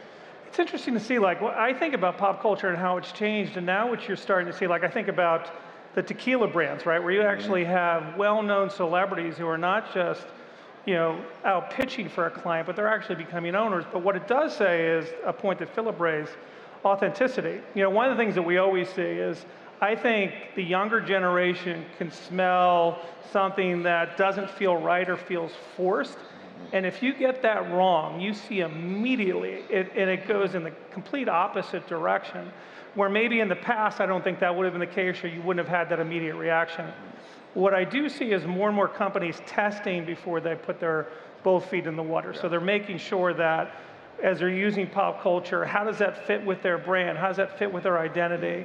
And I think that's a step that has to be done, because again, if you go down this path and it's counterintuitive to what your brand actually is, it's a significant loss for the organization. So as we close out here, we want to look to the future. So we want you to put on your crystal ball and make your best predictions for what are the trends that are going to really move the needle in 2026, or the technologies or platforms that you think are going to be most impactful to marketers moving forward. So putting you on the hot seat first, Christine. I'll go back to events and experiences. So it's going to be the mega decade for the US. We have the World Cup, we have the Olympics, it's America's 250th anniversary next year. So there's a lot of focus on tourism and experiential and all the things to super serve those consumers. And then I would say, AI for good, health care and medicine and sustainability and environmental applications. That's what I would sort of love to see in the next year or two. And ultimately, we'll probably see an emergence of companies and people that we don't know of right now, but are going to be part of the NASDAQ or some of the top 5 or 10 companies emerging in the next few years. Right. I agree with you on the experiential. I feel like it's just going to continue to happen. And being at TripAdvisor, you get to be right in the center of it. Philip? Can I have 2 things? Sure. Okay, so away from tech, I would say that still some of the key things, and just listen to Brian there as well, in terms of how you engage, and remembering that we're creatures, and flesh and blood, and the way we receive information is through the heart. What's that expression? What the heart feels today, the head understands tomorrow. Right. And I think we still need those wonderful ideas that can get into people's hearts first, and then travel up to their minds where they rationalize it. So I think language is one of the key things that we can use there. It's one of the most transportable creative elements that a brand can have, use of language. But I would also say the other thing is, I think what we're obviously seeing is just the explosion of excitement here in Doha. And I think the involvement here is just incredible, how things are changing, progressing, and so forth. Just going back to the World Cup that was staged here, just seeing how things are done in the Doha way or the Qatari way is really exciting. So I think what happens here is going to be something to watch over the next few years. I agree. Brian, closes out. I know we're on red, but the thing I will leave you with is, as a consumer, whether you're going on a trip, going to the store, buying something online, the consumer experience is only going to get better and better. How companies are evolving to take advantage of technology today blows my mind, and for consumers, the fact that it gets better and better is something I absolutely love. Right. Well, thank you for your time. Thank you for your predictions. If any of their predictions are wrong, you should message them in a year on LinkedIn and tell them that they were wrong. But no, thank you for your time, and thank you all for listening.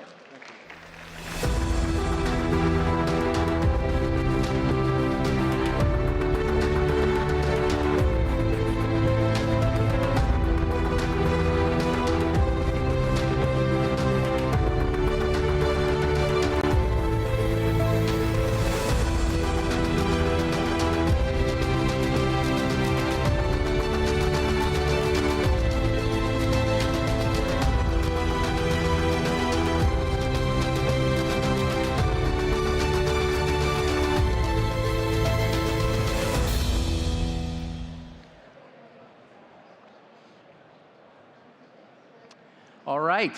Next up, we are very honored to have a titan of the entertainment industry. United Talent Agency is one of Hollywood's most prominent global talent agency, representing a diverse array of artists and professionals across film, television, music, sports, and digital media. From Wicked star Cynthia Erivo to the new Captain America, Anthony Mackie.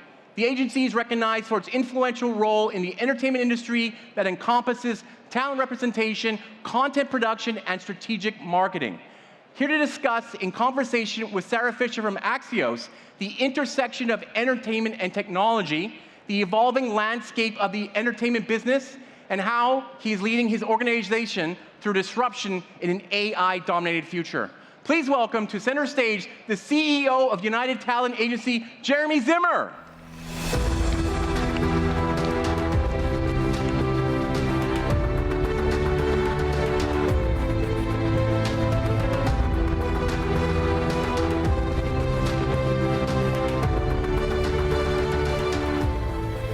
Good afternoon, everyone. Thank you so much for joining us today. We are excited to welcome Jeremy Zimmer, the CEO of the United Talent Agency, to the stage. There's probably nobody better to talk about the intersection of media, entertainment, and technology. So a round of applause quickly for Jeremy Zimmer. Thank you, thank you. Jeremy, your time is precious. What brings you to the Middle East? Why is this an area where you want to invest your time? Well, I think that in the world today, there are not that many places where the spirit, the growth, and the opportunities are as big as they are in this region. And I feel that the appetite for media and the appetite for culture is very, very strong. And our clients want to know what's happening here. Our brand clients want to be aware of what's happening here. And I feel like it's ripe for opportunity. And when you think about that opportunity, is it entertainment, investing in studios? Is it social media and creators? Is it sports? Where do you think this region has the most to offer Hollywood? Well, I would say all of the above, certainly, but you know, our agency has been ahead of the curve on the creator economy for quite a while, so we feel that this area is ripe for a really explosive growth in the creator economy, the podcast business. I feel that the sort of narrative story, oral storytelling has been a big part of the history of this region, and we really believe podcasts will fit in very, very well here. And it's such a young, dynamic population, and they're very sophisticated, they're very technologically sophisticated. I think that there's a lot of opportunity for the creator economy. When we think about the creator economy outside of the US, you mentioned podcasts as being an example. What are other areas? Is it newsletters? Is it social media? Like, where could the Middle East take advantage? I think it is. I think it's all of those things. I think it's, what we're seeing in the U.S. is the amazing, how much lifestyle is being represented and emerging out of the creator economy. And whether you're a young chef with a great restaurant and a lot of followers, or a comedian or a musician, more and more careers are being built on the creator economy, are being built in that by building your audience on social media and then converting that audience into whatever your affinity is. So we believe that that's, there's so many opportunities to exploit there. For a lot of people, they've built that audience on TikTok. TikTok's uncertainty in the US presents a challenge for them. What do you think is going to happen, and how are you advising your clients? I mean, we're advising our clients, particularly our clients who are big on TikTok, that they have to start developing their audiences elsewhere, whether that's on Instagram or Facebook or Snap, that, they have to be mindful of the opportunity that TikTok could go away. On the other hand, it's hard to imagine that it will. It's such a powerful force, and it's such an important marketing tool, and hopefully it'll get worked out in the US where TikTok remains. Do you think the creator economy presents a threat to traditional Hollywood, or do you think traditional Hollywood has a way to grow stronger if they could take advantage of it? Because right now it does not seem as though they necessarily are. Well, there's a lot of things that are both threats and opportunities, and a lot of it, whether it's a threat or an opportunity, is how you react to it. I think Hollywood has been a little bit slow in how they have evolved in using social media as a tool to market their content. I think they've been a little slow in figuring out how do they populate traditional entertainment with social media stars. We represent Mr. Beast, and we were able to put his show together at Amazon, and the numbers for that show have been, on a global basis, have been huge.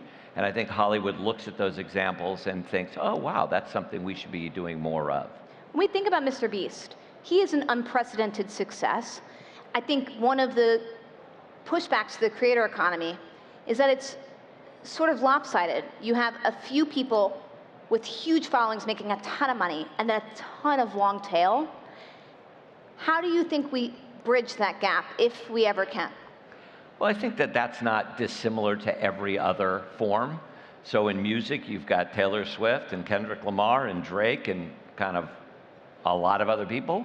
And, you've got Brad Pitt and a few people, and then a lot of, I think it's kind of a common thing that what we find is with growing sectors, the middle can get a lot bigger. And what's interesting is right underneath Mr. Beast and those people that we all know about, there's a giant sort of swath of creators who are making really, really good livings. And you could say the same thing in comedy. There's 5 or 6 giant comedians, and then underneath that, because comedy is growing so much globally, but right underneath that group of people we all know is, 30 or 40 people making $5 to $10 million a year as comedians. So I think what you see is in growing sectors, the middle can be a lot bigger. In more mature sectors, middles tend to get where the pressure is. But I would say that there's a lot of opportunity in social media for everybody underneath it. There's a lot of room underneath Mr. Beast for people to be very successful. I hear loud and clear from you that UTA wants to and is positioning itself as the lead agency for creators. How are you pitching yourself against your biggest rivals, the WMEs and the CAAs, in this specific way? Well, in this specific way, we kind of have such a market leader position that we sort of pitch the fact that we've been in it longer and that we've built a really powerful flywheel. So if you're a creator and you want to do other things, you want to have a book, you want to have a tour, you want to create product for more traditional television, you want to build your own product, so whether it's an alcohol or a hydration or a makeup or whatever it is, we've sort of built a flywheel to be able to help execute all the things you might want to do. And outside of Mr. Beast, what are examples that we should look to after of UTA clients that are just crushing it on that flywheel? Well, I would say Alex Cooper and Call Her Daddy is crushing it on the flywheel. Emma Chamberlain, who's been a client of ours for a long time, has a very successful coffee business. And there's a lot of them. Guy Raz, How I Built This, he started with a podcast business. He's turned that into touring business and a book business. So it's sort of across the board. And, it's being able to service these clients wherever they go, which we also do for all our other clients, for athletes, musicians, et cetera. Today's artist wants to build out their audience and then have many ways to serve their audience. Yes. Let's talk about traditional Hollywood. Please. Obviously, it's going through immense disruption, not just from the creator economy, but everything from the LA wildfires to tax incentives bringing production to states, to labor issues and AI. Is Hollywood as strong as it used to be? Is it as relevant as it used to be? I mean, Hollywood in itself, i.e. the theatrical movie business, probably isn't as strong as it used to be. But the overall consumption of content, much of which is produced in and around Hollywood, is as strong as ever. And if we all think about, in this room, I imagine many of us, when we go out to dinner with friends, the things we talk about our kids, we talk about where we're going to go on vacation, and we talk about what we're watching. And I think that phenomenon, to me, shows me how strong the overall content ecosystem is, how excited people are to see what's the next great show. What is Netflix bringing us? What is HBO Max bringing us? But we are in this phase where we're still going from one form, broadcast television and movies, to streaming. And in those periods of transition, it's always difficult. I think some of the difficult pain points are definitely going to be felt this year. There's a lot of consolidation that people are considering, and that's pending. What does consolidation mean for Hollywood and for the consumer? Does it mean that we get fewer movies, less content? Do you think it's good? I can't help but think about the fact that we're having some of the biggest movie studios consolidating into one company over and over, whether it's Disney and Fox. What does that mean? Well, again, it's good. It's good and it's bad. There are bad elements. The bad elements are there's less buyers. There's fewer people making decisions, so you get not as wide a range of people picking projects. So it goes to a smaller funnel. It's good because the companies that are in business are healthier and stronger and able to make more movies and be more confident in their approach to content creation. I think what ultimately happens after consolidation, you can see this across every business, is you have a period of consolidation, and then a lot of people get fired and and then those people go out and start new businesses, and then you have a period of growth where you have younger, more dynamic, sometimes more creative, more risk-oriented businesses that start up underneath that, and you have this whole new ecosystem of producers and distributors that will, I think, spark great opportunity for us. I think in the old times, it was that a lot of the people who got pushed out in consolidation started their indie studios. Right. Now it feels like AI is the cottage industry. Everyone's starting an AI production company or an AI rights management company. How serious of a threat is AI to Hollywood, or do you think that it's actually a good thing? And again, good and bad. I think it's going to be difficult for some people who have relied on having a very predictable job in Hollywood. And I think those people, unless they're really going to become, really creatively stimulated to do their best work, may have a challenging time. On the other side, I think AI tools are going to allow filmmakers, creators, directors, producers to make great projects at a better price point. Right now, the cost of production is one of the most challenging problems we have in our industry. It costs so much money to make an episode of television or a movie. And I think if we can reduce that cost and put new tools that allow for greater efficiency in people's hands, you're going to see more work, more originality, more creativity. How worried are you around protecting IP, the fair use of people's image and likeness? Is that something that UTA is helping its clients with, is focused on, or is it something you think will be navigated by courts and you don't really have to get involved? Well, it's something we're really, really concerned about because, copyright theft has always been, a huge problem in our business. It's where a lot of, revenue is lost in copyright theft. And our clients are very worried about how their image and likeness is used globally. So it's very important to us. It's very important that the courts take it seriously. Right now, getting the courts to pay attention to things is a little difficult because there's so much going on, but we think it's a really, really important issue for not just right now, but for generations to come. We talked about so many things impacting Hollywood, whether it's the creator economy, investment from the Middle East, AI, consolidation. Overall, culturally, Hollywood has been through a lot, and that's not even discussing the fires that LA just went through. Now with the new administration, it feels like there's a new cultural pressure on Hollywood as well. Do you think that there's been a vibe shift in how people in Hollywood are responding? Yes, I think that people in Hollywood are, I think it's good. And I think people in Hollywood are realizing that everybody doesn't see the world exactly the way they do. And making content that can be exciting and accessible to all kinds of people with all kinds of different views is going to be important. That, you know, diversity isn't just one way, it's all ways. And I think that that'll be where a lot of the independent producers come together to create content for other, you know, other points of view and other kinds of storytellers, and I think that'll open it up. For our international audience, there are 3 major global talent agencies that are based in the US or have big presences in the US. There's UTA, which you lead, CAA, WME, and then a few others that are smaller. How does somebody get to be the top of one of those agencies? Like, how did you rise to this point in Hollywood? Well, I had to start my own agency to be the boss, so, you know, that's what I did. But usually, you know, what happens is our businesses are all built around this mailroom training program model. So I started in the training program. It was called the mailroom then. That's not a, you know, we don't use that term anymore because there really isn't mail anymore. But I started in the training program when I was, you know, 20 years old, and we still have that model. It's a real apprenticeship model. It's been changed a lot because we have so many different areas. We're so diverse. We have to sort of program a lot more learning for our young colleagues.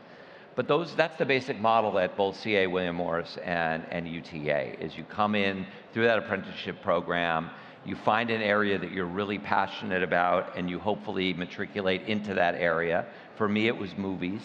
And then over time, you start to accumulate clients, help people with their clients, and build up a skill set that allows you to be the best at what you can do. For you, it was movies. Movies are going through such a tough time. You mentioned before, theatrical is struggling in a way that, you know, maybe not all of Hollywood is struggling. Do you think that we are ever going to see theaters make the comeback that they did to pre-COVID levels? And if they don't, like, what does that mean? I mean, if I say no, which would be the obvious thing to say right now, I think it's going to be hard because there's just so many choices for the consumer. But I do think that we need to make movies that are exciting and compelling and thrilling. And we also have to get audiences excited about leaving their house and going there. And I think that ultimately it is very much about the content. I think that Hollywood got very lazy with Marvel and DC being these sort of brands that they could just mass produce these movies over and over again. And I think that part of our job is to create stuff that people are so excited to see, that feels new, that feels original, that feels different. And when you do that, I think audiences show up. Do you think that all this consolidation amongst the studios will impact their ability to be so original? I hope it does. I hope that it gives them a little more confidence to be able to continue to bet on things that are a little different, or filmmakers that are a little more original. You know, we still look, it's hard, but if you look at Barbie, where it's not original, but it's a very original filmmaker with a very original interpretation. You look at Wicked, it's a very original filmmaker with a beautiful interpretation. You look at everything Chris Nolan does, you know, an incredibly original, dynamic filmmaker. Those examples give me hope that there's more out there. That can't be the only examples. And once we open up our aperture, and once we get a little more adventurous and move away from sequels and remakes quite to the same degree, I think we're going to see more and more explosiveness at the box office. Jeremy, I think most of the people in this audience have never been to the Oscars. Maybe they've never been to Hollywood or LA. It looks very glamorous from the outside, but you're on the inside. Walk us through some of the glamorous, the not so glamorous parts of the Oscars in Hollywood that people might not see. Well, I'm going to the Oscars. I think it's next Sunday, and I have an extra ticket if anybody would like to go with me. I mean, what's glamorous? It is hard. I've been many years in a row, and it is. You know, I will have to say it's pretty exciting, because at the end of the day, you are walking down the thing, and everybody looks amazing, and everyone's dressed up, and the biggest stars in the world are there, and every time you kind of get caught up. This year we represent a number of people, a number of nominees, and when you have a rooting interest, as we do, by the time the award is there, you've convinced yourself that all of your clients are going to win. Somehow, by the time you get there, even though 2 weeks prior you're like, oh, we have no chance, by the time you're sitting there in that audience, you really believe you're going to win. The less glamorous part is, actually, it's mostly pretty glamorous. I don't want to be so cynical. That's actually, I mean, we all complain about it because invariably it's on a Sunday and you have to leave your house at 2 o'clock in the afternoon in a tuxedo, but it's pretty cool. Yeah, it seems pretty cool from the outside. I work for a company called Axios. We love to end all of our newsletters on one fun thing. And so would love one fun thing from you. As we are watching the Oscars this weekend, what's one person, film, or person in the industry that we should be rooting for or watching out for that you think is outstanding that should win? Well, I can't say one. We have 20 nominees. You got to pick a baby. I'm going to have to pick all of them. No, but I will say there's a movie called Honora. I don't know how many people have seen it here or... There you go. And we represent the female star, the young star of the movie, and her performance is absolutely magic. And I love the movie. It's got some challenging aspects to it. I started watching it with... I have 4 daughters. I started watching with my daughters, and I very quickly had to turn it off and say, you guys go watch it over there. I'm going to watch it here. We can't watch it in the same room. But she's a brilliant young actress. We do also represent Timothée Chalamet. I got to plug him, who is, for my money, certainly the greatest actor under 40 years old working today, and he's going to have a spectacular career, and I think his performance is magic as well.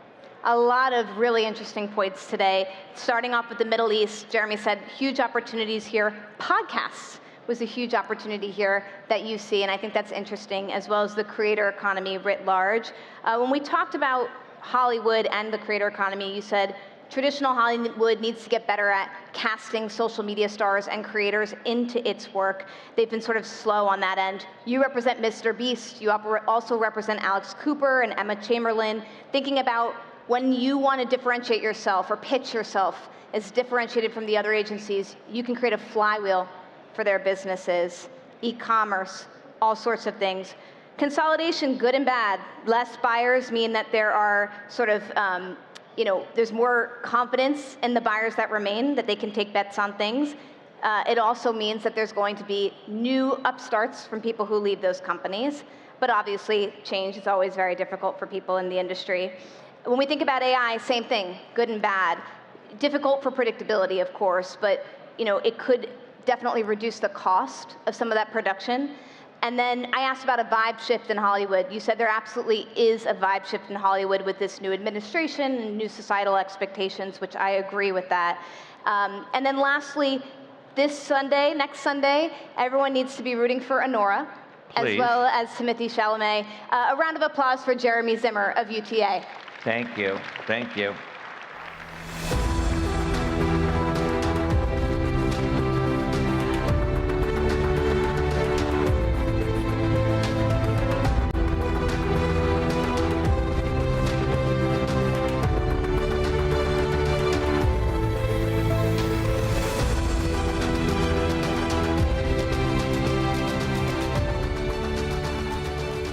I just want to point out here, as you can see on the slides here, that the Center Stage Talks have a live interpretation, and you can listen to it in the app. And you can take a look for the side menu, live audio translation, and get it from there if you want to hear it in Arabic. All right. The creator economy is rapidly evolving, driven by the intersection of technology and creativity. As artificial intelligence continues to advance, its influence on this sector is becoming increasingly profound. From virtual influencers to content repurposing tools, AI is reshaping how creators produce, distribute, and monetize content. However, while AI offers tremendous potential, it also raises important ethical questions and challenges. To discuss the new era of the creator economy, in conversation with Kira Rorden from the BBC News, please welcome the co-founder and chief product officer at Pixart, Mikhail Vardanyan.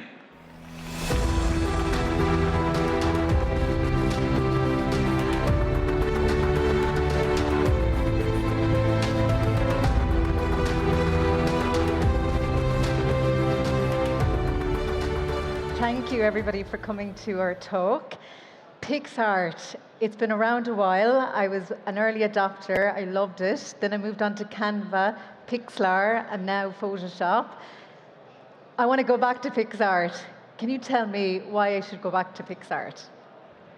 Okay, because it's one of the best out of those three, right? No, joke aside, thank you, Qatar, for hosting us. Last year, I did a quick survey. How many of you have heard about PixArt? So I would be keen to hear how many of you heard about PixArt or have been using it. Raise your hands. It's got better since last year, so it's good to see the progress. And that explains why PixArt. Because we've been in business already for 14 years. Since first day, our vision was to make creativity accessible to everyone, even to non-professionals, non-designers. And up until now, we're still doing all of this, and we're still just providing toolset, content, and helping our community to be more creative. And just the strategy have changed each year, but all stayed the same. So it started off with just images, and now it's videos, isn't that right? It started on mobile first, Android first, photo editing app, and then we have been adding over the years additional capabilities like video editing. We have added community element in our platform, and then we also introduced what we're calling at that time remixing the content. So users were able to contribute their content, and another users can take and remix those. So this way we created this user-generated content definition at that time, and it was still actual, and we're still leading the market. Can you tell us all the AI tools that's available on PixArt? So in terms of AI, of course, it's accelerated over the last 3 years significantly, but we have been into AI since 2016. We introduced our first AI-based, AI-powered tools back then. In 2016, it was remove background, it was filters, effects based on AI technology. And over the years, we just kept adding and investing more and more, building the team, using and utilizing all the available products in the market. And as soon as this Gen AI hype was there, we were one of the first who introduced our own in-house built model, text-to-image model, back in 2022. And we already have seen over the years more than billions of generations, and it keeps growing. Okay, great. So your own model, and then do you use other industries' models as well, or do you just stick to your own? Right now, no. Right now, because models are commoditized since last year already, we also are utilizing whatever is available in the market. So it's both what we built as well as what's available, because our strategy is right now to provide the best experience to our users and the best way to solve their problems. And whether it's our in-house built model or any external party model, it still will be available in our platform. How important are users' feedback to you and the data you receive from them using it? How important is that? How important what, sorry? User data and feedback from users. No, user data and feedback from users was always part of our strategy. Basically, this feedback loop always was important for us in order to see what users really need, in order to provide them the solution which really will help them to achieve something. Being it's consumer trying to spend time on our platform, or side hustler or marketer who need to solve certain problem for their business. We have always been having this loop with the user, and it helped us to refine and fine-tune all our features and product over the years to be the best for our user. With the likes of competitors like Canva and Pixlr, do you have a good relationship with them where you're all discussing AI and where it's going, or is it a case of, no, you're a competitor and we are going to do our own thing and you're watching kind of what they're doing as well? How does that work? Honestly, we do not talk with them. We, of course, follow what they do. They probably follow what we do. And that's how the business works, right? We need to follow our competition. We need to follow the market. But what I could tell, the market is huge and it's growing and it's still growing. And that's one of the first and best thing for every business when the market is growing. We still see that there is enough space for several players. Okay. And we still see that each of the players have some uniqueness which others do not have. So that's how we look, and that's why we just focus on whatever we are doing the best and keep doing that. We just learning what others do. Yeah. Is it always helpful? Is it expensive to keep on top of your game? Like, is it expensive to expand into AI and make sure your product is doing what you wanted to do and what your users wanted to do? In terms of cost, it was expensive, let's say 2 years ago, much more than right now. So that's another thing why this AI was commoditized, because every year everything gets better, mature, and more cost efficient, starting from infrastructure, GPUs, and everything. So that's why even smaller companies right now can build pretty good models, which means our main focus is mostly on the solution versus just focusing on technology and trying to be best in technology. Okay. By utilizing any kind of available technology to provide the best solution to our user. Okay. How do you think AI is changing the creator economy? It makes it more accessible, of course, because you can start by doing something with AI and then keep refining with different other tool sets available. I see it's another step. It's a bit huge step towards making creativity accessible, even for the people who are not so creative or not so confident in doing something from scratch or do not have any ideas how to start from. I see that it helps a lot. But then it's really important to keep your own style, to keep adding your own flavor on top of this generated content. And that's why we believe that our platform should be purely AI generation. It's a mix, it's a hybrid of AI generation, AI assistant generation with some other tool sets which will help you to shape this content and shape these creatives. In terms of the people that use it, what stage groups? Are they Gen Z or is it for everybody? Like when you mentioned... No, product for everybody, but what we have observed over the years and when we started, the main audience is Gen Zs, of course. Right now they already like 26 years old, some of them. So we started when they were too young. We helped them to spend their time in our product, create some and enjoy and make fun with creatives. And now over the years we started also to help them to use our product for their businesses. And that's where we are moving right now as well, moving up market and to help our Gen Z users to when they are starting their company, when they are joining the company as a full-time marketers, to help them with the solution which will be during their lifetime with them, and not only when they need something for fun. So yeah, get them in young and when they're creative and they don't need to make money, and then grow with them as they grow into small businesses or side hustles. Yes, exactly. It's pretty natural expansion for us because we start with them then when they are in school, then they graduate from school to university, and then they start their business or join some enterprise. We want to be with them and help them. Okay, very good. Obviously, we talk about safety and responsibility in AI in general, but obviously you've got AI tools on PixArt.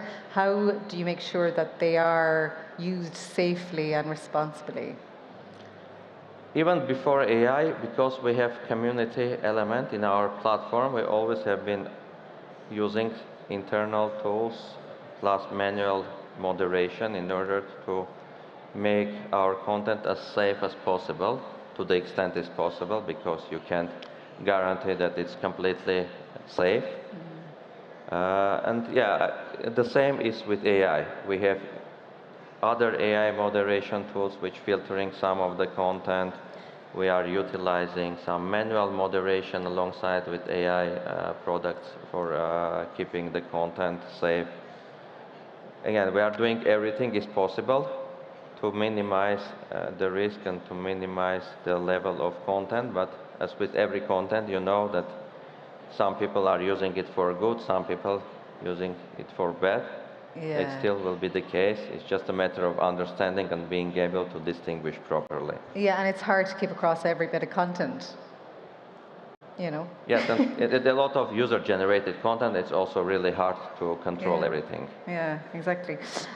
Virtual influencers, some of them are extremely successful, and some of the virtual influencers that are out there get more likes and more engagement than human ones.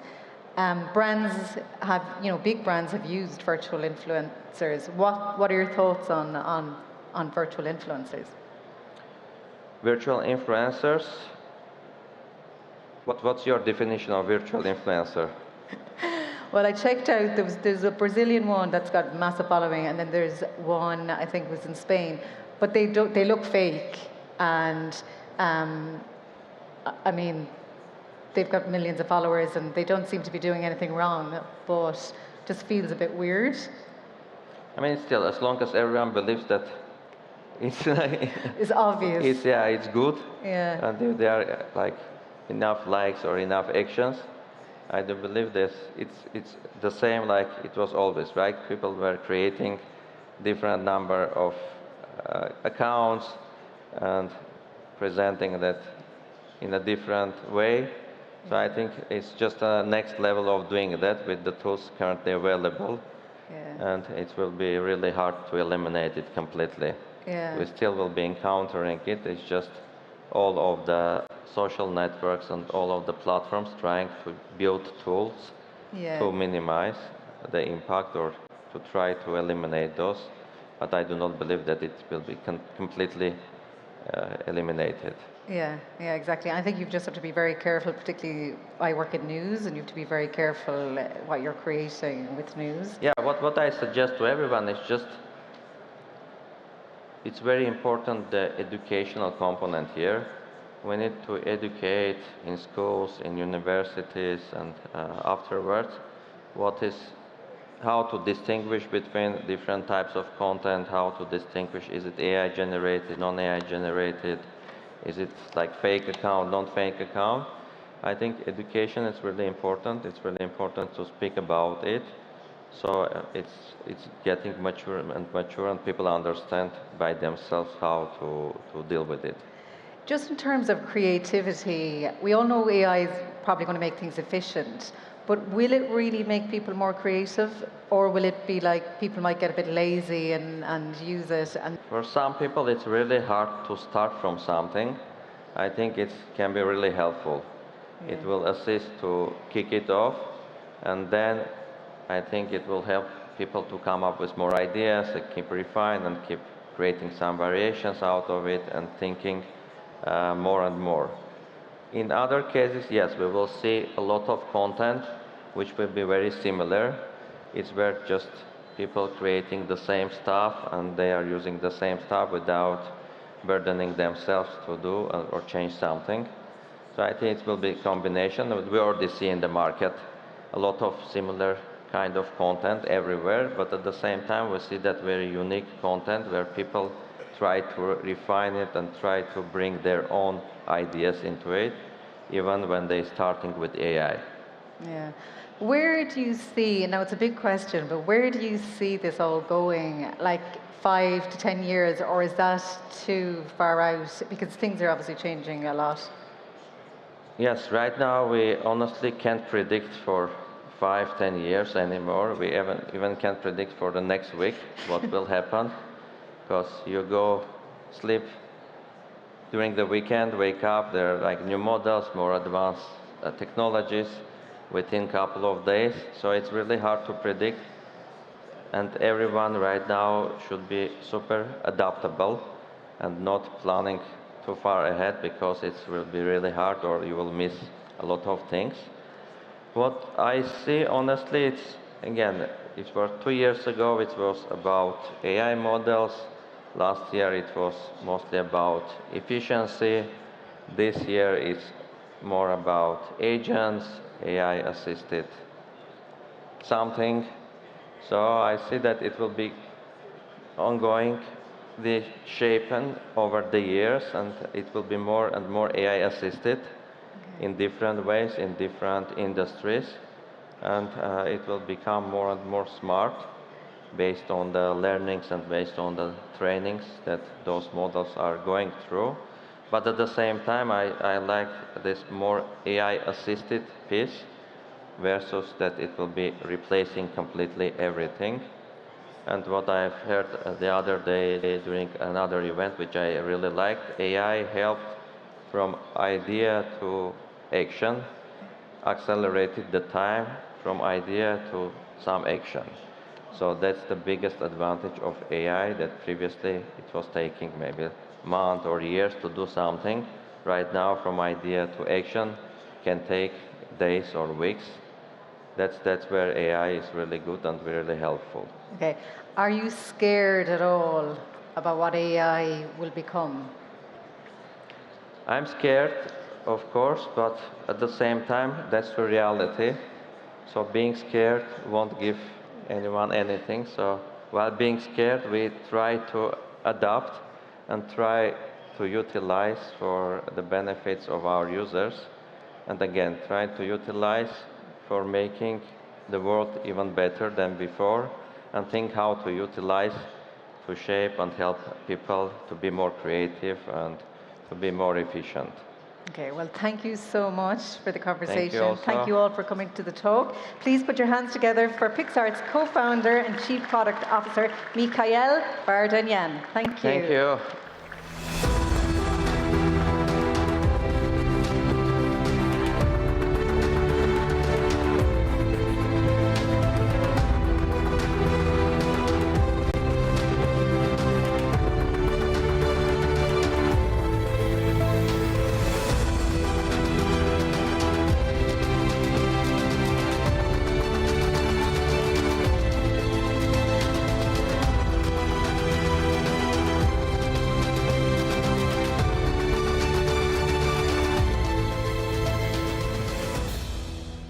Just a reminder, it's all AI this afternoon. That's an AI panel. This is another AI panel. There'll be more AI later. As artificial intelligence reshapes industries and global competition intensifies, particularly with advancements from China, staying ahead requires more than just keeping up with the latest technologies. It demands strategic foresight, bold innovation, and flawless execution. To learn how to stay ahead of AI, please welcome Aysel Kent, the CTO and co-founder of Poolside, an AI solutions for software development company; Ping Wu, CEO of Cresta, an AI platform for contact centers; and Daniel Khan, investor at the Qatar Investment Authority, in conversation with Al Jazeera's own Steve Clements.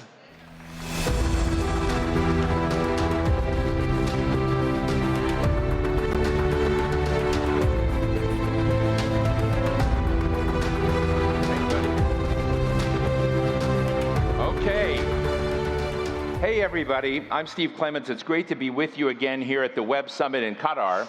We've got a fantastic panel here, but one of the things, it's going to get in a little bit of trouble here. I've always thought if I were going to be an investor, I would want to invest in kids. I want to get call options in some and put options in others, right? But you're not allowed to do that. But we've got Daniel Khan here, the Qatar Investment Authority, and he's their tech growth officer. And so he's out there placing bets on companies of the future. And, he's essentially doing what and these are your children, right? Yeah. And so we have one company here, with Ping Wu, with Crestside, that you're an investor in. Yes, and certainly. ISOCONT, you're not yet, and you may never be an investor. So one is your child, one's not. I just want to know, as we start this discussion about staying ahead in the future of AI, what are you as an investor screening for as you're looking at your investment kids? Certainly. I mean, it goes without saying that AI definitely represents one of the most massive markets that would open up. When looking at... But AI's everywhere. AI's everywhere. Everything. AI is everywhere. Is anybody not in AI here? Put your hand up. Anybody not? So AI is a huge field. So tell me how you differentiate in a crowded market. There is a lot of noise in the market. I would say that for sure, that every other company has that AI label attached to it. But as investors, when looking at the landscape, I think we go with the founders, the vision of the founder, the technical strength of the founding team, the use case it's addressing, like how mission critical it is. And I'm fortunate here to have both Poolside and Cresta on the panel, because both of them, one's in contact center, one's in coding, and both of those are the immediate AI use cases that enterprises need today and can be automated. ISOCONT, let me talk to you for a minute, get to Ping in just a moment, but as you're sitting there and kind of developing this foundation for revolutionizing coding, so many people out here in coding, you've got systems that now code and systems that talk to us. What makes you special? So I would say what makes us special is that we are the one company that decided from day zero to build from the ground up. So we said in the next couple of years, the gap between AI models and human level intelligence is going to entirely close. And our view was that the first major economically valuable area where that was going to happen was in coding and software development, but it was also the area where we could develop models thinking and reasoning the most. And that's probably what makes us special. We go from model up all the way to applications. And well, in your promo literature, when you get on your website and you look online, you said you're working to achieve human level intelligence. Yeah. Why not go, is human level intelligence that great? So first, I think it's the only intelligence we know, at least that I'm aware of. Yeah. But when you're thinking of complex systems, talking to complex systems, isn't it already, surpassing in many ways our own ability to process, to think? That's what I'm interested in, is the next, how to stay in front of an AI. Don't you have to go beyond that? So I think if we talk about AI, for task-specific models, for image recognition, speech or language, these models already are far superior in many places what we can do. But if I look at our workforce, our white-collar workforce, and in the future our embodied workforce that builds the industrialization of the world, this is something where we still as humans today have an edge over AI. But from where we sit, and this drastically accelerated in the last 3 to 6 months, we now see a world where in the next 36 months, AI will become as capable as us across almost all areas of knowledge work. All the work that we essentially do in the world of bits behind our laptop. And this means for the first time, we're going to be in a world where we have no longer countries in our population sizes that determine what we can do and the amount of impact we can have on our economies and on scientific progress. But now we get to do it by spinning up intelligence on compute. And so my first mission is on human level intelligence, and then we'll see what's beyond that. Ping Wu, CEO of Cresta.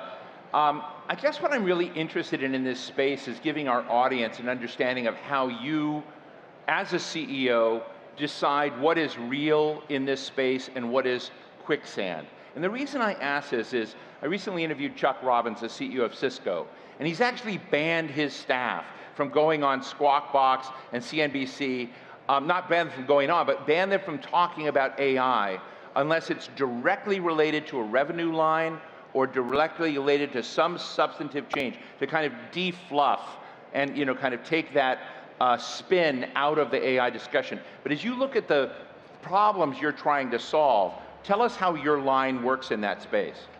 Yeah, so we certainly need to realize the current limitation of the AI, right? So they are really good at certain things, and they are actually not that good at other things that human may actually think is very straightforward. So AI is not very good at following instructions, for example, for long context windows, right? So that's why we take a very pragmatic approach. We build a platform for unified human and AI agents. So we're not taking the approach that we're going to automate all your contact center, call center agents overnight, which we don't think it's possible, just because of very practical reasons. We take approach that we humans and then helping them to do their task easier, but also learning from humans and then to automate some of the repetitive tasks. So by building that unified platform, so it's really get the best of the human agents as well as the AI agents. So people may not be familiar with Cresta, or they may all be, I may be less familiar with Cresta, but you are really the backbone of lots of the most successful call centers and airlines and big operations in the world. But why don't you give us a quick snapshot of the problems you're solving and how you're changing that topography of interaction between large firms and their clients. Right, so we are an AI platform that transforms contact centers, right? So we actually reshape all kind of different workflows in the contact center to make them a lot more efficient. One example is a Fortune 10 healthcare companies able to use Cresta to remove 1 minute every call after call work. So we're able to automate all the after call work by automatically generate summaries and then notes and then writing to CRM. So that's a very concrete use case that, if you take millions of calls a day, that's a lot of savings.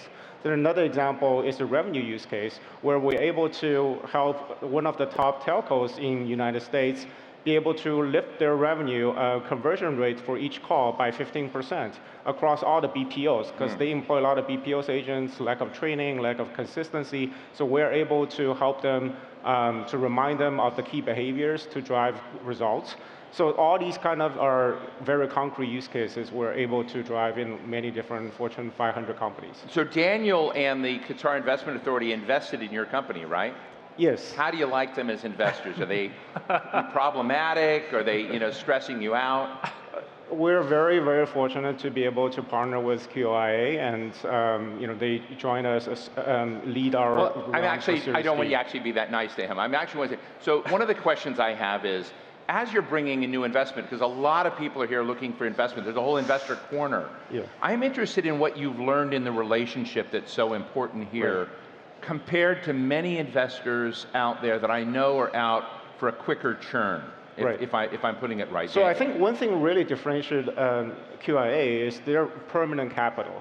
They're very long-term patient capital. And then for a paradigm shift as big as the AI we're in right now, you really need a very long-term capital partner be able to kind of patiently compound over a long time. So as Warren Buffett said, you want a long, wet snow slope so that you can snowball for a long time, like 30, 50 years. But for a lot of VC firms, they're just because structurally they're looking for liquidity in a relatively short period of time compared to some of the time that would take company multi-decades to build something really, really great. So Daniel, not to put you on the spot with the Qatar Investment Authority, I think a lot of people, and look, I'm just going to be honest here, we're sitting in Qatar and I don't get too much trouble, but a lot of people think, hey, if you know the Emir's brother, you can get an investment. Or, if you kind of, go hang out at the right parties, that there's a kind of lack of discipline. Can you disabuse me of that? Can you explain how you guys work and why that image doesn't fit?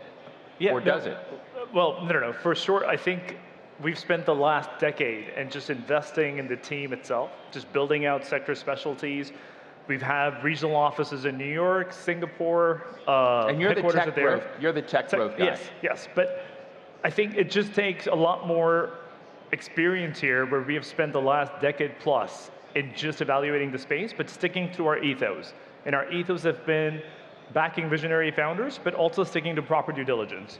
For us, it's not. How does your portfolio look? Is it looking strong? Yes, no, certainly. It's because you have to diversify, and especially when it comes to AI. I know both Cresta and Poolside are based out of West Coast, but AI is truly global in nature. Let's not forget that we owe a ton of gratitude to Google, because DeepMind, and where all of the AI talent in the market today is, most of it originated in London. Well, this goes to the thing with, I was talking, I had breakfast with these guys this morning, and one of the things that really interested me is the global race for talent. And that, when you talk about the geostrategic race, race in the world. I mean, America talks about this profession very narcissistically, but when you look at the talent around the world, where it came from, where it originated, you know, we just saw a bowling ball from DeepSeek just roll a bowling ball into a lot of people's assumptions on who was winning and who was losing. But tell us, I mean, both of you are so woven in to that talent network. Does America have it cornered, or is it a global deal? So I think Daniel said it best. If we look at where some of the major talent originated in AI, it really is in multiple hubs in the world. It was in California, it was in Canada, it was in London with DeepMind, which till today is one of the largest concentrations of AI talent in the world. It was in Switzerland at ETH Zurich, and then of course China itself has been graduating an order of magnitude more computer scientists and researchers than the United States in comparison for well over a decade at this point. And so DeepSeek was not surprising to us in the industry. It was 200 incredible researchers and engineers who spent 2 years doing hard work on billions of dollars of infrastructure. Not unlike my company or unlike some of my competitors. But if we look at the West, we did do something quite unique. When we started this company, we're part of this second wave of companies that started, XAI, Poolside, the ones that came a little bit later than OpenAI. And we decided strategically not to hire in the backyard of some of our competitors in the Bay Area. We actually said there's an incredible talent pool in Europe, there's an incredible talent pool on the East Coast of the United States and Canada. Let's start fishing there. And today, some of the largest talent hubs for us are London, are Switzerland, are New York, are Canada. Are you fishing in the Middle East at all? So right now, I have to admit, we're about 100 people. We're growing quite rapidly. We have 2 people in the Middle East right now in the region. I think the Middle East is in a place where, while a lot of the talent in our field has required 10, 15, 20 years of originating in either PhD programs or other large companies like a Google or a DeepMind, those haven't historically been here in the region yet. But at the same time, we're seeing a place that is becoming massively attractive for people to move to. Quality of life, family, friendliness, safety. I think a lot of the region, not just Qatar, is built on incredibly strong values and incredibly high quality of life that a lot of us get to experience for the first time coming here. So I think over time, it's going to definitely become a hub. And as I said earlier, we are about to live in a world that is a post-human capital only world. We're about to live in a world where how competitive you are as a nation on technology progress and scientific progress more has to do with how much energy and chips you have in your country than how many people. And energy, chips, talent. Energy, chips, and intelligence layers, AI. And energy is highly dense in this region. Right. Ping, let me ask you, as you're sort of looking at the absorption of these tools, and I often think of AI needs the definition of what problems we're solving. So, I look at it as sort of a tool for the future, but I'm wondering how you sort of see the pickup of this, by business, because part of this, discussion today is staying ahead with AI. And do you see that happening at a rate that's fast enough to matter, or do you think there are blind spots out in our business community that need to be fixed? Right, I think enterprise environment is optimized for humans, right? So AI, there are tasks that AI is really good at, like generating marketing copies and then doing certain things, but there are a lot of challenge if you actually deploy that in the actual enterprise environment. So there are a lot of prerequisites you need to get right. For example, you need to get your data right in a unified place. You want to have your knowledge base to reflect the instructions that you want the AI to take. Otherwise AI doesn't know what to do.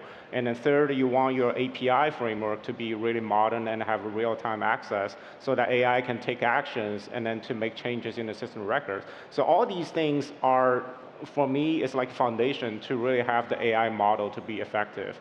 And then another thing I would say is that outside of enterprise, I do think that AI have huge application in science, because science is not human specific. Science are truth, right? Science, you can derive and reason. It's more like a generic model can help a lot, right? So I will see a lot of progress probably in science, AI in science for bio, in new material design, and new protein and drug discovery, that type of use cases.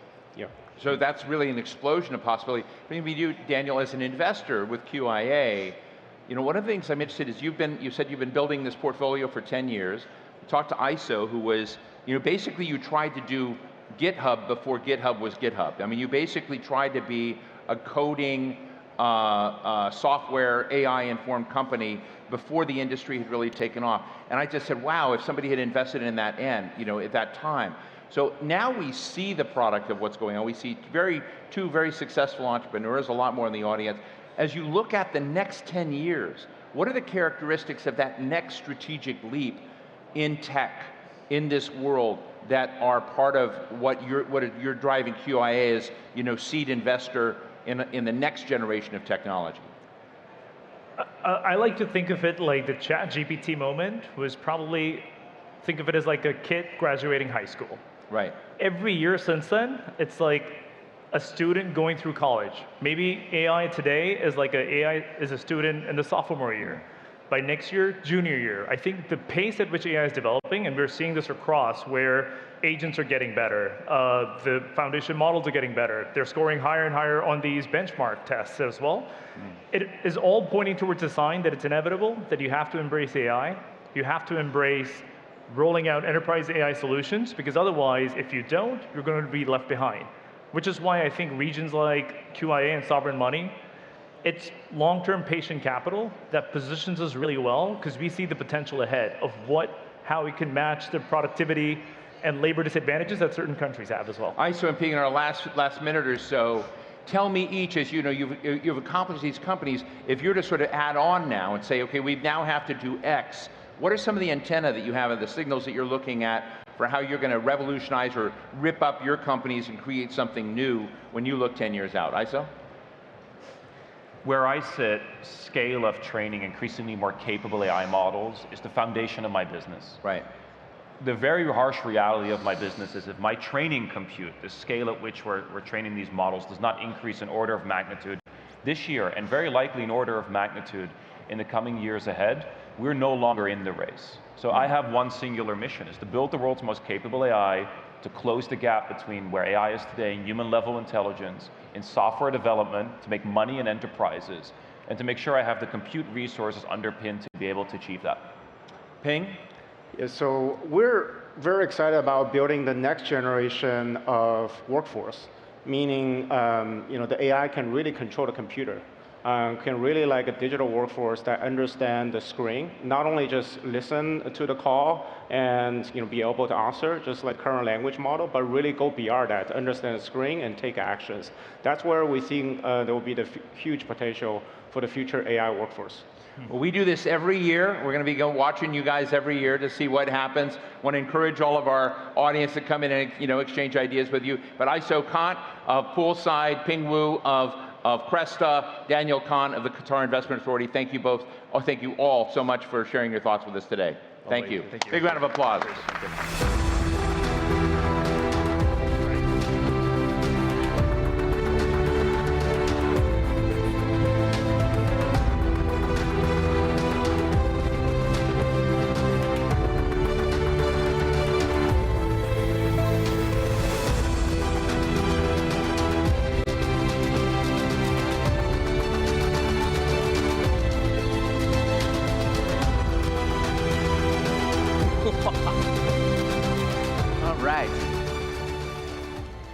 To say the AI chip race is heating up is like saying it's hot in Qatar in July.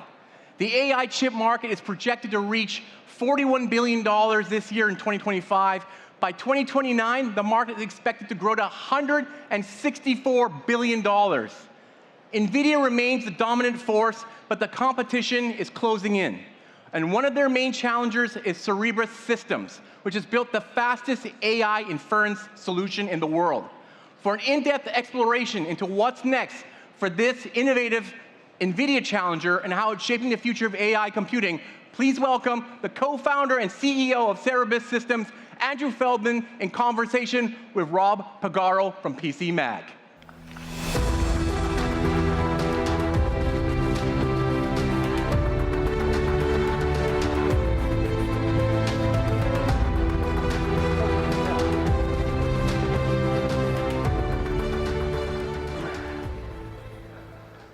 Good afternoon. So you're not the only AI company here. I think there's 623. I lost track. Is that all? Yeah. What makes you different? Start with the elevator pitch. Well, so first, it's great that there's so many AI companies here. The whole ecosystem is out here in Doha, and it's great to see. We're a little bit different in that we make chips and systems and servers and computers optimized for accelerating AI work. And to that end, we build the largest chip in the history of the computer industry. And I brought one. Show and tell time. This is our chip. This is the largest chip ever built. It's called the wafer scale engine.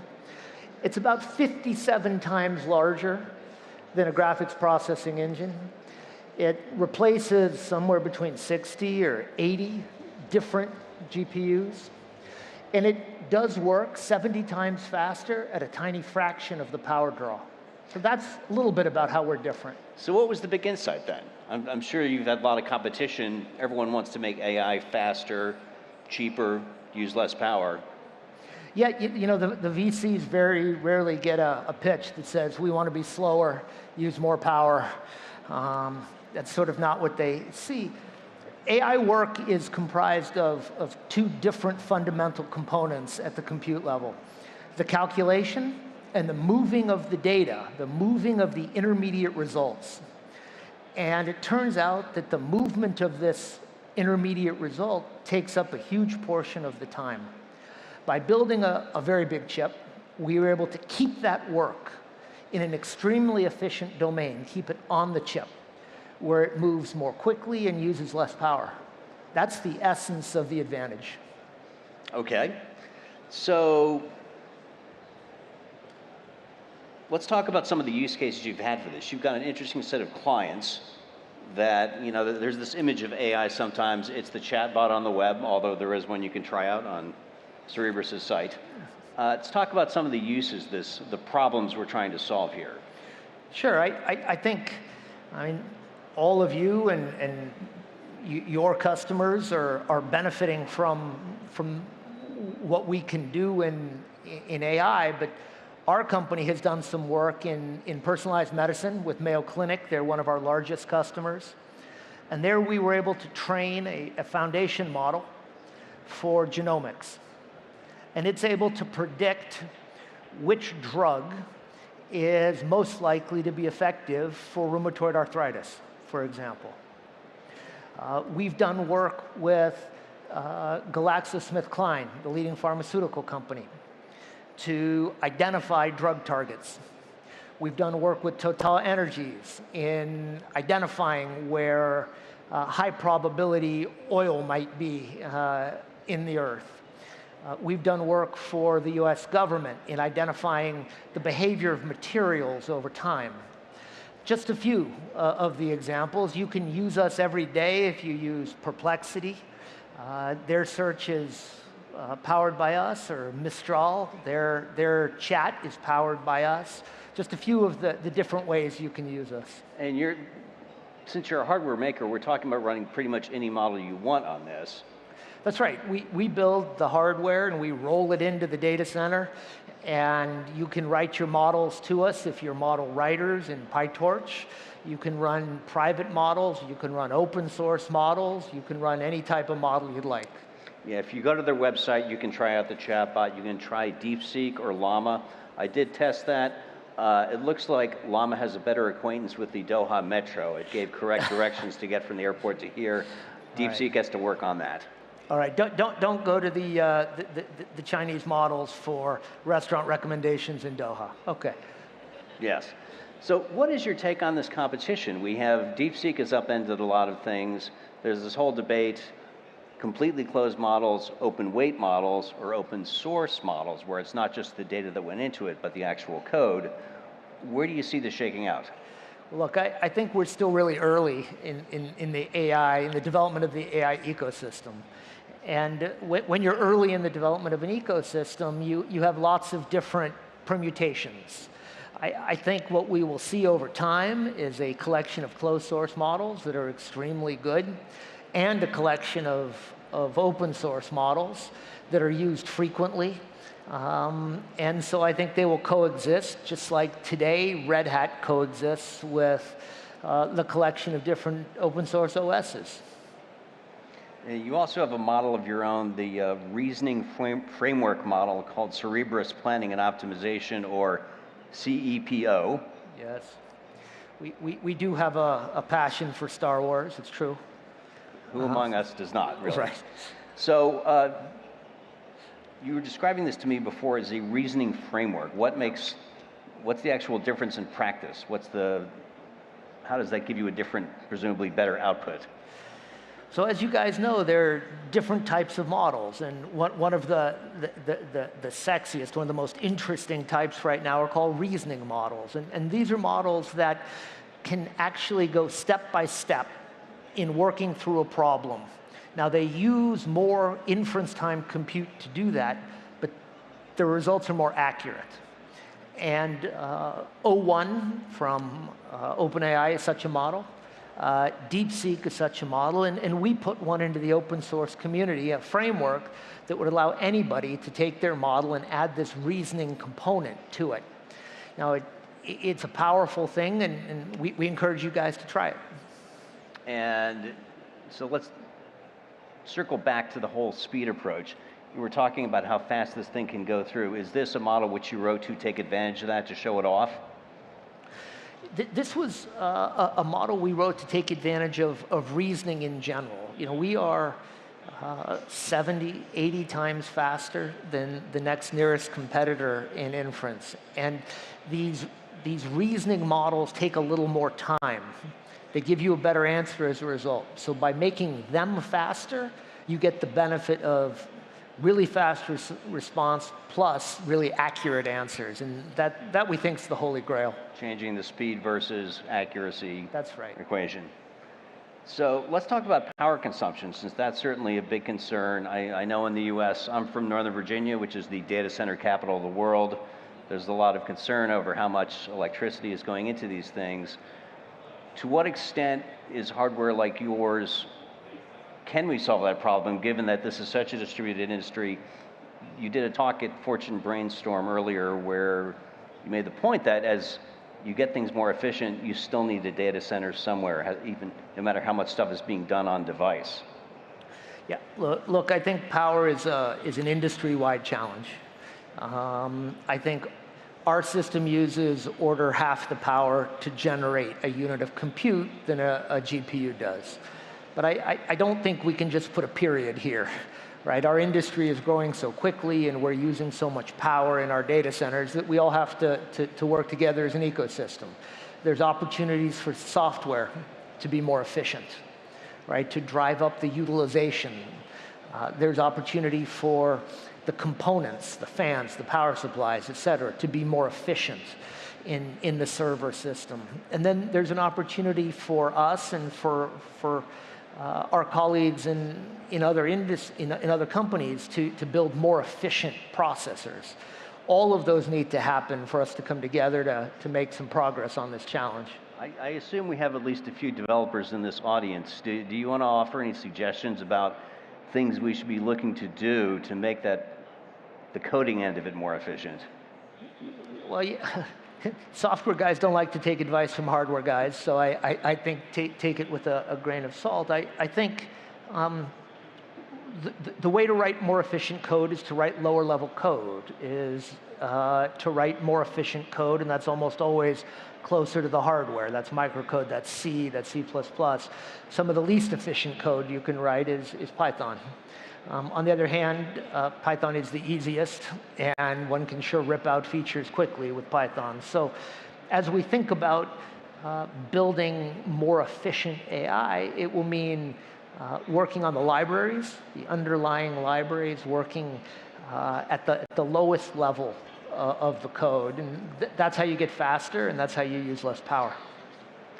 So this is an industry, I'm thinking back to how much time did we spend talking about AI at Web Summit, say 2019, the last one pre-pandemic. It feels like 10 years ago.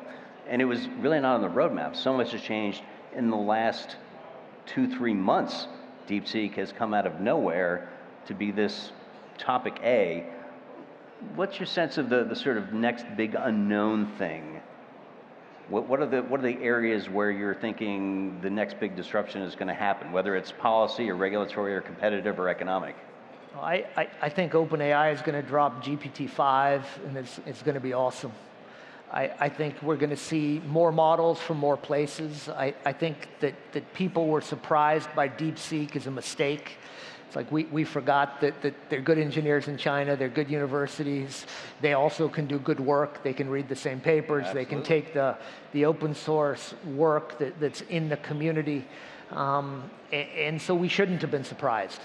I think we will see other good models from other places around the world, including Qatar, other parts of the Middle East, in India, in Singapore. We will see other extraordinary models.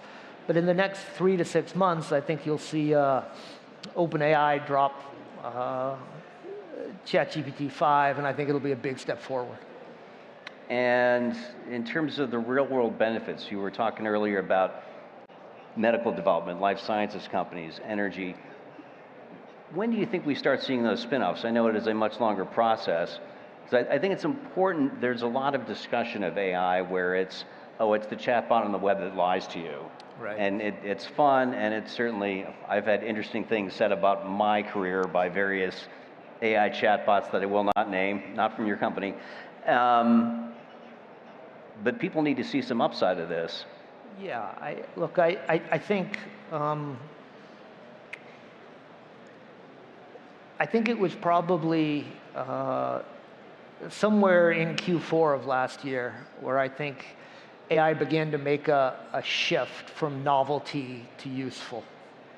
And I think this year, if we are not delivering significant value to the world with our AI, I think we will have pulled up short as an industry.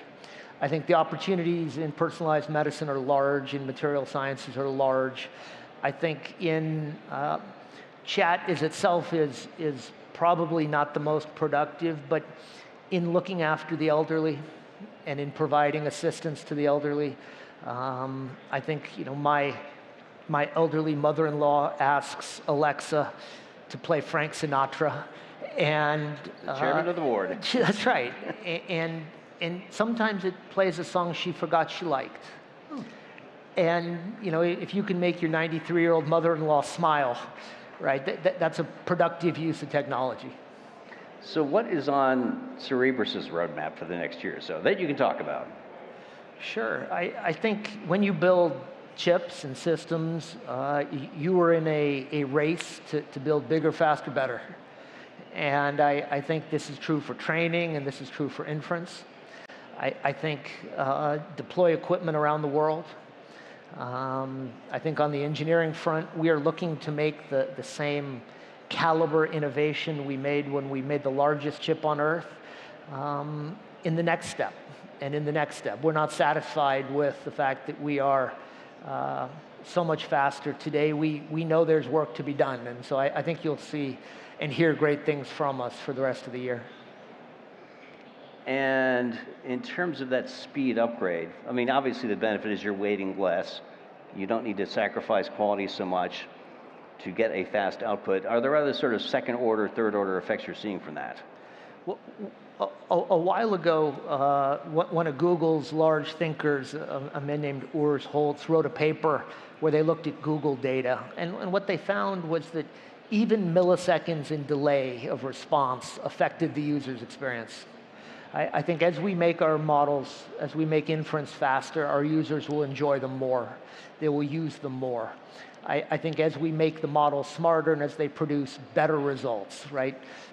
Better restaurant recommendations here in Doha, better analysis of your career. They're used more, they become more important, and they have a bigger role and a bigger contribution in society.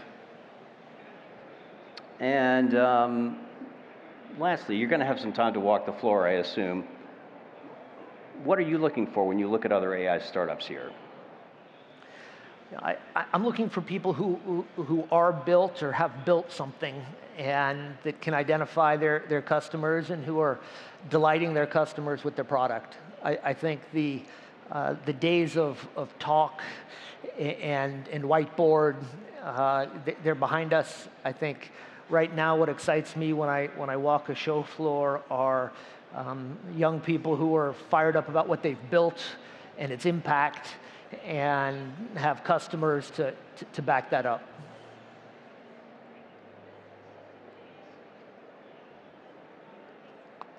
And I guess my last question then, you've been through a lot. This is a hugely dynamic industry. Is there any advice you would like to have been able to give yourself 2 years ago?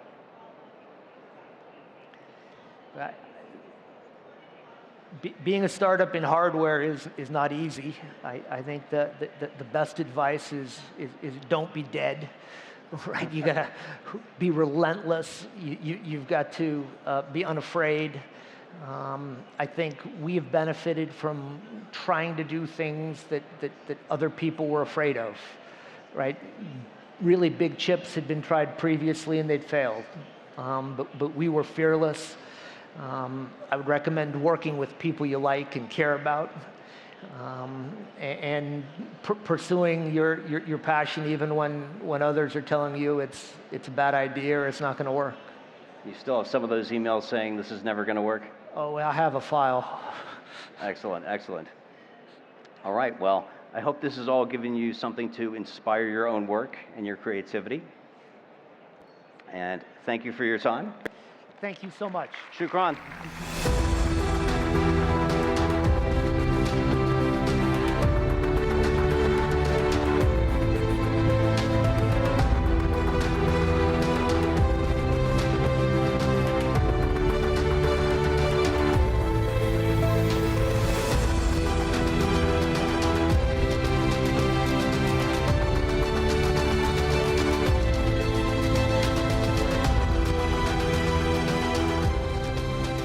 Wow, look at this. Everybody's really into AI chips today, is it?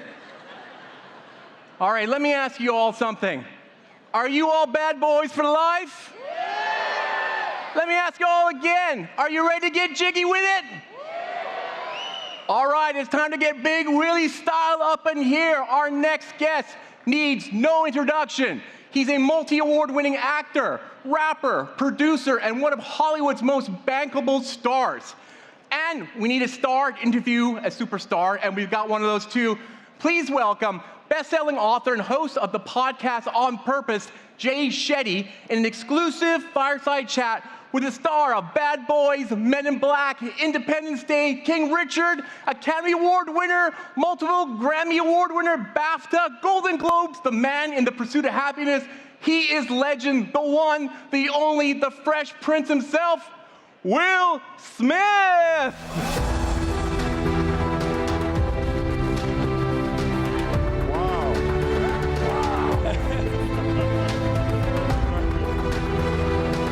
Hello, hey. Hey guys, Yes. Before we begin, who wants to get a selfie with Jay and Will? All right, yeah. I'll get the selfie. There we go.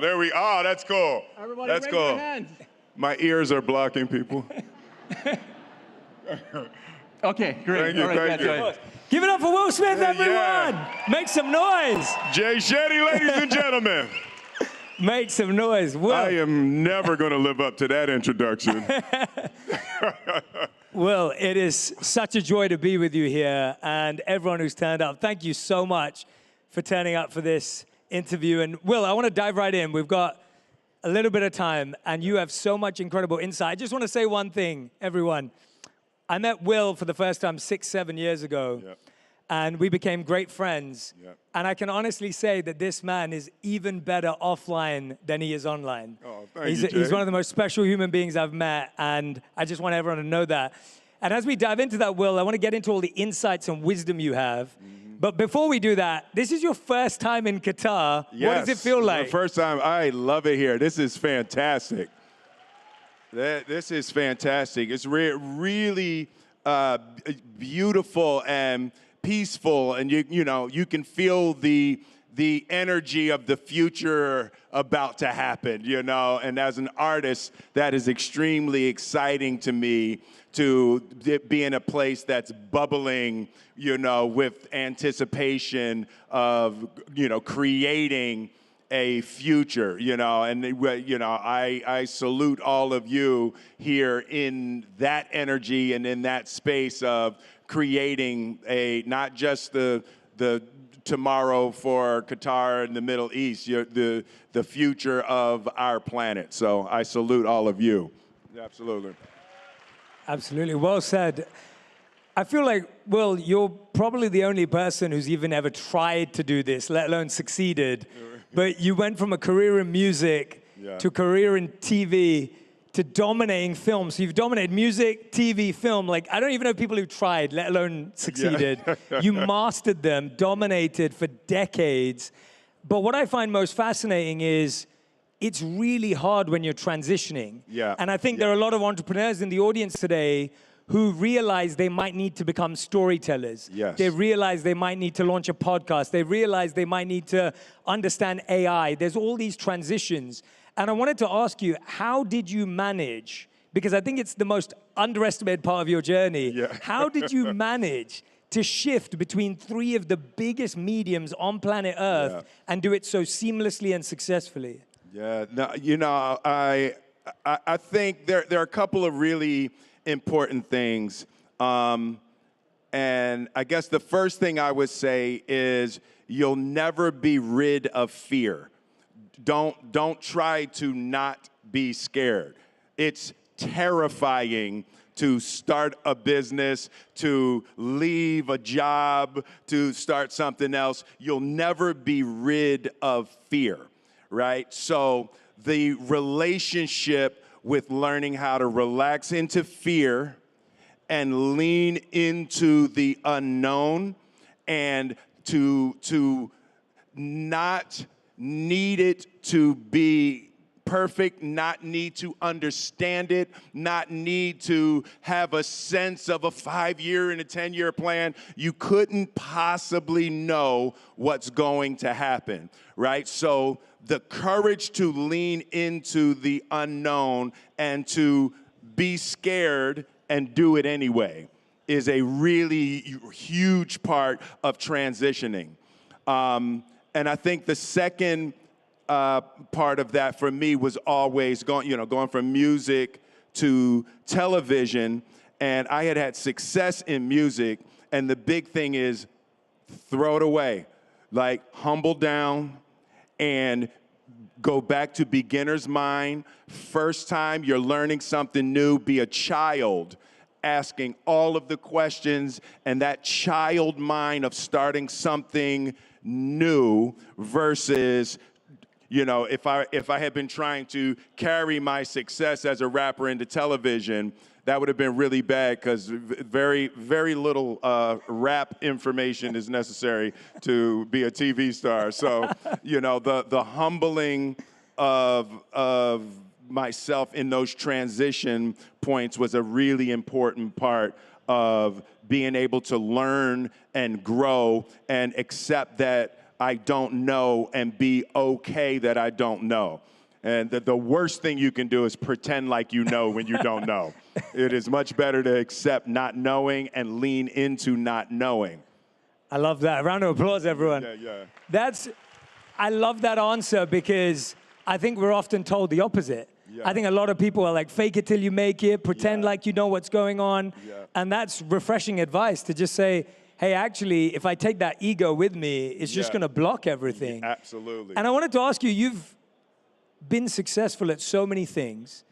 I want to know what your definition, you've talked about redefining success. What was your definition of success when you started? And then what's your definition of success evolved to today? Well, my original definition of success was women liking me. How many of you can relate? Raise your hands. If women like me. Raise your hands, we can all relate. Yes, if you're not putting up your hands, you're lying. We can all relate. If women like me, I was like, I won, I'm successful. No, you know, I wanted to be number one. And the most important thing to me when I was doing something is I wanted to be number one. Whatever the number one spot was in what I was doing, I wanted that to be me. And I was willing to suffer whatever I had to suffer to win. And as I started to rack up wins, and as what's been a big part of our relationship, and when Jay and I met, I had gotten to that point where I had learned how to win, but it was insatiable. So part of what Jay and I and our friendship is finding the deeper part of what was most important to my heart. And what I discovered is there's nothing above seeing something you've created, seeing something you've done help another person. When you see your gifts land, with others versus doing something, and I'm so happy to have never been in this position where there's the way for me to win is by hurting others, right? And it's like that would be a terrible way to have to use the artistry. But a film like Pursuit of Happiness, there's nothing above when someone walks up to me on the street. Thank you. When somebody walks up on the street and says, "Hey, I was really close to the end, and I saw Pursuit of Happiness, and it really helped me to keep going. So thank you for that." So the attention on how what you do serves others is a huge fuel, and for me, it's the only thing that keeps me going and pushing, is to be able to create things that touch the hearts and minds of people and provide some assistance in the difficulty of making sense out of this life. That's beautiful. Yeah. Round of applause, everyone. Yeah, go for it. Go on. Absolutely. It's so interesting, isn't it? Because you can become successful, but it doesn't mean you'll be fulfilled. Yes, absolutely. And that service element you're talking about is the difference between being successful and fulfilled, as opposed to being one or the other. How do entrepreneurs create that mindset? Because I feel like when you're starting out, it's natural to just be like, we just got to make it. Like, we just got to survive. We want to be number one. We want to do well. How do we balance, or how do you create a narrative internally that allows you to be successful but also be of service and recognize that they can go together, rather than think, oh, when I become successful, then I'll do that? Like, you chose movies early in your career that have continued to have that positive impact. Absolutely. Pursuit of Happiness being one of them, that gave people this aspiration and this energy and this inspiration. How do we do that when we're starting out, not just at the end? It's really a difficult balance. I had someone ask me before about work-life balance. How do you have a work-life balance? And to me, work-life balance is impossible if you don't align your values, right? So a work-life balance is about not having one set of values at work. Kill or be killed, you smash the competition, you do all of that. And then when you come home and you're playing games with the family, you're trying to smash your kids in the card game, because it's like, that mentality. So it's about having a set of values that move between both places. That for me, I learned that it has to be about people. If it's not about people, it's unsustainable, And I had that space for a while where I was pushing and jamming so hard that I lost my attention on the people that I was working with. I lost a little bit of my attention on the fact that, you know, people have families and people have lives and people have difficulties. And one of the major things is the realization that everybody's having a hard time, right? So, you know, take a moment and tune in to everybody around you, right? Now, somebody is going through a divorce. Somebody just lost a loved one. Somebody just got a diagnosis. Everybody around you, everybody in this room is going through something. And in building a business, we can't lose touch of the fact that life is hard for each of us. And the reason we're making the business has to be to make life better for all of us, right?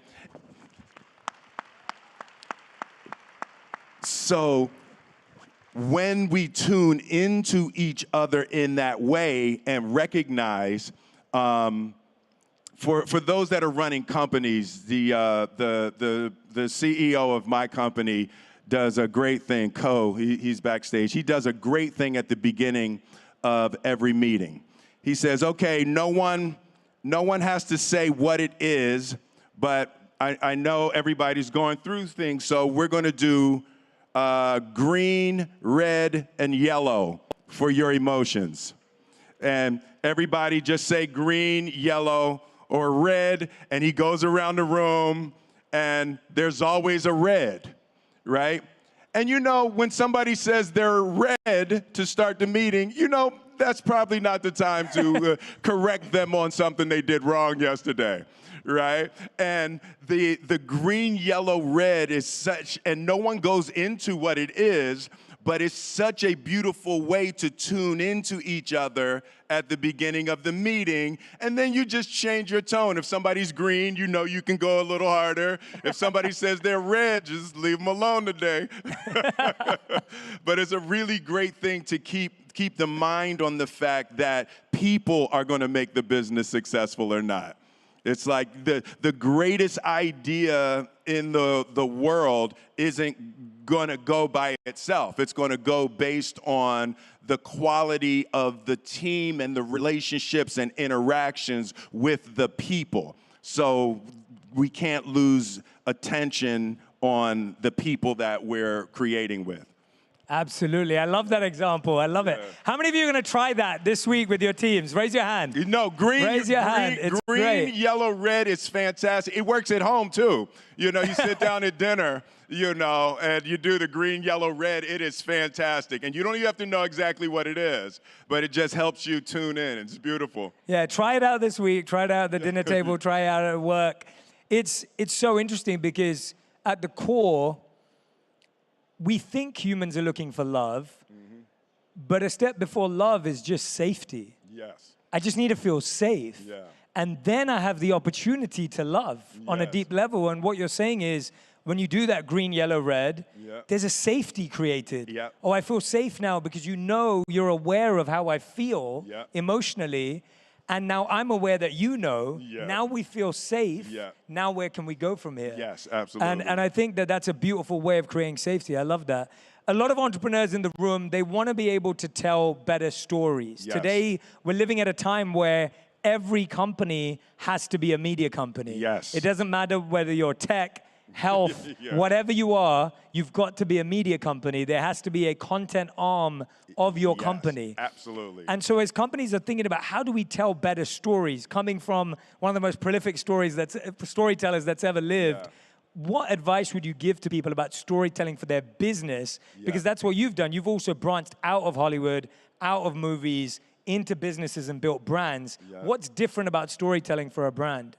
So the origin story always tends to be super powerful. The why is everything. So my son, when he was 11 years old, we were in Hawaii, and he started surfing. And there's this really great old-time surfer named Titus Kenimaka. And Titus took my son, and they went in the ocean, and he was telling my son how to make friends with the ocean. And he was calling the ocean she.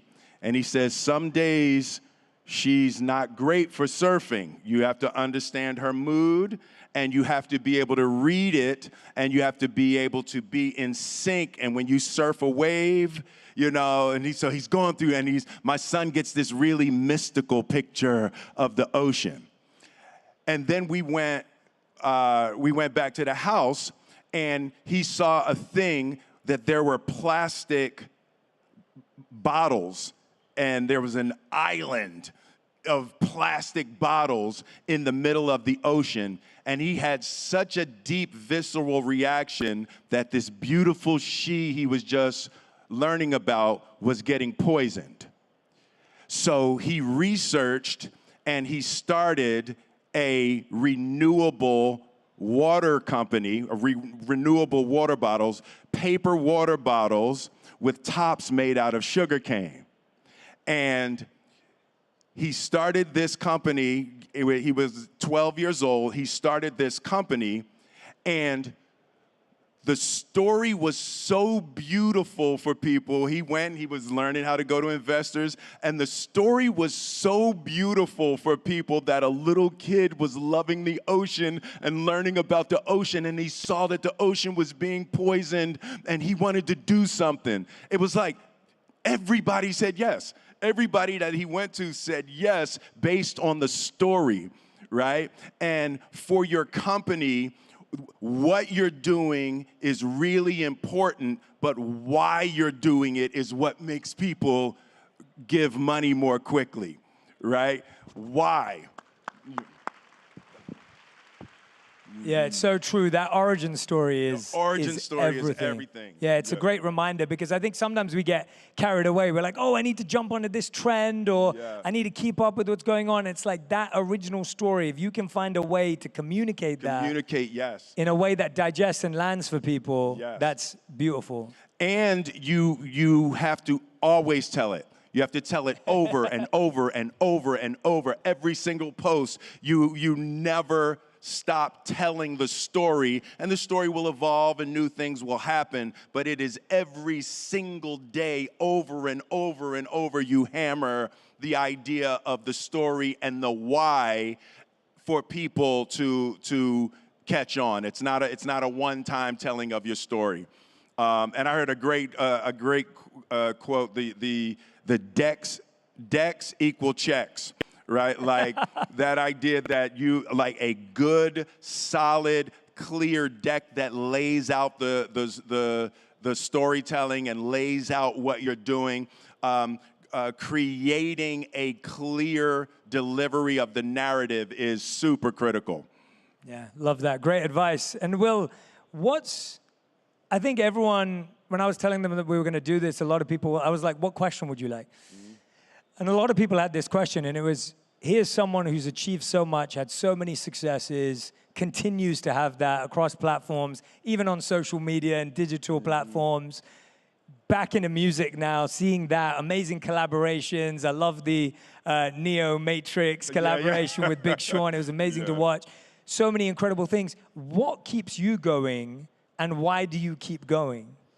Oh, that's interesting. You know, I love it. And I think that's a really important part of it too. You know, you have to love it, because you're going to be doing it for 19 hours a day for 3 years, you know, just to get it started, you know. So it's like, I think it's really important that you love what you do. A great idea that you hate doing, you're going to lose the energy. You're going to lose the zeal. You have to love it. And I would say another aspect is get comfortable with things dying. Get comfortable dying. Wow. It goes, businesses, relationships, they're going to go through phases, right? So you're going to start and you're going to get to a point where all is lost. If you're not dead, you're not dead, right? And it's like, it will feel like it's over a lot. Just don't stop, right? And it's like, the winter comes and you can't raise anything and it doesn't seem like it's working. And then the spark of the spring comes and it will blossom and it will collapse.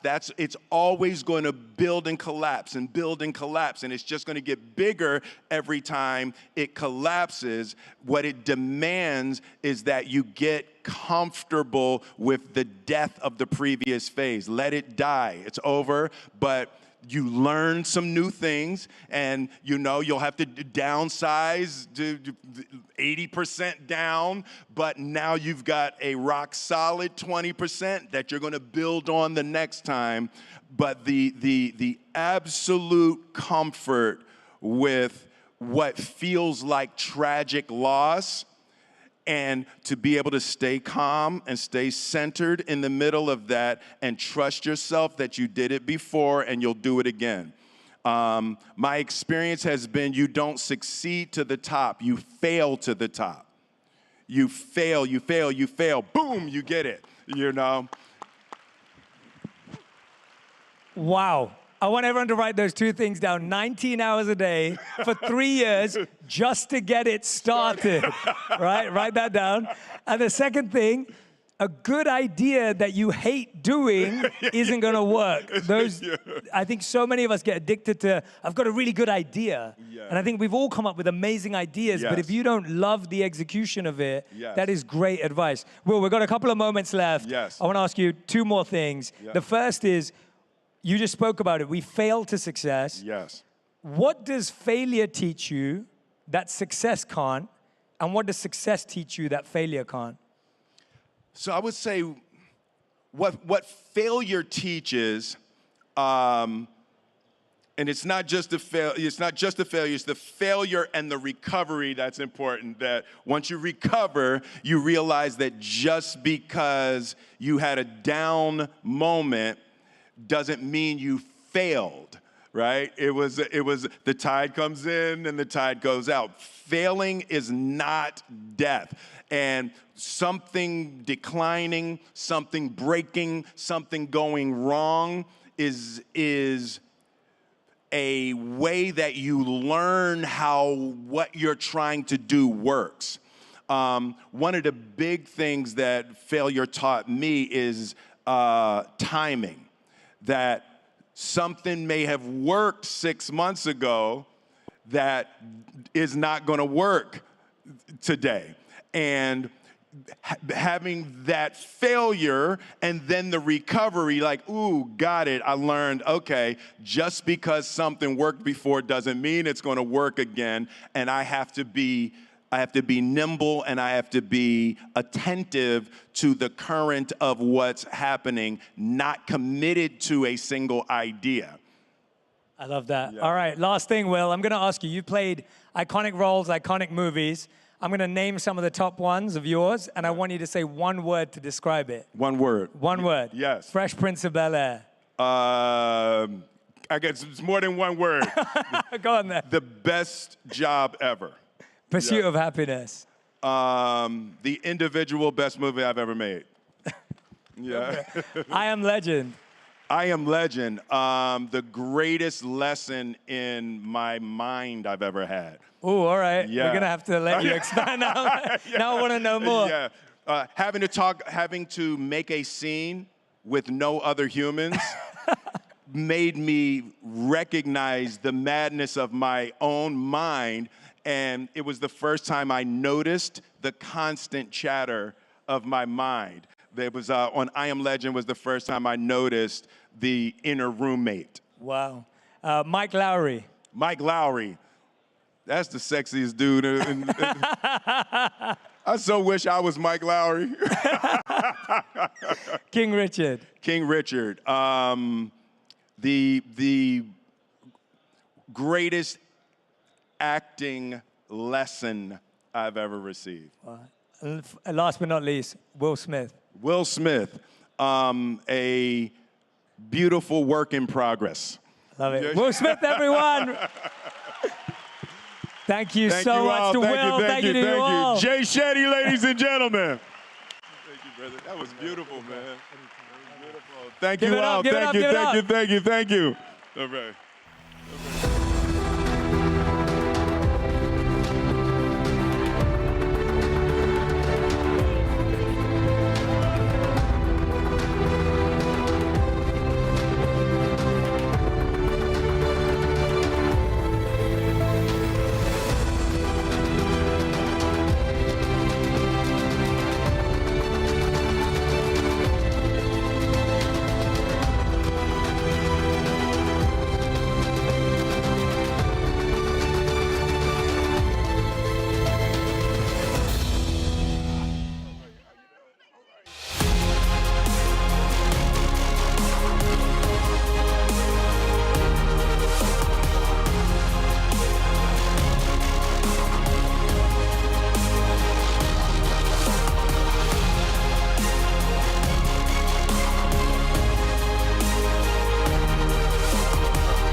Wow.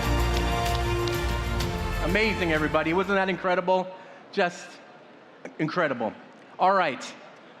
The tipping point is that magic moment when an idea, trend, or social behavior crosses the threshold, tips, and spreads like wildfire. That is the theme of our next guest's iconic book, The Tipping Point, which is sold alongside his 6 other New York Times bestsellers, over 23 million copies in North America alone. The Tipping Point was followed by his other books like Blink, which explores the concept of rapid cognition and how snap judgments can be effective as careful deliberation. And my personal favorite, Outliers, a look at the factors that contribute to high levels of success, emphasizing the role of environment and opportunity, like right here at Web Summit Qatar. His podcast, Revisionist History, is one of the most popular podcasts with over 250 million downloads, produced by his own podcast company, Pushkin Industries. He is one of Time Magazine's 100 most influential people, touted as one of foreign policy's top global thinkers, and was appointed to the Order of Canada. For our final talk of day one here at Web Summit Qatar 2025, we welcome the CEO of iHeartMedia Digital, Connell Byrne, to discuss the power of narrative audio storytelling and its ability to move listeners emotionally, build brands, and change the way we all see the world. Ladies and gentlemen, Mesdames et Messieurs, Malcolm Gladwell.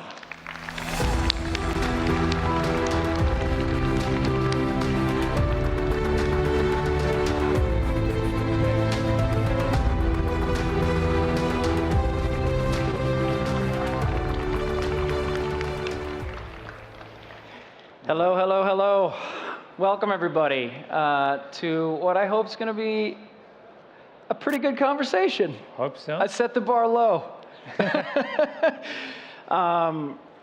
Listen, we came into business together several years ago, and we met each other through audio. In the United States, audio is, I think, even still today, a vastly understated, undervalued channel. You have a third of all media consumption is audio, is not sight, sound, and motion, is just sound.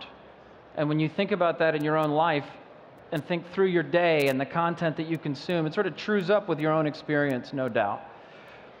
You have a deep love for audio. I've heard you say things over the years like, I may never write a book the same way. Yeah. I may always think about storytelling in terms of, well, how would this work through an audio channel, through particularly a podcast? Just talk about that a little bit. It's not necessarily a normal, deep love that all creators have for this kind of a medium. Where did that come from? Well, when I started doing my podcast, my assumption was that what a podcast was simply a spoken article. And after doing about 2 episodes of Revisionist History, I realized that was completely wrong. Yeah.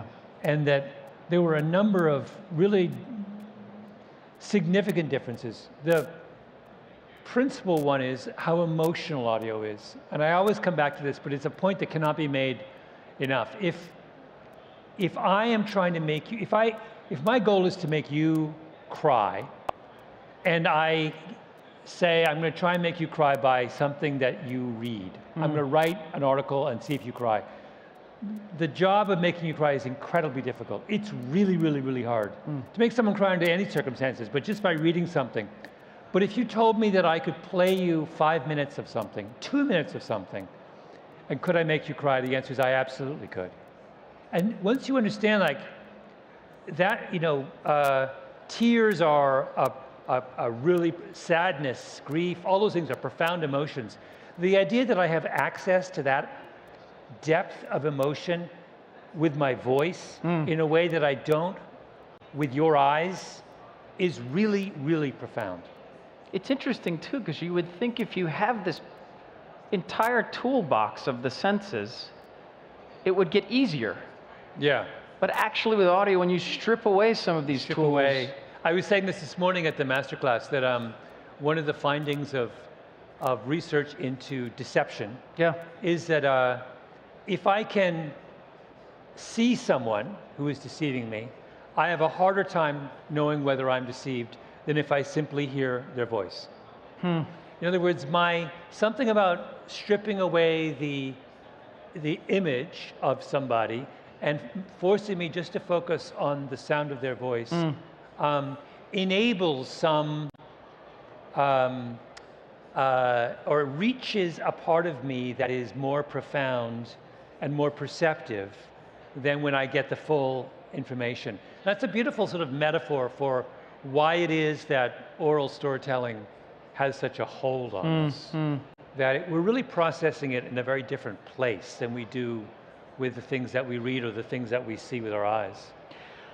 If you will, I want to get into a little bit your creative process, because I think it's genuinely one of the more fascinating creators at work today, not just because of the stuff that you write, and it's great books, and you revisit those works, and that process is interesting, but just the selection of topics that you decide on. When we were taking stage, Will Smith stops you and says, I love what you did with the story of David. You've written about golf courses. You've covered the war medals. I mean, it ranges. So let me start here. What does it take for a topic or a subject matter to catch Malcolm Gladwell's attention? What does it take for you to say, that might be something I spend a little time with? Well, it has to be something that, it can't just appeal to me. It has to be an idea that takes the audience somewhere, takes the audience on some kind of journey. So in the simplest, the people who are not creators of stories will sometimes say, you should really write about X. Yeah. And what they give you is a topic. And what they don't understand is the difference between a topic and a story. And there's a huge difference. A topic is a static area, field of inquiry. A story is a place that starts here and ends over here. So my first question when I consider something is, what is the journey that I can take the listener on? If they're going to start here, where are they going to end up? Can they end up somewhere differently? And as long as I think they can end up somewhere differently, I'm happy to do the story. That's really the only, the reason why we cover on revisionist history such a wide range of topics is that the only thing I'm interested in is whether there's movement on the part of the listener. One topic you hit recently that I want to drill into a little bit as something that caught your eye enough to write a lot about. And it's this idea of the overstory. When you revisited The Tipping Point, this awesome book you wrote, one of the things that came to the forefront that you wrote about a lot in the new sort of revisitation of that was this idea of the overstory, this thing that sort of, you do it better than me, but sort of inexplicably comes out of nowhere and suddenly is a thing, like manifests itself, that's hard to trace back to an origin.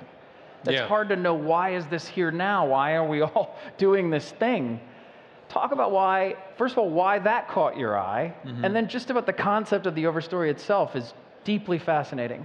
Yeah, I mean, I was trying to, there are a series of things that have always fascinated me. So for the longest time, I was obsessed with Germany. And I would go to Germany at least once or twice a year, spend all kinds of time there. And the thing would always strike me when I went to Germany was the minute you're in Germany, you really realize you're in Germany, right? You couldn't be anywhere else. And there was some quality of Germanness that infused almost everything about your experience there. And my question was, where does that come from? Like, what is that? What is it? Why is it that it feels differently to sit in a cafe in Berlin than it does to sit in a cafe in Paris or New York City or here in Doha, right? And then also I was always puzzled, for years I would puzzle when I would hear parents talk about schools. And they would say, that's a great school, or that's a terrible school. And I would always say, what are you talking about? Like, what is it about the school that you're fastening on that allows you to reach this conclusion? And for the longest time, I dismissed this as, both of these are just superstitions. But then I realized, no, that there is something real and significant that distinguishes one place from another, that has to do with the kind of common stories that people in a given community or area or country tell each other. That those stories are really, really, really important. You know, my family is half Jamaican. Jamaicans tell an incredibly powerful story about each other. Jamaicans think of themselves as the most gifted, remarkable, extraordinary people on the face of the earth. There's only a couple of million of them, but their level of self-regard is through the roof, right? That's about a story they tell each other and have been telling each other for generations. And when Jamaicans move to other parts of the world, they tend to do really, really well, right? Why? Because they're just full of self-confidence that they've imported from their home country. That's an overstory. That's what I'm talking about, is these, you know, I grew up in Canada. Canada has a very different overstory. That's about modesty and humility and, you know, and joining hands with your neighbor and being polite. And these are significant, and understanding what an overstory is in a given community is crucial to understanding it, I believe. My parents are from Ireland. They came to the United States in the 60s. And they definitely would take issue with Jamaicans thinking they're the best storytellers.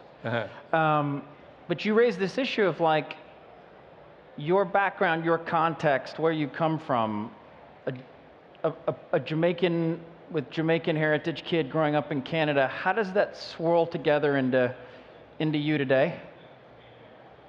Well, the great benefit of being a part of many different cultures is that I think it just gives you more perspectives. You know, one of the greatest prompts for a storyteller is what you notice, right? What strikes you as being strange or inexplicable or fascinating.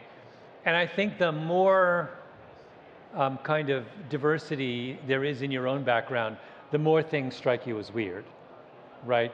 There are fewer things that are familiar, so there are lots of things about America that as a non-American, I feel I see more easily than Americans do, because it's so familiar to them. It's not familiar to me, even though I've lived there for many years. I just think, what on earth, like, what has happened? Like, you know, I'm constantly, as I go through the world, asking myself, I have no idea what's going on here. And that's the principal prompt for a lot of the stories that I tell. Yeah, it's fascinating, actually. When I think of a lot of the lessons my mother taught me, the most consistent one was just pay attention.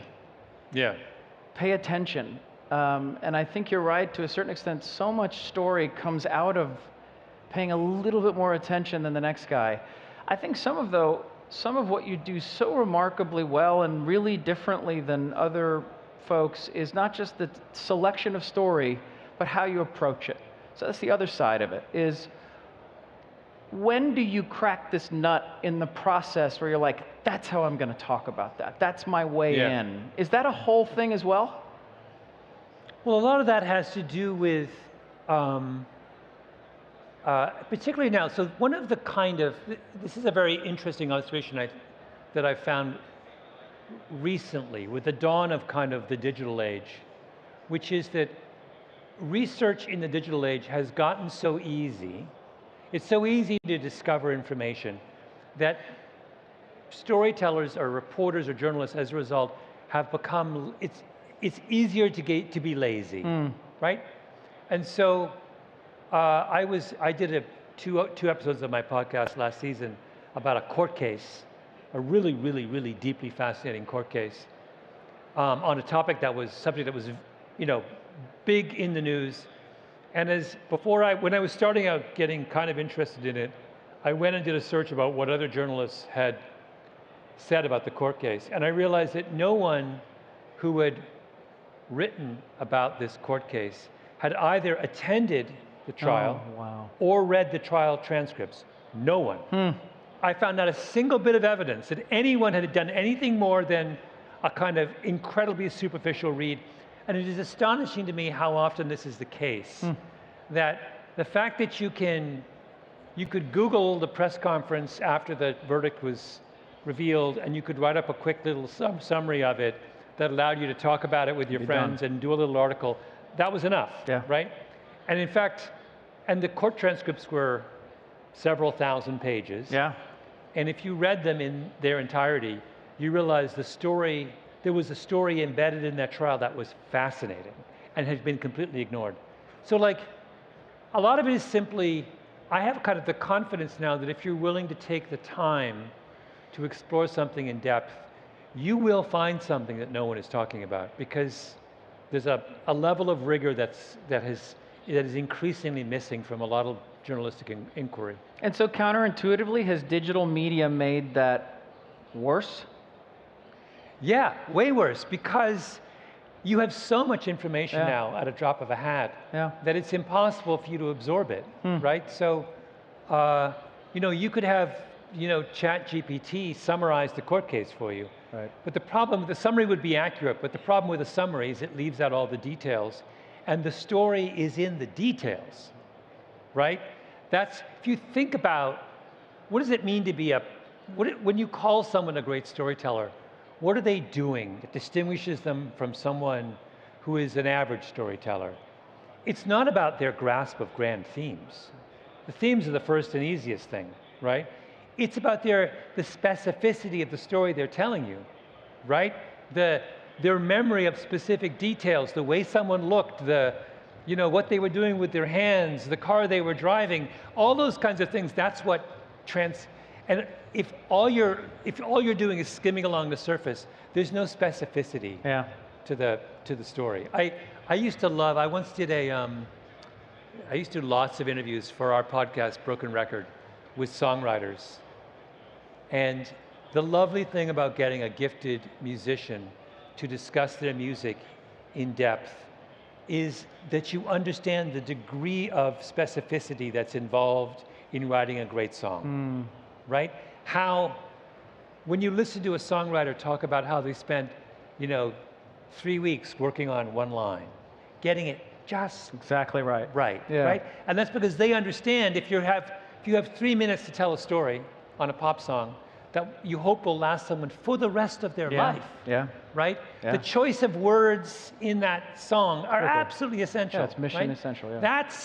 That's what separates a great songwriter from a lousy one, is their attention to that kind of detail.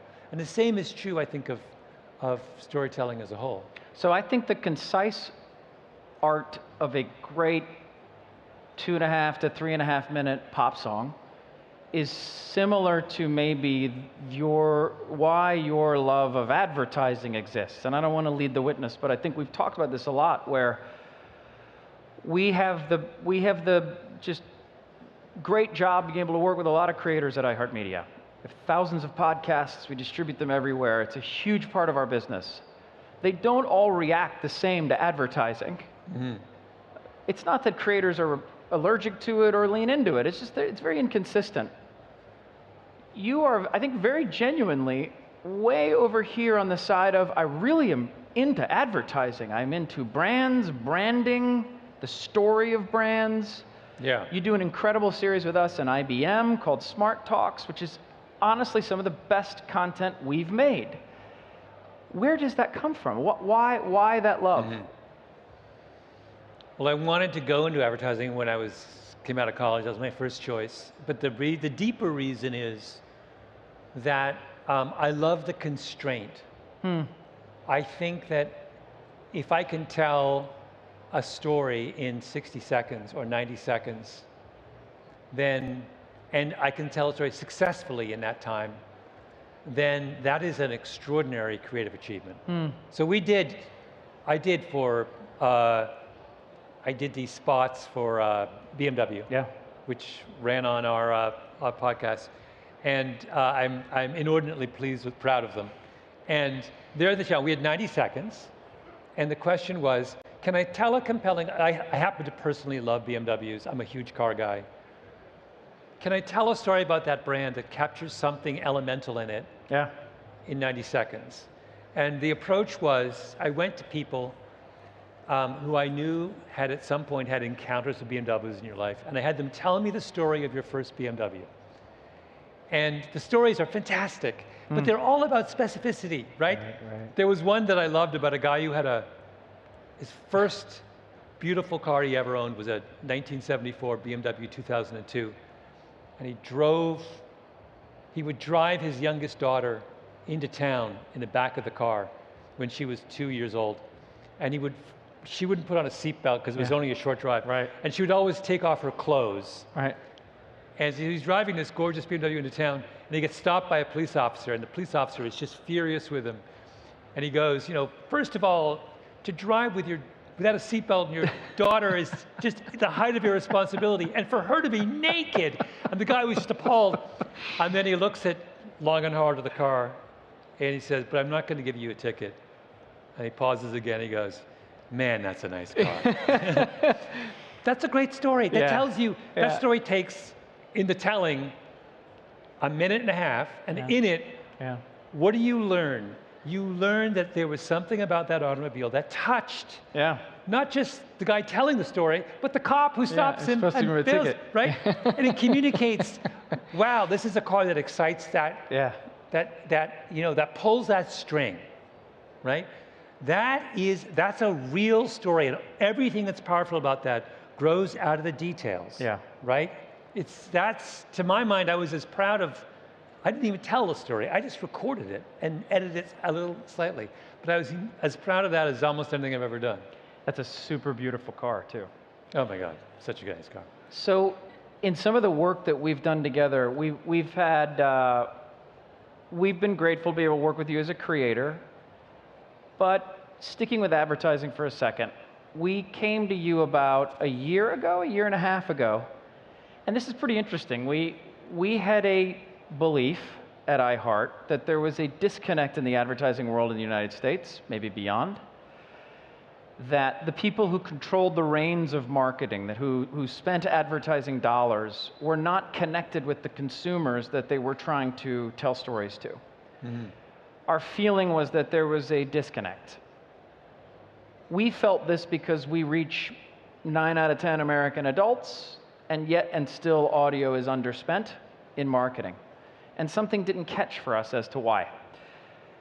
This seemed to grab your interest too, and we ran some research around it. We interviewed a lot of people and asked a lot of questions. And this sort of amazing statistic came back from that research, that there was this huge amount of the United States, of average American consumers, who felt totally overlooked, ignored, disconnected from media, marketing and media. 44% of the United States felt like most of the content that's made, most of the marketing that is on that content is not for me. This huge rift. How did that hit your radar when we learned this together? And I remember, but like, how do you process that, and why do you think that's happening? Well, I mean, there's some obvious examples, reasons, and that is the worlds of the people who make advertising and the people who consume it are diverging. I mean, that would be one. In the same way that, by the way, that professional worlds in many areas are increasingly diverging from non-professional worlds. That's sort of symptom number one. And I think that's always, in some sense, that has always gone on, but what happens is we have these periodic corrections where, you know, the profession realizes it is out of touch and is forced to kind of recalibrate and rethink what it's doing. And I mean, you could argue that the rise, for example, of influencers in social media is a response to exactly what you're saying. That there was a big hole in a big disconnect in between the kind of messages that were being created and the audience. And so into that vacuum rode the influencer who said, I can speak more in a more authentic manner to the people who are actually consuming products. If advertising had been world had been doing its job and it remained connected, there wouldn't be this enormous role for influencers. So I'll end on this. I mean, we're at one of the premier tech conferences in the world. And we are at the sort of precipice, maybe in the middle of already, just this new wave of technology that is hitting content and content creators. Of course, AI, but multiple other tools hitting radars. Do you feel sort of, and it may be both, do you feel hopeful, or do you feel like, I'm not sure how this is going to go for the next 5 or 10 years, and it's going to redefine what it means to create, let alone what I do every day? How do you approach the next chapter of this stuff? I don't know. I mean, that's an incredibly important question, and you've asked me that question with 9 seconds left on the clock. But I will say this, that the thing that has always made advertising and marketing and storytelling powerful is it fills the basic human need to be part of a community, right? That it is not enough simply to be told a story. We want to be told a story. We want to be part of a group that is being told a story. That's part of the power of the story. That's the reason we go to concerts with 60,000 other people. It's why we go to football matches with 100,000 people. It's why all of those kinds of things. And my worry with a lot of new technologies is that they are separating the community from the individual. And I feel like the pendulum has to swing in the other direction if we're going to maintain the power of narratives and storytelling. As always, I learn a ton when I get to talk to you, and I really do appreciate you coming to Doha and being part of Web Summit. Thank you so much, Mel. My pleasure. Thank you, everybody. Thank you.